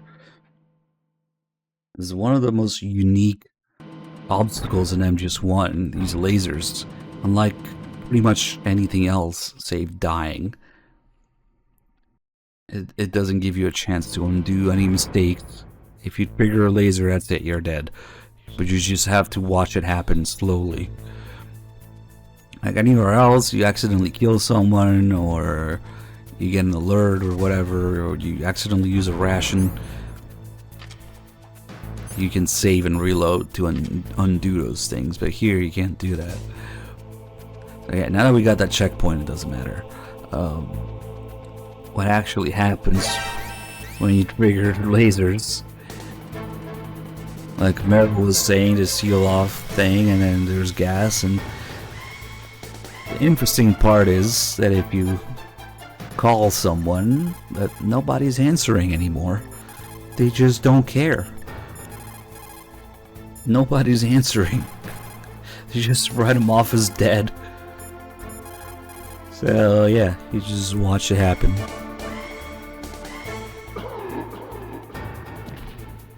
Dying with a cigarette. And now they call you. See, I always thought it was funny. Now they call you in the game over screen. Come on. Maybe they cut off the communications somehow. Oh yeah, there's something about this little effect on the trail of smoke. That's actually some of the things that we learned from the developer commentary, frequency and integral. See, it's got this little effect on the smoke. Let's see, does it do it when you stay still? Yeah, okay.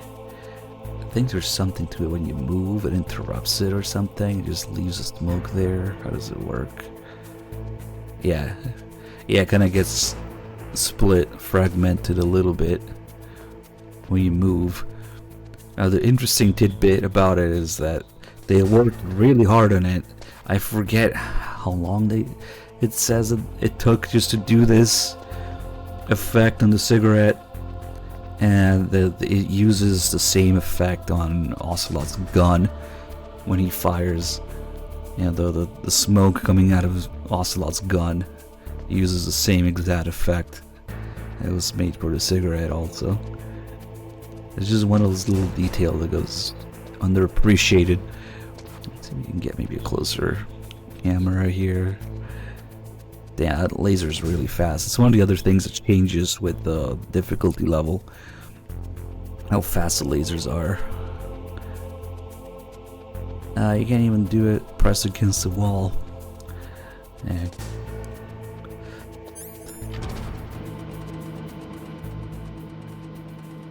I don't think the gas is supposed to be flammable. Actually, there's a bunch of calls about the gas and what it is and what it does in the next area, but you have to get close. I mean, you have to get caught. So you can only really do those calls during an alert, which is a little bit chaotic. You had the alert music in the background. Just shoot the control units. Snake, be careful. There are Claymore mines around there. Use a mine detector. Who are you?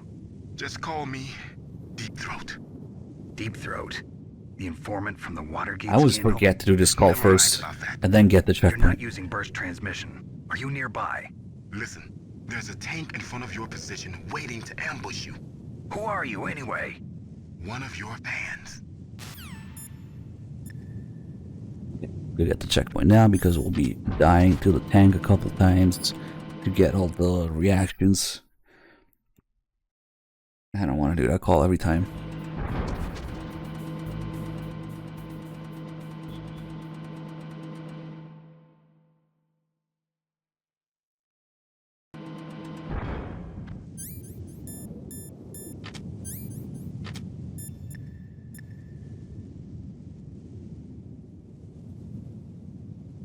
Actually, none of the calls I do now will save if I go forward and die to the tank. So yeah, now we'll do another checkpoint. That area is mined? After you locate the mines on your radar, crawl forward and retrieve them. Anti-personnel mines have killed over 20,000 non-combatants in the past 30 years. In countries like Cambodia and Nicaragua, the killing and maiming of innocent victims continues long after the wars have ended. It is easy to plant mines, you see, but removing them is a different matter. It requires more time and manpower than anyone is willing to invest. The superpowers need to donate more mine detectors and other equipment to remove them. It is the least we could do after laying them. Hey Andy, thank you for the 20 After months. you locate the mines on... Okay.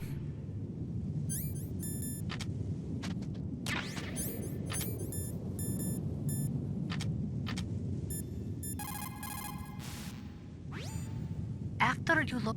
She doesn't talk about the claymore itself right now. Just scroll. Yeah, I'm afraid it's not that easy.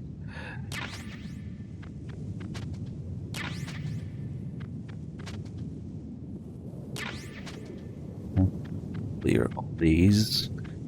Those mines are actually still there during the tank fight if you go too close. And I don't have any C4, so it might be useful to slow it down. Get the rest of the deep throat calls here. Colonel, I got a codec call from someone outside this operation. I know. We were monitoring the call. Mei Ling knows everything about the communication system, so let me have her explain it to you. Well, if somebody knows your frequency, they can call you. But the question is, how did he learn it? It's top secret information. So you mean someone leaked the information? That's the only explanation I can think of. Mei Ling, do you know where that transmission originated from? I'm sorry.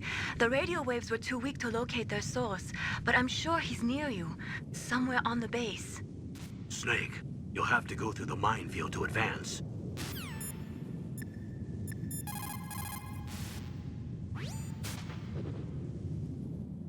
If you go north from there, you'll eventually come to the Warhead Storage Building. Dr. Emmerich should be in the laboratory area in the second-floor basement. I'll go ahead and wait for you there. Meryl. What? Are you gonna tell me to stay back because I'm too green again? Nope, it's your decision. I can't stop you from doing what you want, but... But... Don't do anything stupid, okay? Stupid? Boy, thanks for the great show of competence. Meryl. Anyway, I'll see you there. Meryl, the codec's green, everyone's green. Master, does the name Deep Throat mean anything to you? Deep Throat? What? You mean the guy from What, Watergate? him mean my search history? No, but he uses the same name. Whoever he is, he's not part of our operation, but he's been giving me advice by codec. What? On top of that, he wasn't using burst transmission. It seems he was transmitting from somewhere on this base. Somewhere on the base? Yes. I have no idea who that could be. I see. Does Deep Throat mean anything to you? I mean... What the hell? If you go north from there, you'll I have been disconnected from the access point, apparently. What the hell is that even about? Oh yeah, let's save these calls.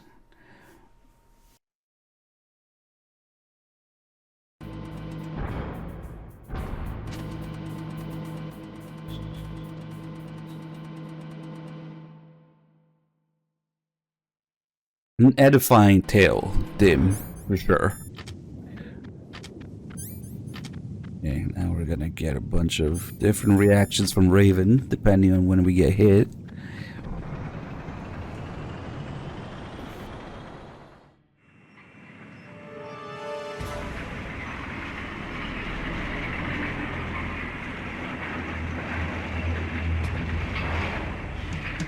This is Raven's territory. Snakes don't belong in Alaska.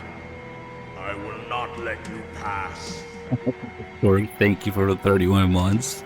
Send him a message.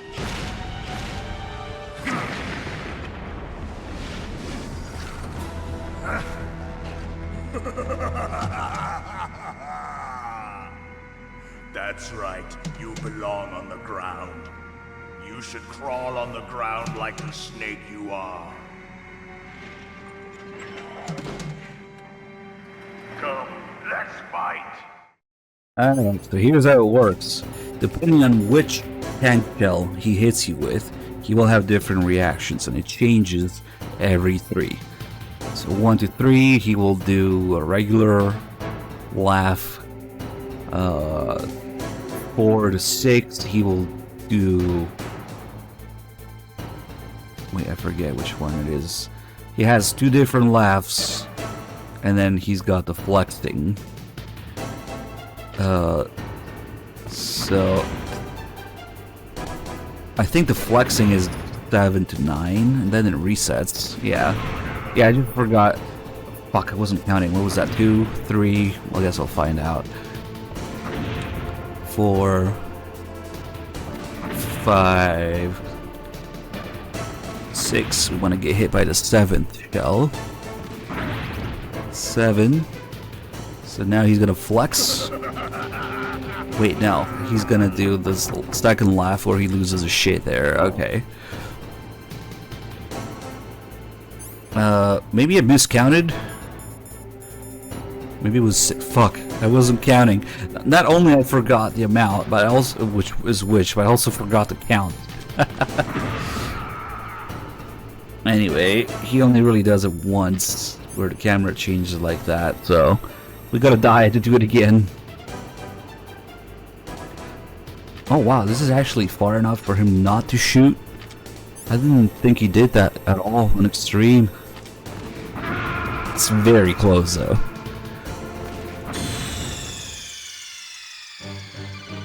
Snake, answer me! Snake! Snake!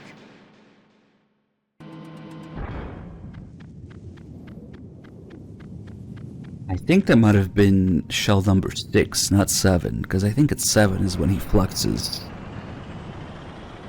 Anyway, let's do the first one where he just points and laughs. Shit, I forgot to equip the ration. Damn it. That's not gonna work. You can still hear him laugh, but you can't see it.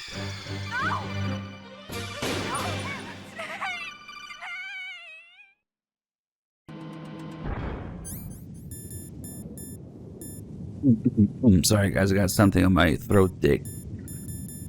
I gotta clear my throat dick. What the fuck? Nice. The more you know. This is gonna be a regular point and laugh. Yeah, okay.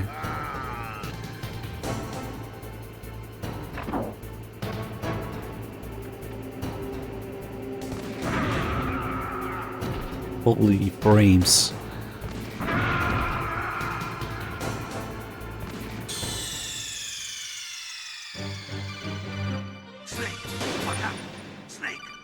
I'm pretty sure I miscounted because I usually show the flex first. And that's number 7. So that must have been 6. Shit, I don't know. Okay, let's count for real now. 1, 2, stop backseating. 3 frames. 3 frames. 4 frames. 5 frames. 6. Okay, 7. Did I just remember wrong or did I miscount? There you go. At 7, we have the Fleck. Okay, I guess we can still do the fight now. We're gonna have to restart. So that call you get after dying a couple times, they start backseating. I think you might What be is able this to blow one? the tank's electronic systems with a chaff grenade. If for some reason you don't have Nastasha, then Meryl tells you about it. Snake, look out for that tank's main gun. It'll pulverize you. There should be some way. Ask Nastasha. She knows everything there is to know about weapon systems. I don't think that's a good day, Asuna. I think it's a bad day. That M1 tank is equipped with advanced Victronics. Once it locks onto a target, it automatically tracks it, and its main gun is effective up to 3,000 meters. To get close, you'll have to confuse its tracking system. Use your chaff. If you can jam the system and get close enough, it won't be able to use its main gun. Use your chaff at a long distance to fool its electronic systems. Even if you can get close, the M1 tank's maximum speed is 45 miles per hour. First, you'll have to slow it down. Go after its caterpillars with C4 or grenades. Once it slows down, toss a grenade in the commander's turret. The M1 has exceptionally strong armor. With your weapons, the only way to beat it is to attack the soldiers inside through the hatch. Try to aim at the upper hatch with your grenades. What's up, Billy? Matty B, thank you for the 23 months.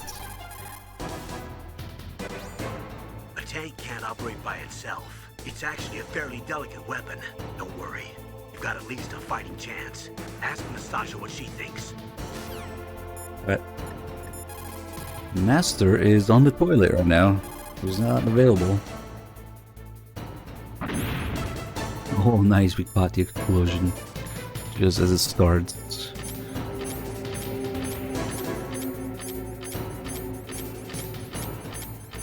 Nice. I guess we'll use a chaff grenade.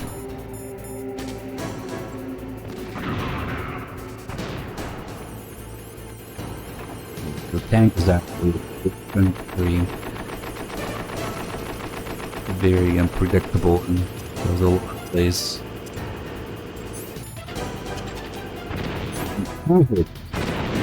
The threads to slow it down most of the time. There we go. Okay. It wasn't perfect, but it do some damage. Oof. And he almost always rushes south where the terrain is all irregular and it's a pain in the ass to land grenades. Oh, come on. Oh, good throw when I don't need it, of course. Okay, let's see if we can align here. See how you like that? That might do it. Oh, close.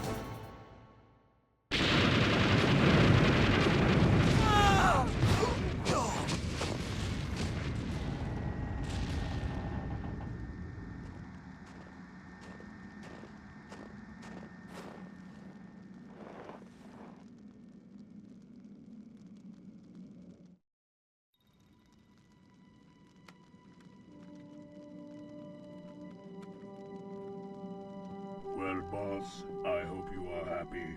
He got the card. We'll play with him a little longer. You would be wise not to underestimate him. What did you think of him? He is just as you said. In battle, he is as if possessed by a demon. Much like you, I would expect no less. See? I told you so. But I will kill him. So, General Ivan, I hear he took your hand as well as your dignity. Watch your tongue, shaman. In the language of the Sioux people, Sioux means snake. It is known as an animal to be feared. Well, Snake is mine now. When I meet him next, I'll take special care of him. Not yet. Don't kill him yet. He and I will meet again in battle. Same prediction as always? Yes, the raven on my head. It thirsts for his blood.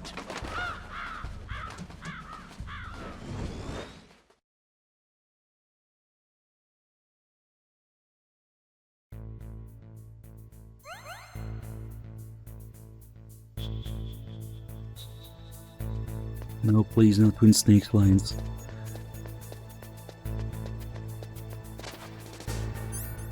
We're gonna suck to get the call. We're gonna die for sure to get the gas call here. Be careful. You absolutely must not use weapons in that area. I've already programmed the nanomachine so that he won't be able to, Colonel. What? What are you talking about? Have you forgotten? That's where they keep the nuclear warheads. Can't you see them? Yeah, there's lots of boxes piled up here, but are they all warheads? Yes, they're all dismantled warheads. They just leave them here? It's like President Baker said, totally careless. They're working on a limited budget. They try to put on a pretty face for the media, but this is the grim reality of it. Nastasha knows lots more about it than I do. All of the warheads in those boxes have had their detonation mechanisms removed, so there's no fear of them exploding. But if the warheads are broken, they might leak plutonium, and that would be a serious problem. Snake, never use your weapon on that floor. I guess we'll just get it over with. So the only way to get the calls about the gas here, and what it actually does, what it is to get the gas. So we gotta get caught. There's some calls about it first. I think they kind of hint about it, but Dr. Emmerich should be in the laboratory area in the second floor basement. Heavy arms fire in that area is strictly prohibited. An explosion could cause nuclear material to leak from one or more of the warheads, and that would be a very serious problem. Please be careful. It looks like they're equipped with gas masks. That's because they're not supposed to use heavy arms. You mean they use chemical weapons instead?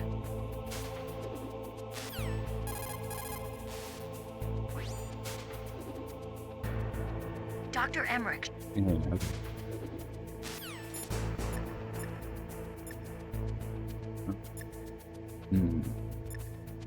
Fuck it, let's just do it. Basically, if you get caught here with all the gas masks, it's one unspent death. Hello.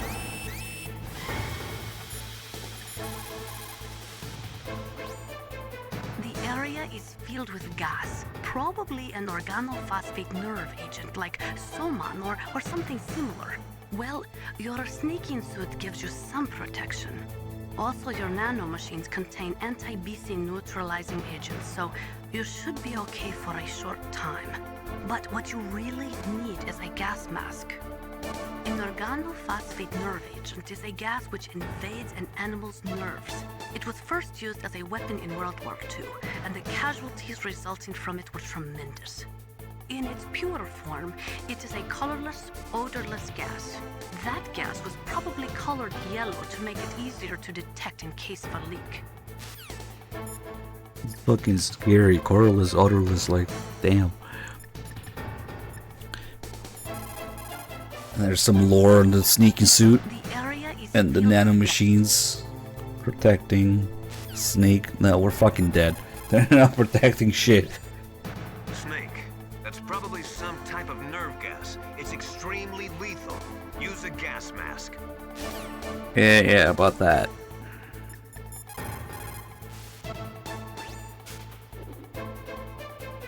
If you use a gas mask, you should be able to survive that gas for a long time. How is everybody so calm? On the second floor basement of that building, so you'll have to go through there without one.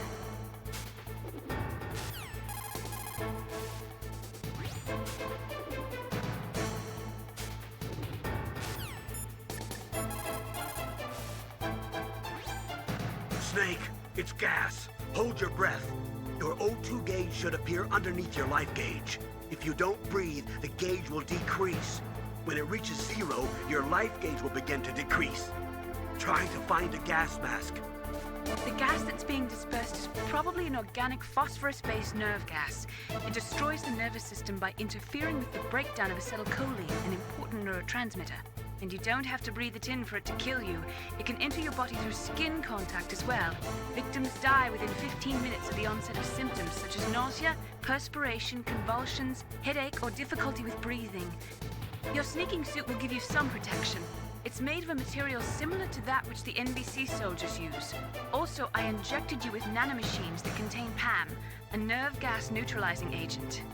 But that will only give you temporary protection. You better find a gas mask.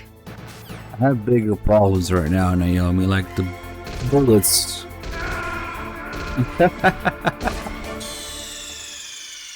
Alright, we're gonna die anyway. Snake! What happened? Snake! Snake! Those are pretty interesting calls, actually, but you can only get them by having the gas around here. Okay, we'll just go there. Get some more calls about this area. Okay, let's see if we can find a ration or two from these guys. Nope.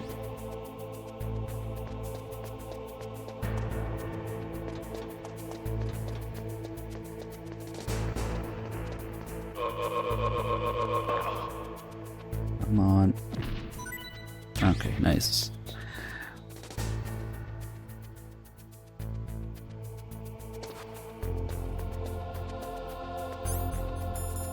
One of the neat little things when you come back in this area in MGS4, spoilers, they actually talk about it in the podcast, so we learn a little bit more about what happened with it. For example, these starbs here are there to decrease the polygon count, because this area could just completely maximize the polygon count the PS1 could do. So in order to decrease that, they added the tarps on top of the missiles. Otherwise, you see these. But also, I guess another thing they couldn't do was this is supposed to be a window, and when you come back at MGS4, actually is a window. You can see that there's many more rooms like this one, but more crates, more warheads, and more missiles here. So I guess they couldn't really do that on PS1, because I always thought it was strange. Like, this whole thing is a nuclear disposal facility, and they only have a few of these in one area. Nah, there's supposed to be many more rooms like this on the side there.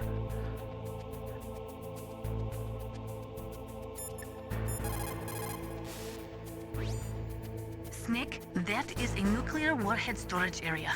Are all these filled with nuclear warheads? Yes, but their detonation mechanisms have been removed. So I don't have to worry about this island turning into a pile of smoking rubble. No, but if the casing is damaged, they may be leaking nuclear materials. Please, make sure you do not use your gun around there. Lies. It doesn't matter. Naturally, nuclear weapons contain plutonium. Most of the radiation emitted by plutonium isotopes consists of alpha rays. The ionization effects are strong, but if they are kept in containers, there is no danger of exposure. But if plutonium enters the body through breathing or other contact, it is quickly absorbed into the bones and internal organs. After that, there is no way to remove it. Once that happens, the victim will be constantly exposed to it, and just 1/1,000,000th of a gram of plutonium can cause cancer. That is why a plutonium leak is such a serious danger. Make sure you do not use your gun anywhere near there. That's about 101. Thank you for the 18 months. Scientists are currently using gene therapy to try and create a microorganism capable of breaking down plutonium, but they have not yet had any success. The plutonium version of bioremediation, huh? Instead of processing, what about reusing it? I thought that they were working on using dismantled plutonium for civilian applications. For a time, it looked like there was going to be international cooperation for that. But unfortunately, there was too much mutual suspicion and it all fell apart. The signing of START was a step in the right direction, but it created a flood of dismantled plutonium. Disposing of that plutonium safely is now the biggest challenge facing the world. Combustion in nuclear reactors, vitrification processing, lots of suggestions have been made, but in reality, no effective solutions have been found.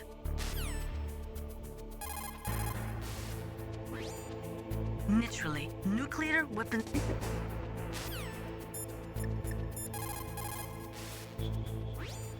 You caught Snake?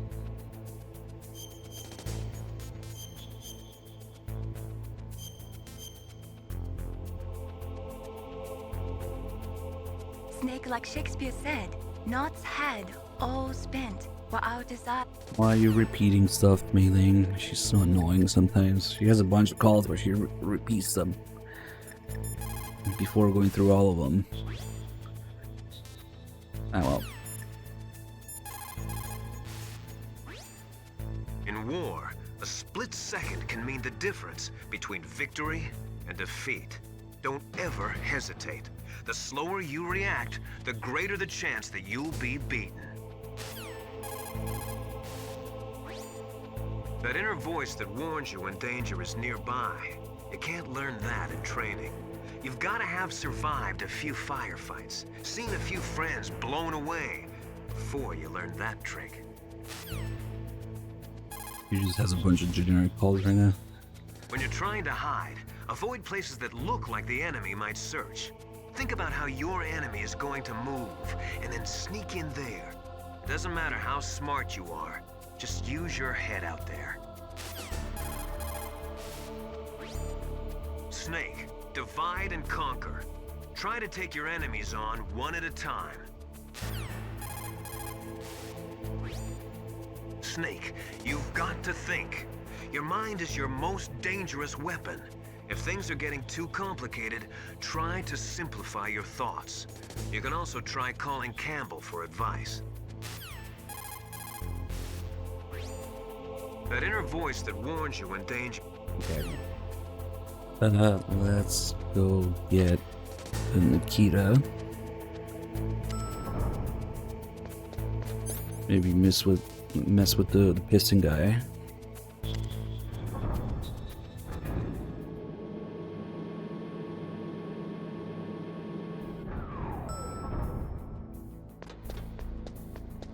Very important, this details here to worth looking at.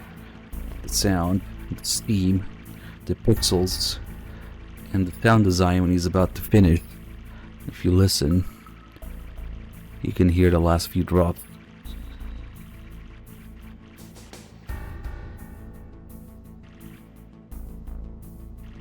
And then he shakes it 3 times.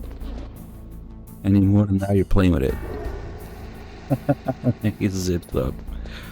And then he pretends to wash his hands.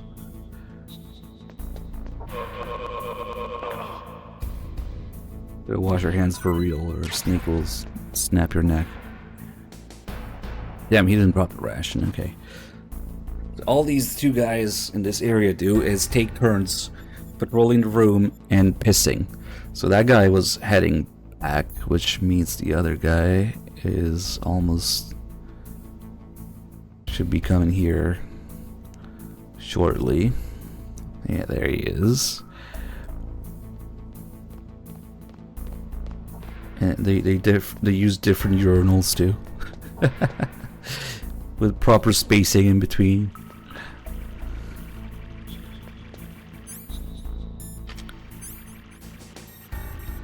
The steam completely obliterates the frame rate. If you look at it too closely, oh god, it's too many particles there.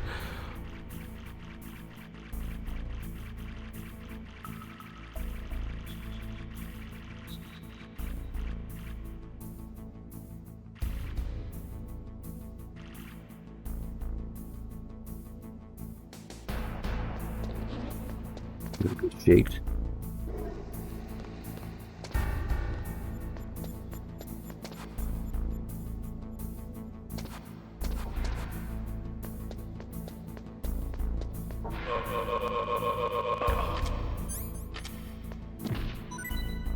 There's the other question.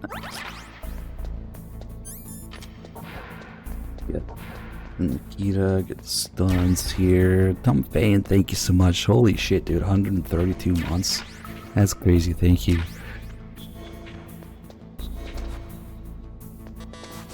It's crazy how many 100+ months resubs we have. Truly insane and a blessing. Much appreciated. Thank you.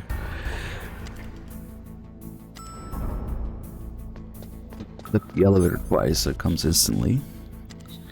That's the thing that Kojima deliberately made that way.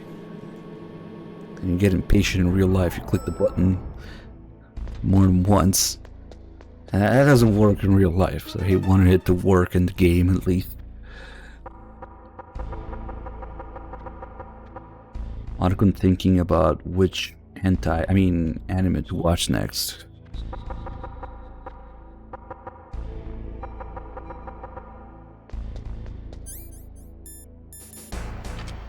So you haven't done the Claymore call, Spunk Mofo with the 46 months, thank you.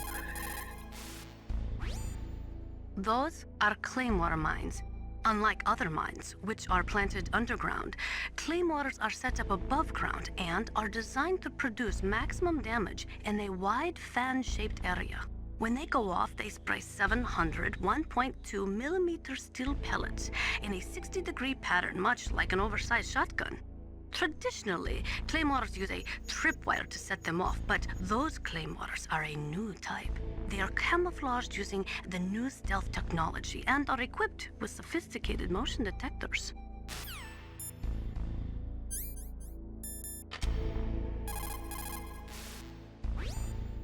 Those are remote-controlled miniature reconnaissance missiles, sometimes called Nikita missiles. They've got CCD cameras in their nose cones. After you fire them, they'll transmit their visual data to your monitor. You can control their flight freely in all directions. But the missiles have a limited amount of fuel. Watch the gauge carefully. Press the first-person view button to see the missile's visual data. Use them wisely.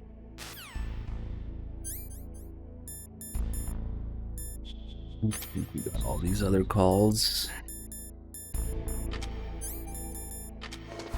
If we can get the gas mask in here.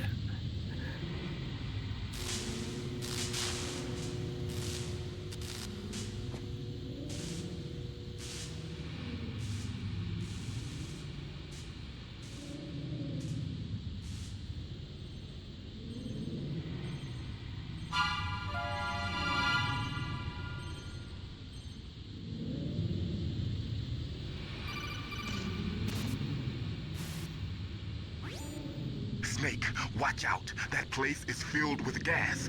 Also, the floor is electrified. First, destroy the high voltage switch. It's the switchboard on the northwest wall. But how? I can't reach it. Use a remote-controlled missile. Alright. Remember, Ira used to be the craziest weapon, and then just one.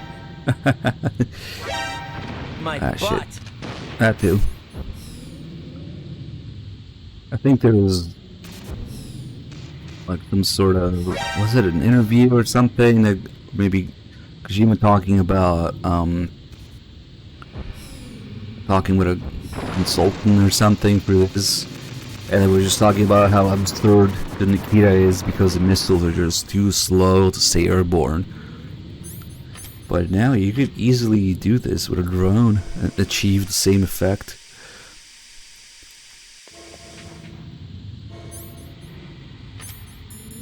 And the chaff grenades being the other unrealistic weapon.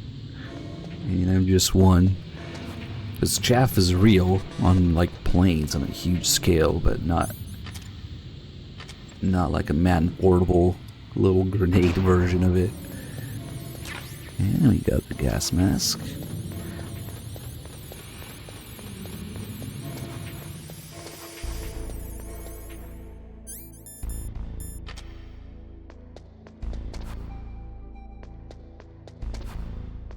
Wait, maybe to look at it.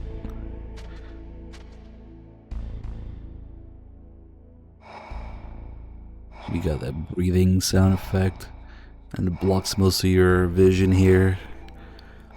Both of those details not in Twin Snakes, of course.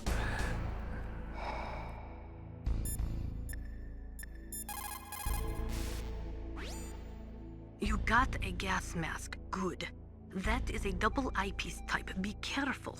Unlike the transparent shield type, it will restrict your field of vision. It is equipped with a voice emitter, so do not worry about not being heard. The outside is made of reinforced plastic, and the inside is made from an acetate weave. Also, the eyepieces are specially treated, so they won't fog up. You will be able to stay in a gas-filled area for a long time with that mask. Use it wisely. I've only recently started doing the gas-related calls in the first floor, and they all talk about how you need to use a gas mask and find one. I wonder if those calls change if you already have the gas mask. But there might be a one-time thing, so maybe by some other time. We've got the glory holes in the wall here.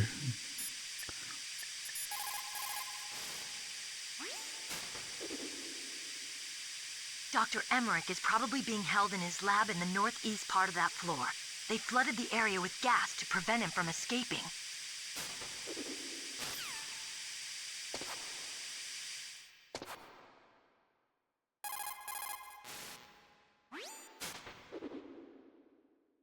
Dr. Emmerich is probably... Why is she not... I don't know why. I had this problem before too. She's not talking about it. Usually I do this on the other side of the hallway. Dr. Emmerich. What?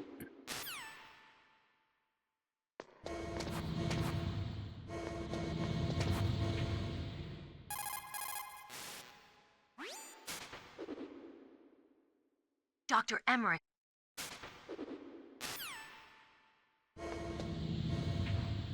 I remember fucking around with this while I was doing the screenplay run, and I was able to get it. This one.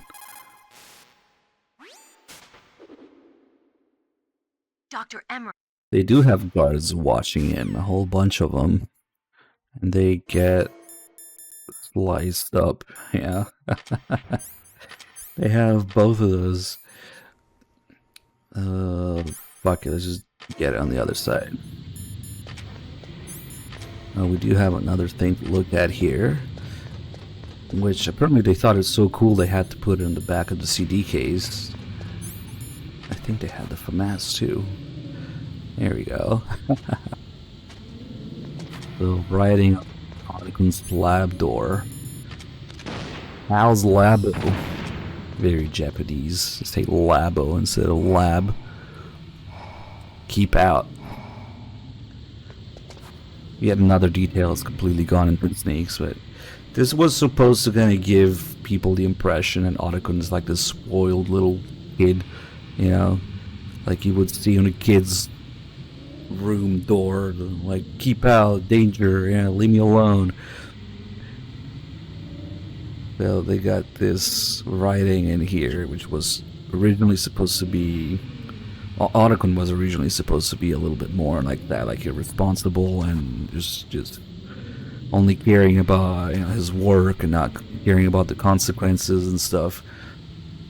Also, how he calls himself as an otaku, which is really frowned upon, especially back in the day in Japan. It's calling yourself as an otaku. So, they originally had this idea of Otacon being more of a little shit, basically. Instead of... He ended up, like, feeling sorry, you know, feeling regret, crying, and understanding more or less his mistakes, instead of being seen more as a victim, as somebody who's, like, exploited. That's actually part of the reason why they gave him such a dark, fucked up family past in MGS2, because people received Otacon like too well in MGS1 compared to what the idea that they had of kind of like seeing him as this spoiled kid that doesn't understand the consequences of his actions, being bratty about it and all that. But it didn't really end up turning that way. They did use that concept a lot more heavily in Ghost Babel. They repurposed that concept in Ghost Babel. That's exactly what you have with Jimmy. Fucking Jimmy in Ghost Babel is exactly that. The idea that they originally had for Otacon. Just little shit kid, just talking shit, being disrespectful, not caring about his actions, not caring about people he's hurt, not understanding and not caring about anything, and just generally being a little shit in a lot of ways. That's exactly what Jimmy is in Ghost Babel. But we can see like this writing on the door here being like remnants part of it being originally an idea for Otacon. So that's why this is here, basically. And I'm not sure if it's written in blood or... No way. Is it red or... it kind of looks brown to me. Maybe. Where would Otacon get the blood? He's not the kind of guy to taught himself for this. Maybe the ninja wrote it, I don't know. Maybe it's just ninja trying to make Otacon look bad. Or it could be brown, yeah. Oh no, Otacon, what are you doing?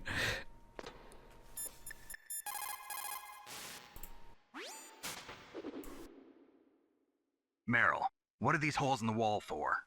That's an air cleaner for blowing tiny particles of dust off people's bodies before they enter the lab. Wait, I can never get this call on the other one on the way in.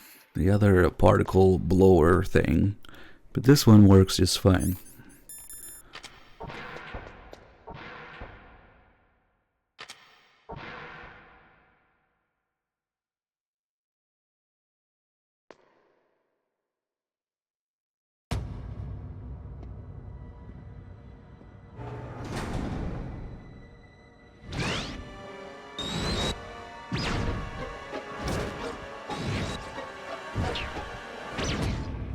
Like they were cut by some type of blade. Clearly, Meryl did this with a knife, right? She does have a knife.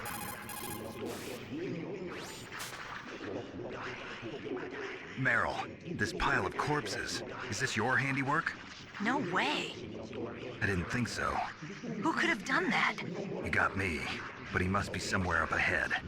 Then I guess you'll just have to go and find out. The whole point of this is Snake doesn't see this happen. He doesn't know who did it yet until we're around the corner.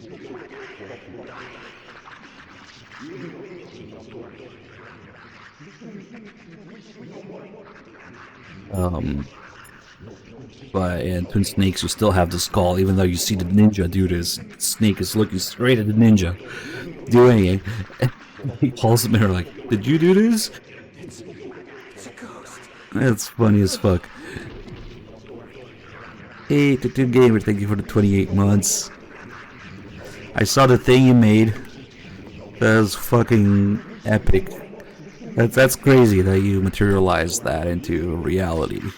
Some things are better left in fiction, yeah.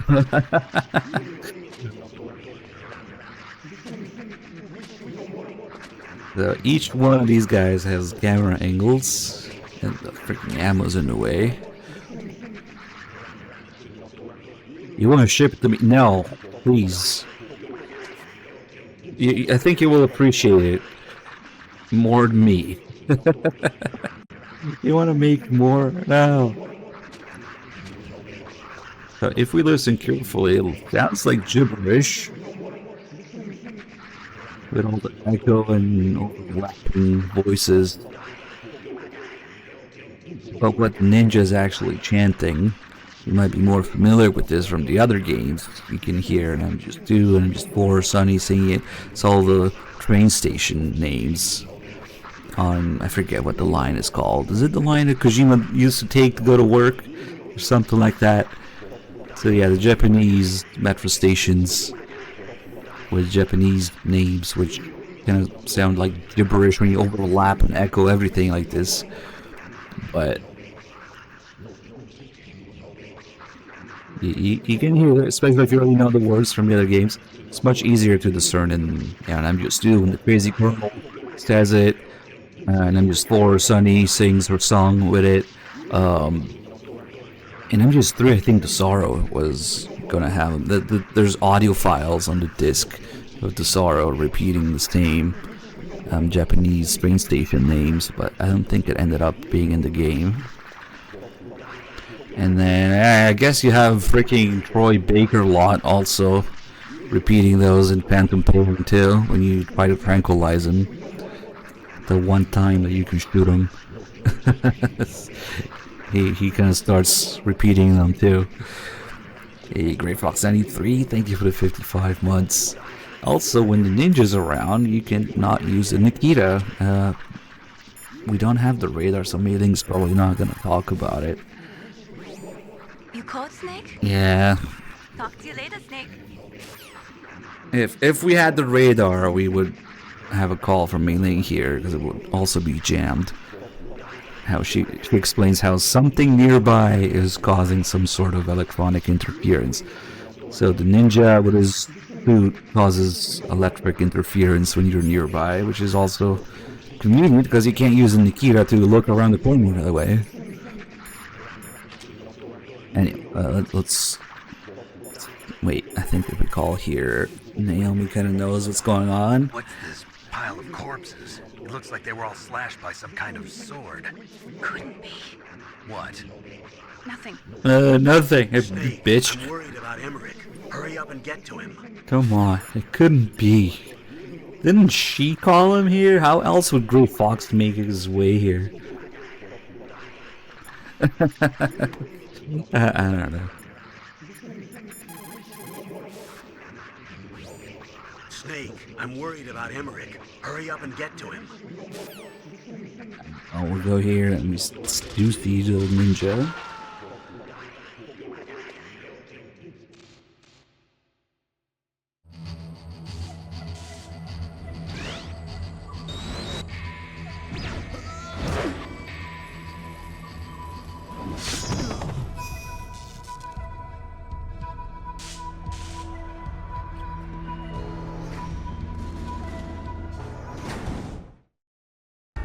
Look into all this stuff here before we go in. We have, first of all, this is a level 4 door, and we only have a level 3 card right now. So if it weren't for the ninja breaking the control panel, we wouldn't be able to even go in there.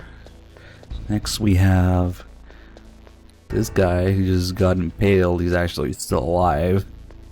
You can see him breathing there slowly. And this is the guy that just died in front of Snake. He was still moving. So both of these guys are actually rendered in real time like normal enemies would be. And all the others are just part of the background. Because usually the game cannot handle this many enemies in one area. So these guys are fake, except these two. And you can see that equipping the thermal goggles. How these two guys are still giving off heat, because this guy just died and this guy's still alive. Maybe these guys died earlier, who knows. I mean, they all kind of just died recently when you think about it, so it's not really the explanation. It's just more like the technical thing of them being rendered and these guys being part of the background. But you have all, there's a lot of detail here. You have the dents in the wall and the blood stains. You have multiple camera angles for each of these bodies depending on which side you're on. And you have the trail of blood. You have the bullet holes in the wall, which maybe they're a little big, but you know, they were deflecting. The ninja was deflecting bullets and stuff, so maybe they started tumbling and stuff. I don't know. Like all the details, like just a few pixels, so you can tell this guy's rib cage is split open. There's blood on the ceiling, and there's light that went out. Where is it? There it is. And then there's the only other SOCOM pistol in the game. This guy has it right here. It's very unique to see an enemy with it.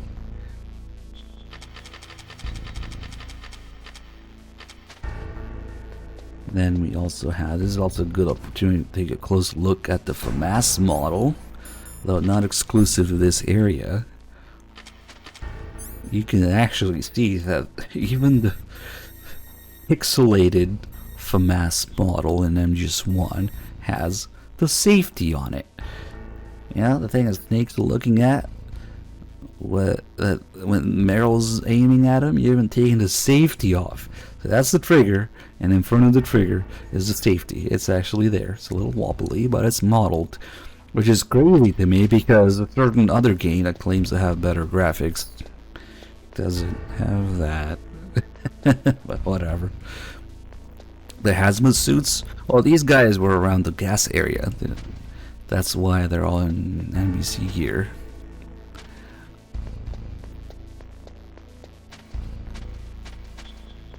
Got that one camera angle here with the guy's foot twitching.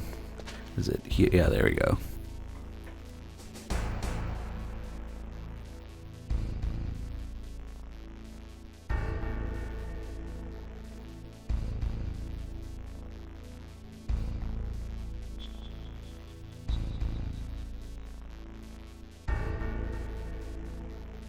Alright guys, I am talking dog. I think he'll be here soon.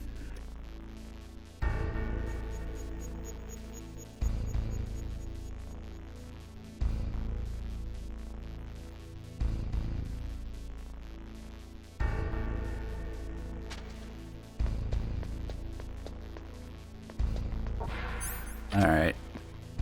There's actually several versions of this hallway. There's this one, there's the Twin Snakes one, there's the MGS4 one. And guess which one has the most detail? Of course, the one with the worst graphics. A lot of these details are gone in Twin Snakes and MGS4. It's just crazy. Yeah, this is definitely one of the most detailed, the most iconic areas in the game. Another thing we can kind of see here, these guys actually have a Foxhound logo on their arm. That little blur of pixels there is the Foxhound logo, even though these guys are not Foxhound, but they are under Foxhound command. That thing, it's close enough. For some fucking weird reason in Twin Snakes it says Outer Heaven on their uniforms instead, which is weird. Doesn't make any sense. His Liquid doesn't declare, you know, they call this place Outer Heaven. No, it's like a rebellion thing that happens way later. So why would they already have it on their uniform before they rebelled? That's fucking stupid Twin Snakes shit. Man, I hate that game so much. Let's move on before I lose my shit. The ninja. What? That stealth camouflage. It's him. It must be. Snake, Emmerich's in danger. Hurry and go after him.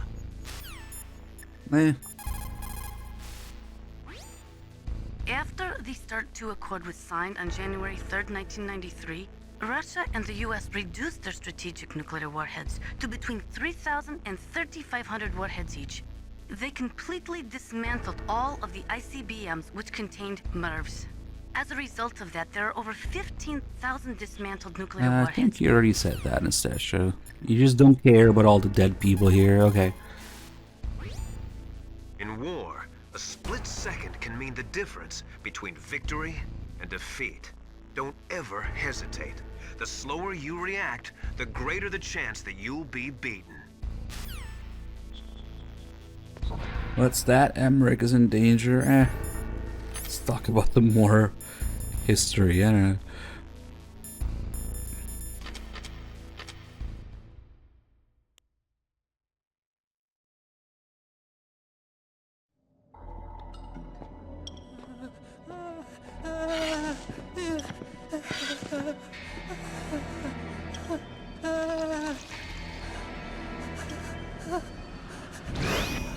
Stealth camouflage? Who are you? Where is my friend? What are you talking about? Oh, what next? Snake. You're that ninja. I've been waiting for you, Snake. Who are you? Neither enemy nor friend. I am back from a world where such words are meaningless. I've removed all obstacles. Now you and I will battle to the death. What do you want? I've waited a long time for this day. Now I want to enjoy the moment. What's with these guys? It's like one of my Japanese animes. I've come from another world to do battle with you. What is it, revenge? It is nothing so trivial as revenge. A fight to the death with you. Only in that can my soul find respite. I will kill you, or you will kill me. It makes no difference. Ah, fine. He can watch from inside there. I need that man. Keep your hands off him. I know there's a crazy call that changes here if you die a few times. It's not really worth doing though. It's literally only changes a line that says like throw your weapons away or something. It's weird how it works. I found out about it when we were fucking with the screenplay book. And then was there a line for trying to leave? I forget. Now we can fight as warriors. Hand to hand. It is the basis of all combat. Only a fool trusts his life to a weapon. Hold on, let me try to leave. Doesn't even matter. This thing's busted anyway. If you have a question about members of Foxhound, you should ask Naomi. Sorry, but there's no one in Foxhound like that. There are currently only 6 members of Foxhound. Psycho Mantis, Sniper Wolf, Vulcan Raven, Decoy Octopus, Revolver Ocelot, and finally Liquid Snake. The Genome soldiers under his command are next generation special forces. Foxhound is intended to be a small number of highly elite, hand-picked soldiers. You're talking about the current Foxhound, right? Yes. Snake, who or what is that thing? Is he an enemy or not? That's what I'd like to know. Naomi, you really don't have any idea? Maybe I should ask you the same thing. What? Nothing. Forget about it.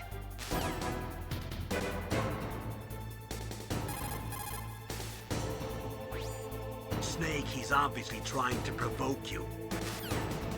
This call that changes.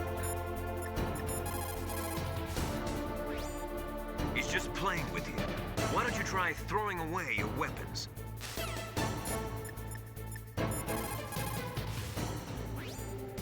Look at him move. He must have some kind of powered exoskeleton. Powered exoskeleton? You mean like prosthetic arms and legs? No. Prosthetics are intended to replace original body parts. That ninja's exoskeleton makes him far stronger than any normal human. He is a true cyborg, a cybernetic organism. So he's half machine, huh? I heard rumors about the experiments, but I had no idea that such a creature really existed. This actually blew my mind the first time I heard this call. Cyborg, cybernetic organism. Like, no fucking way. Somehow I didn't make the connection as a kid or something. Anyway, we'll just stay on his ass here. The important thing is to just jump where he jumps and attack him before he attacks you, and then he does his overhead attack and repeat.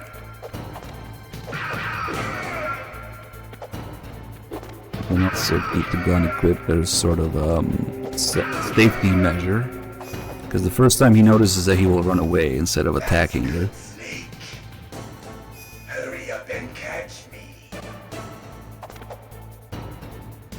Who's right here?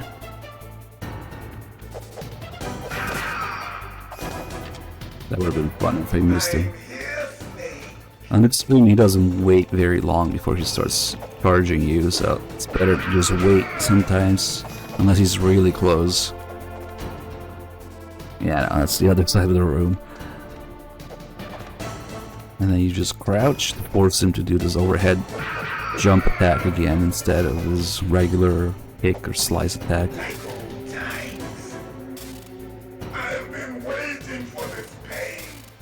The little thing that changes with difficulty here is that he stays invisible after he teleports.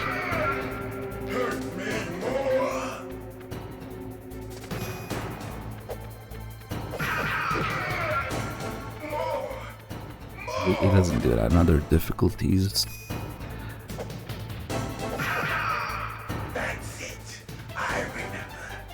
I know a lot of the game changes, like the AI and the execution of certain things, depending on the difficulty. Yeah, something other than just more damage taken or less damage dealt.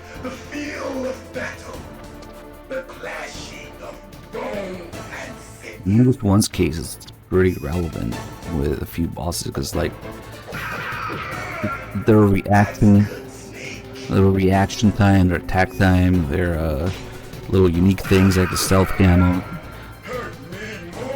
they all change a lot. Like with Sniper Wolf. Sniper Wolf's much quicker at aiming and shooting. You don't really have to anticipate it. You can just wait for a second and see where he goes.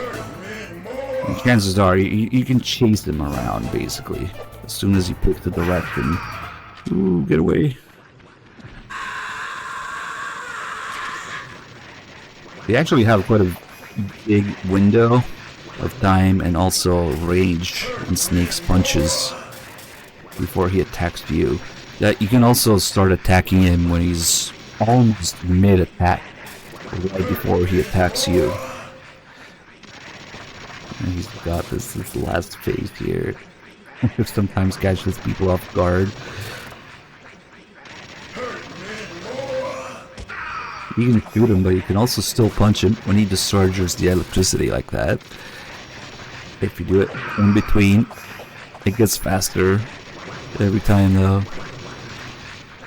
I think it gets faster intervals, but it's smaller range. It's probably less range. Ah, fuck it, just throw a grenade at him.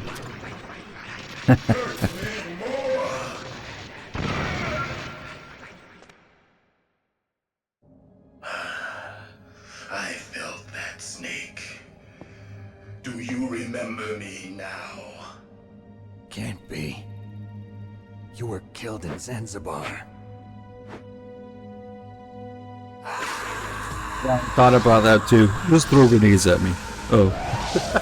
The wrong part. What? Not again.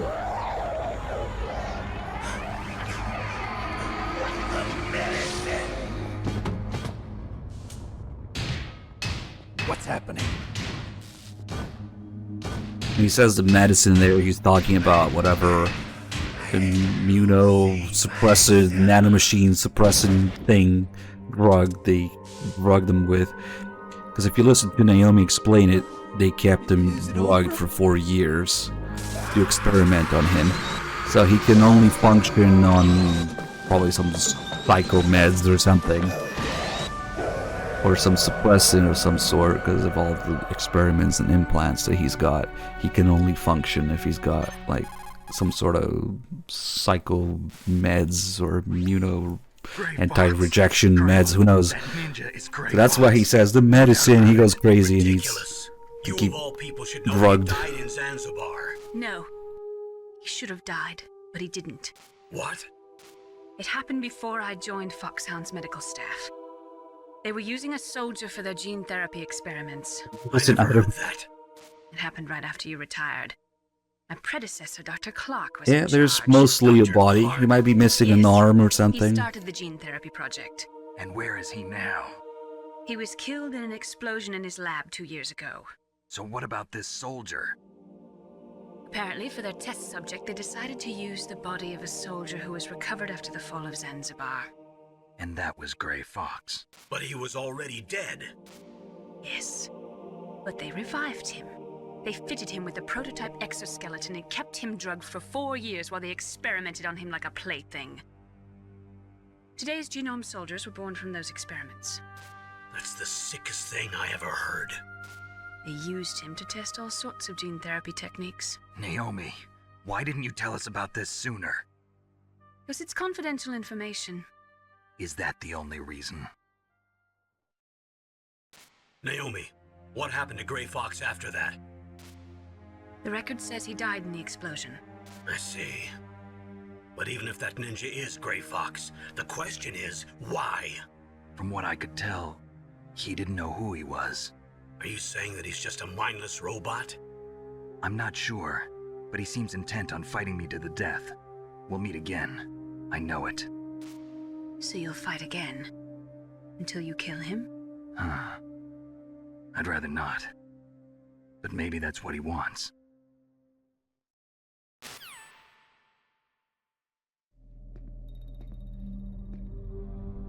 How long are you gonna stay in there? Huh? Are you one of them? No, I'm not. I always work alone. Alone? Are you an otaku too? Come on, get out. We can't stay here forever.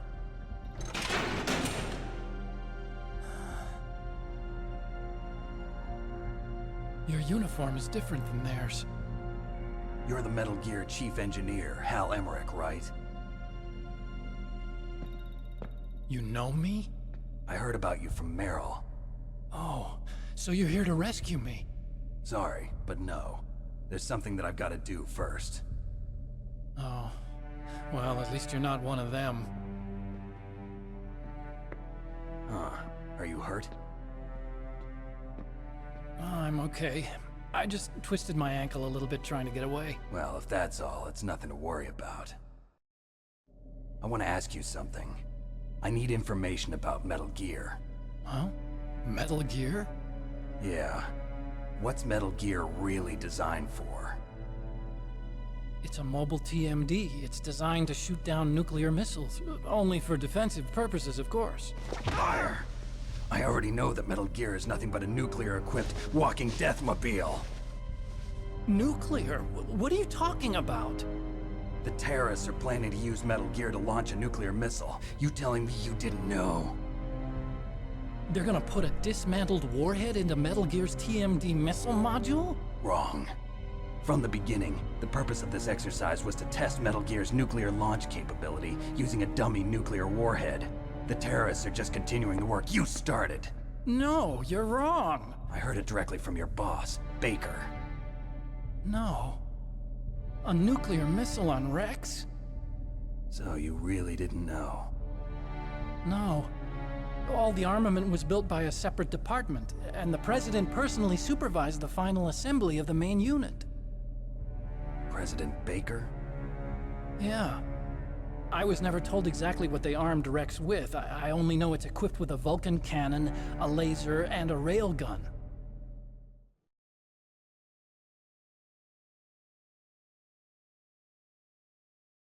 A railgun, you said? Yeah. It uses magnets to fire bullets at extremely high velocities. The technology was originally developed for the SDI system and later scrapped. We were successful in miniaturizing it, in a joint venture between ArmsTech and Rivermore National Labs. The railgun is on Rex's right arm.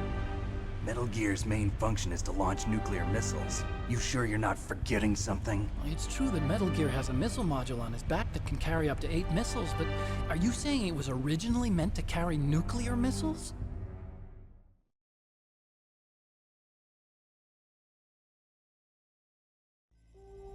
Yeah, but that's not all I think. If Metal Gear fired only standard nuclear missiles, then they should already have all the practical data they need. No. Could it be? Metal Gear's co-developer, Rivermore National Labs, was working on a new type of nuclear weapon. They were using NOVA and NIF laser nuclear fusion testing equipment and supercomputers. So they developed a new type of nuclear weapon in a VR testing lab, huh? Yes, but you can't use virtual data on a battlefield. They would need actual launch data. These are some of the supercomputers. If you link these, you can test everything in a virtual environment. But it's all just theoretical. So this exercise was designed to test the real thing. What did our president do? If the terrorists launched that thing... Damn! Damn! I'm such a fool. It's all my fault.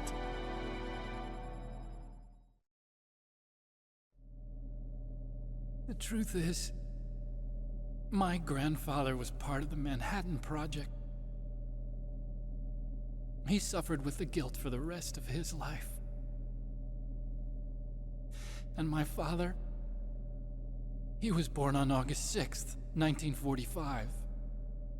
The day of the Hiroshima bomb. God's got a sense of humor, all right. 3 generations of Emmerich men.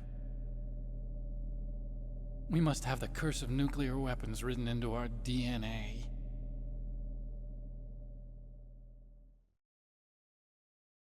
I used to think that I could use science to help mankind, but the one that wound up getting used was me. Using science to help mankind, it's just in the movies. That's enough crying. Pull yourself together. Where is Metal Gear? Where on this base are they keeping it?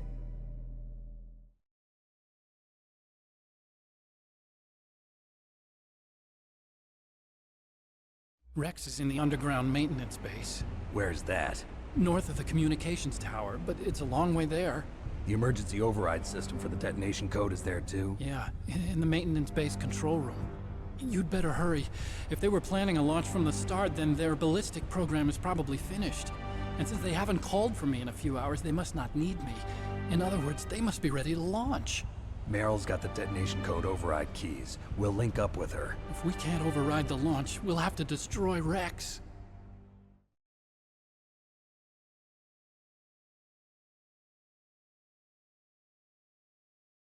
I'll show you the way.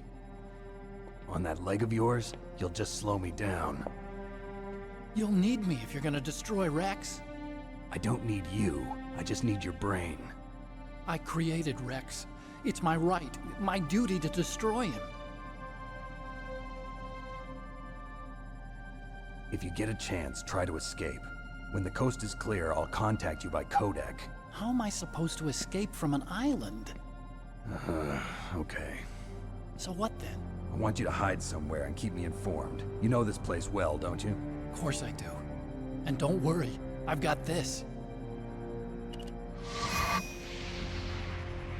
It's the same stealth technology as the Ninja. Foxhound was gonna use them, but with this I'll be fine. Bad leg and all. Good. But I want Meryl to watch after you too.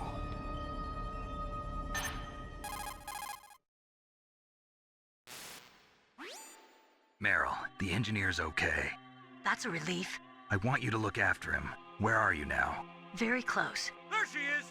Over there! Oh no! Damn, they've spotted me! Meryl, what happened?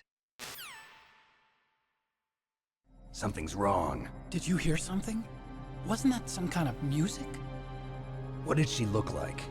She was wearing the same green uniform as the terrorists.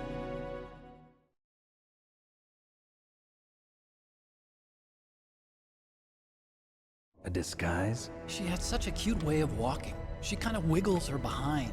You were really looking. Well, she's got a very cute behind. Way of walking, huh?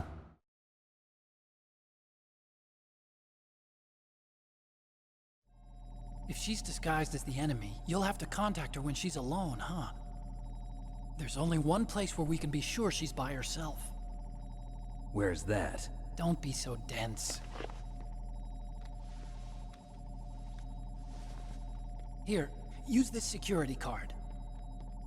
It's security level 4.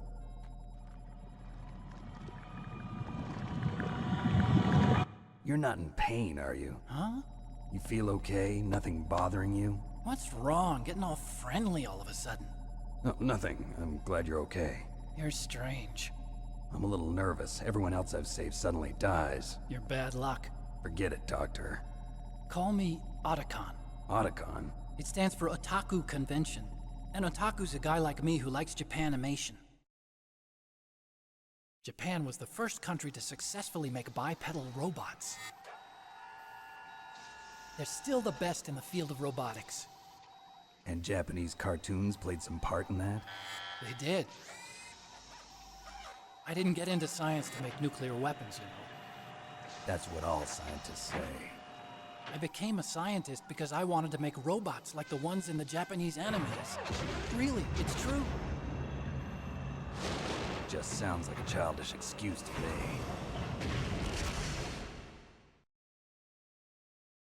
You're right. We have to take responsibility.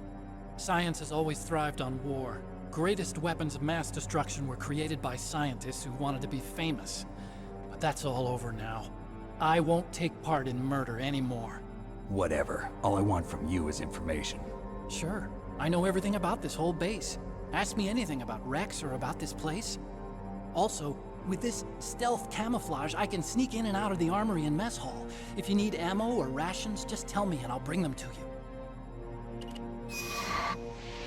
I'm on frequency 141.12. See you later.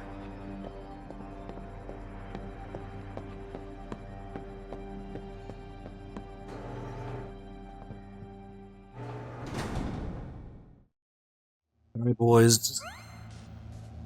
It's that time. We're gonna switch streamers. Give me a second here. I actually haven't done this in a while. And the first handoff is always a little bit messier at first.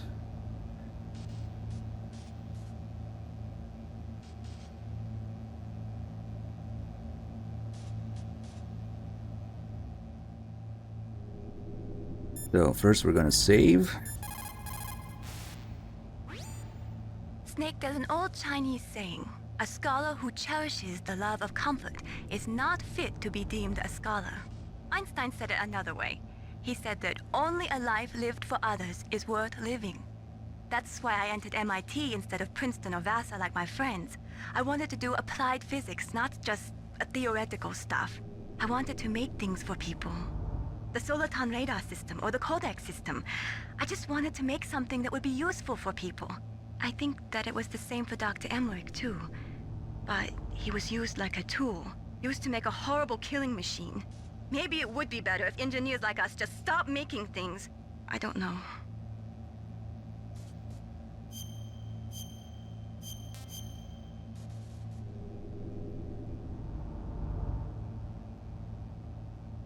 Alright, now it's the process. We're gonna get the save on a USB drive. And then we're gonna send the USB drive to the UK in about 5 business days or so. 3Dog should get it. And we can continue. I'm just fucking with you. I'm just gonna send them the save on Discord. Can you imagine that? Use snail mail to send the save.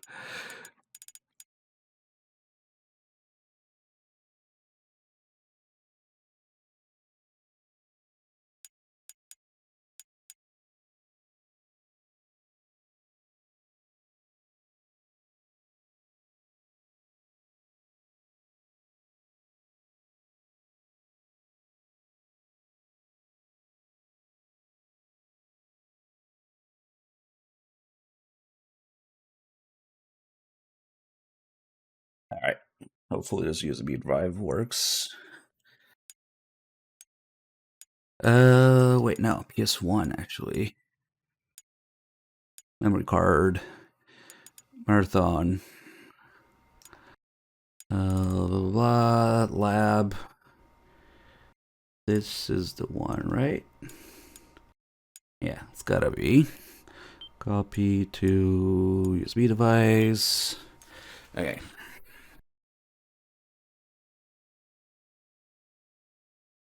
Now I'll send this to 3Dog, and then he downloads it and puts it on his PS3, and then we switch. I know what to do. Meanwhile, I think we're gonna play some trailers. I think I still have the 100% save here.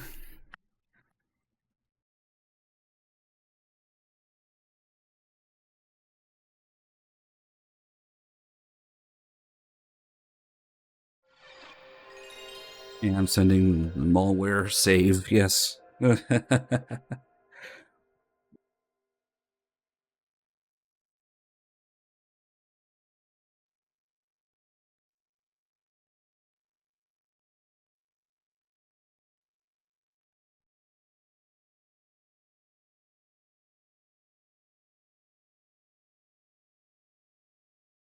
Hopefully I still have a 100% save of this. Oh yeah, because Grey Fox's mask is open in this movie. Fuck it. TGS roll A, roll B. Ooh, this is the first one. Is this the crazy fucking C4 trailer you guys were talking about? 97. Damn, E3, rip. 97. This clip was originally displayed at E3 in Atlanta, Georgia, USA, June of 97. Damn. This is the one with the leftover 3DO models. They're much more detailed.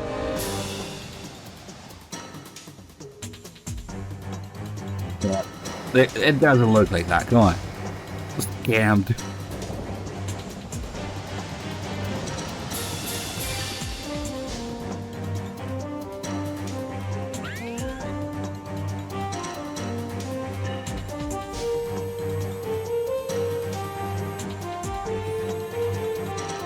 Finder.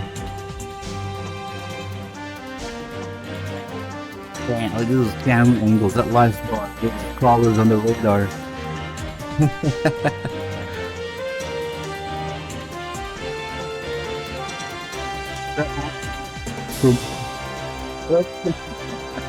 Damn.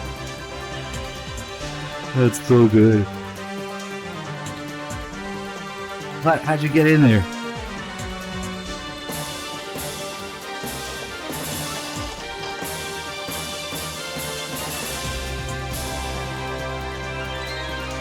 This thing always fucking teased me with 9,999 ammo, everything. Like, god damn it, I want that too. The running, the crouch running animation, the roundhouse kick. That didn't come until MGS2.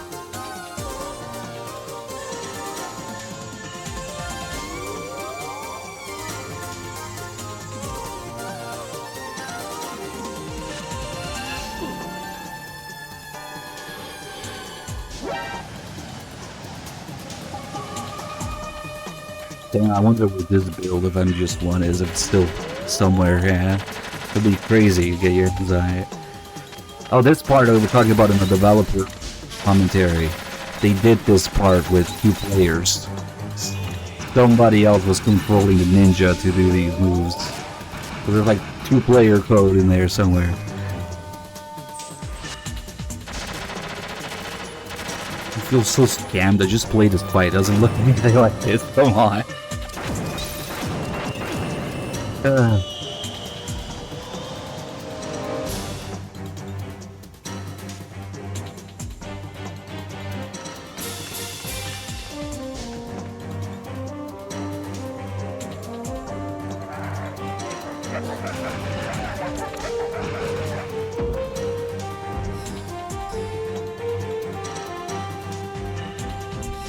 97, they probably have leftover 3DO stuff in this. That's why it looks so different.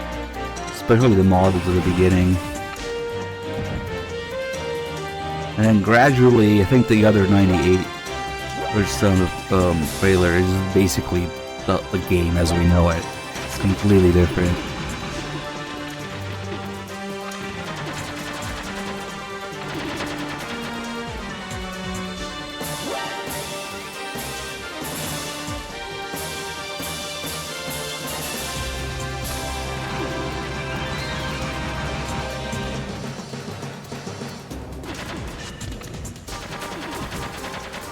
Fuck it, stealth game, kill everything. Oh, the targeting thing on the Nikita, I mean, there's so many differences. Fucking crawling and crouch running animation, I think you see at some point. Yeah, there it is. What is that, Kojima? Fuck it, unload on the whole base. Metal shooting at the wall. You clearly see him shooting the wall.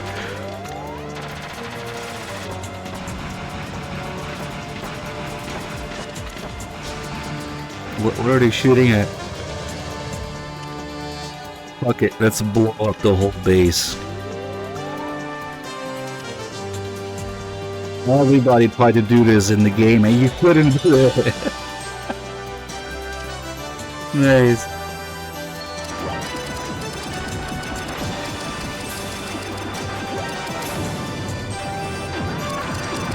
This cool.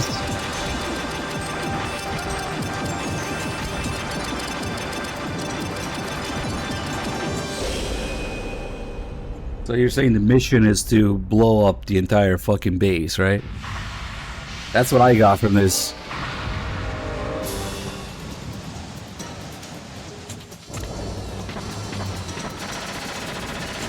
Ah yes, Meryl and the communications tower room.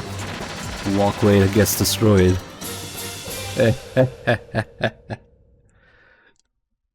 Alright, that was good timing because 3 Dogs ready now. So, in case you're new here, you don't know what we're doing, we have 2 streamers and we'll be taking turns, roughly 12 hours each. So, in order to switch, I'm gonna end the stream and then Dog is gonna start it again real quick. So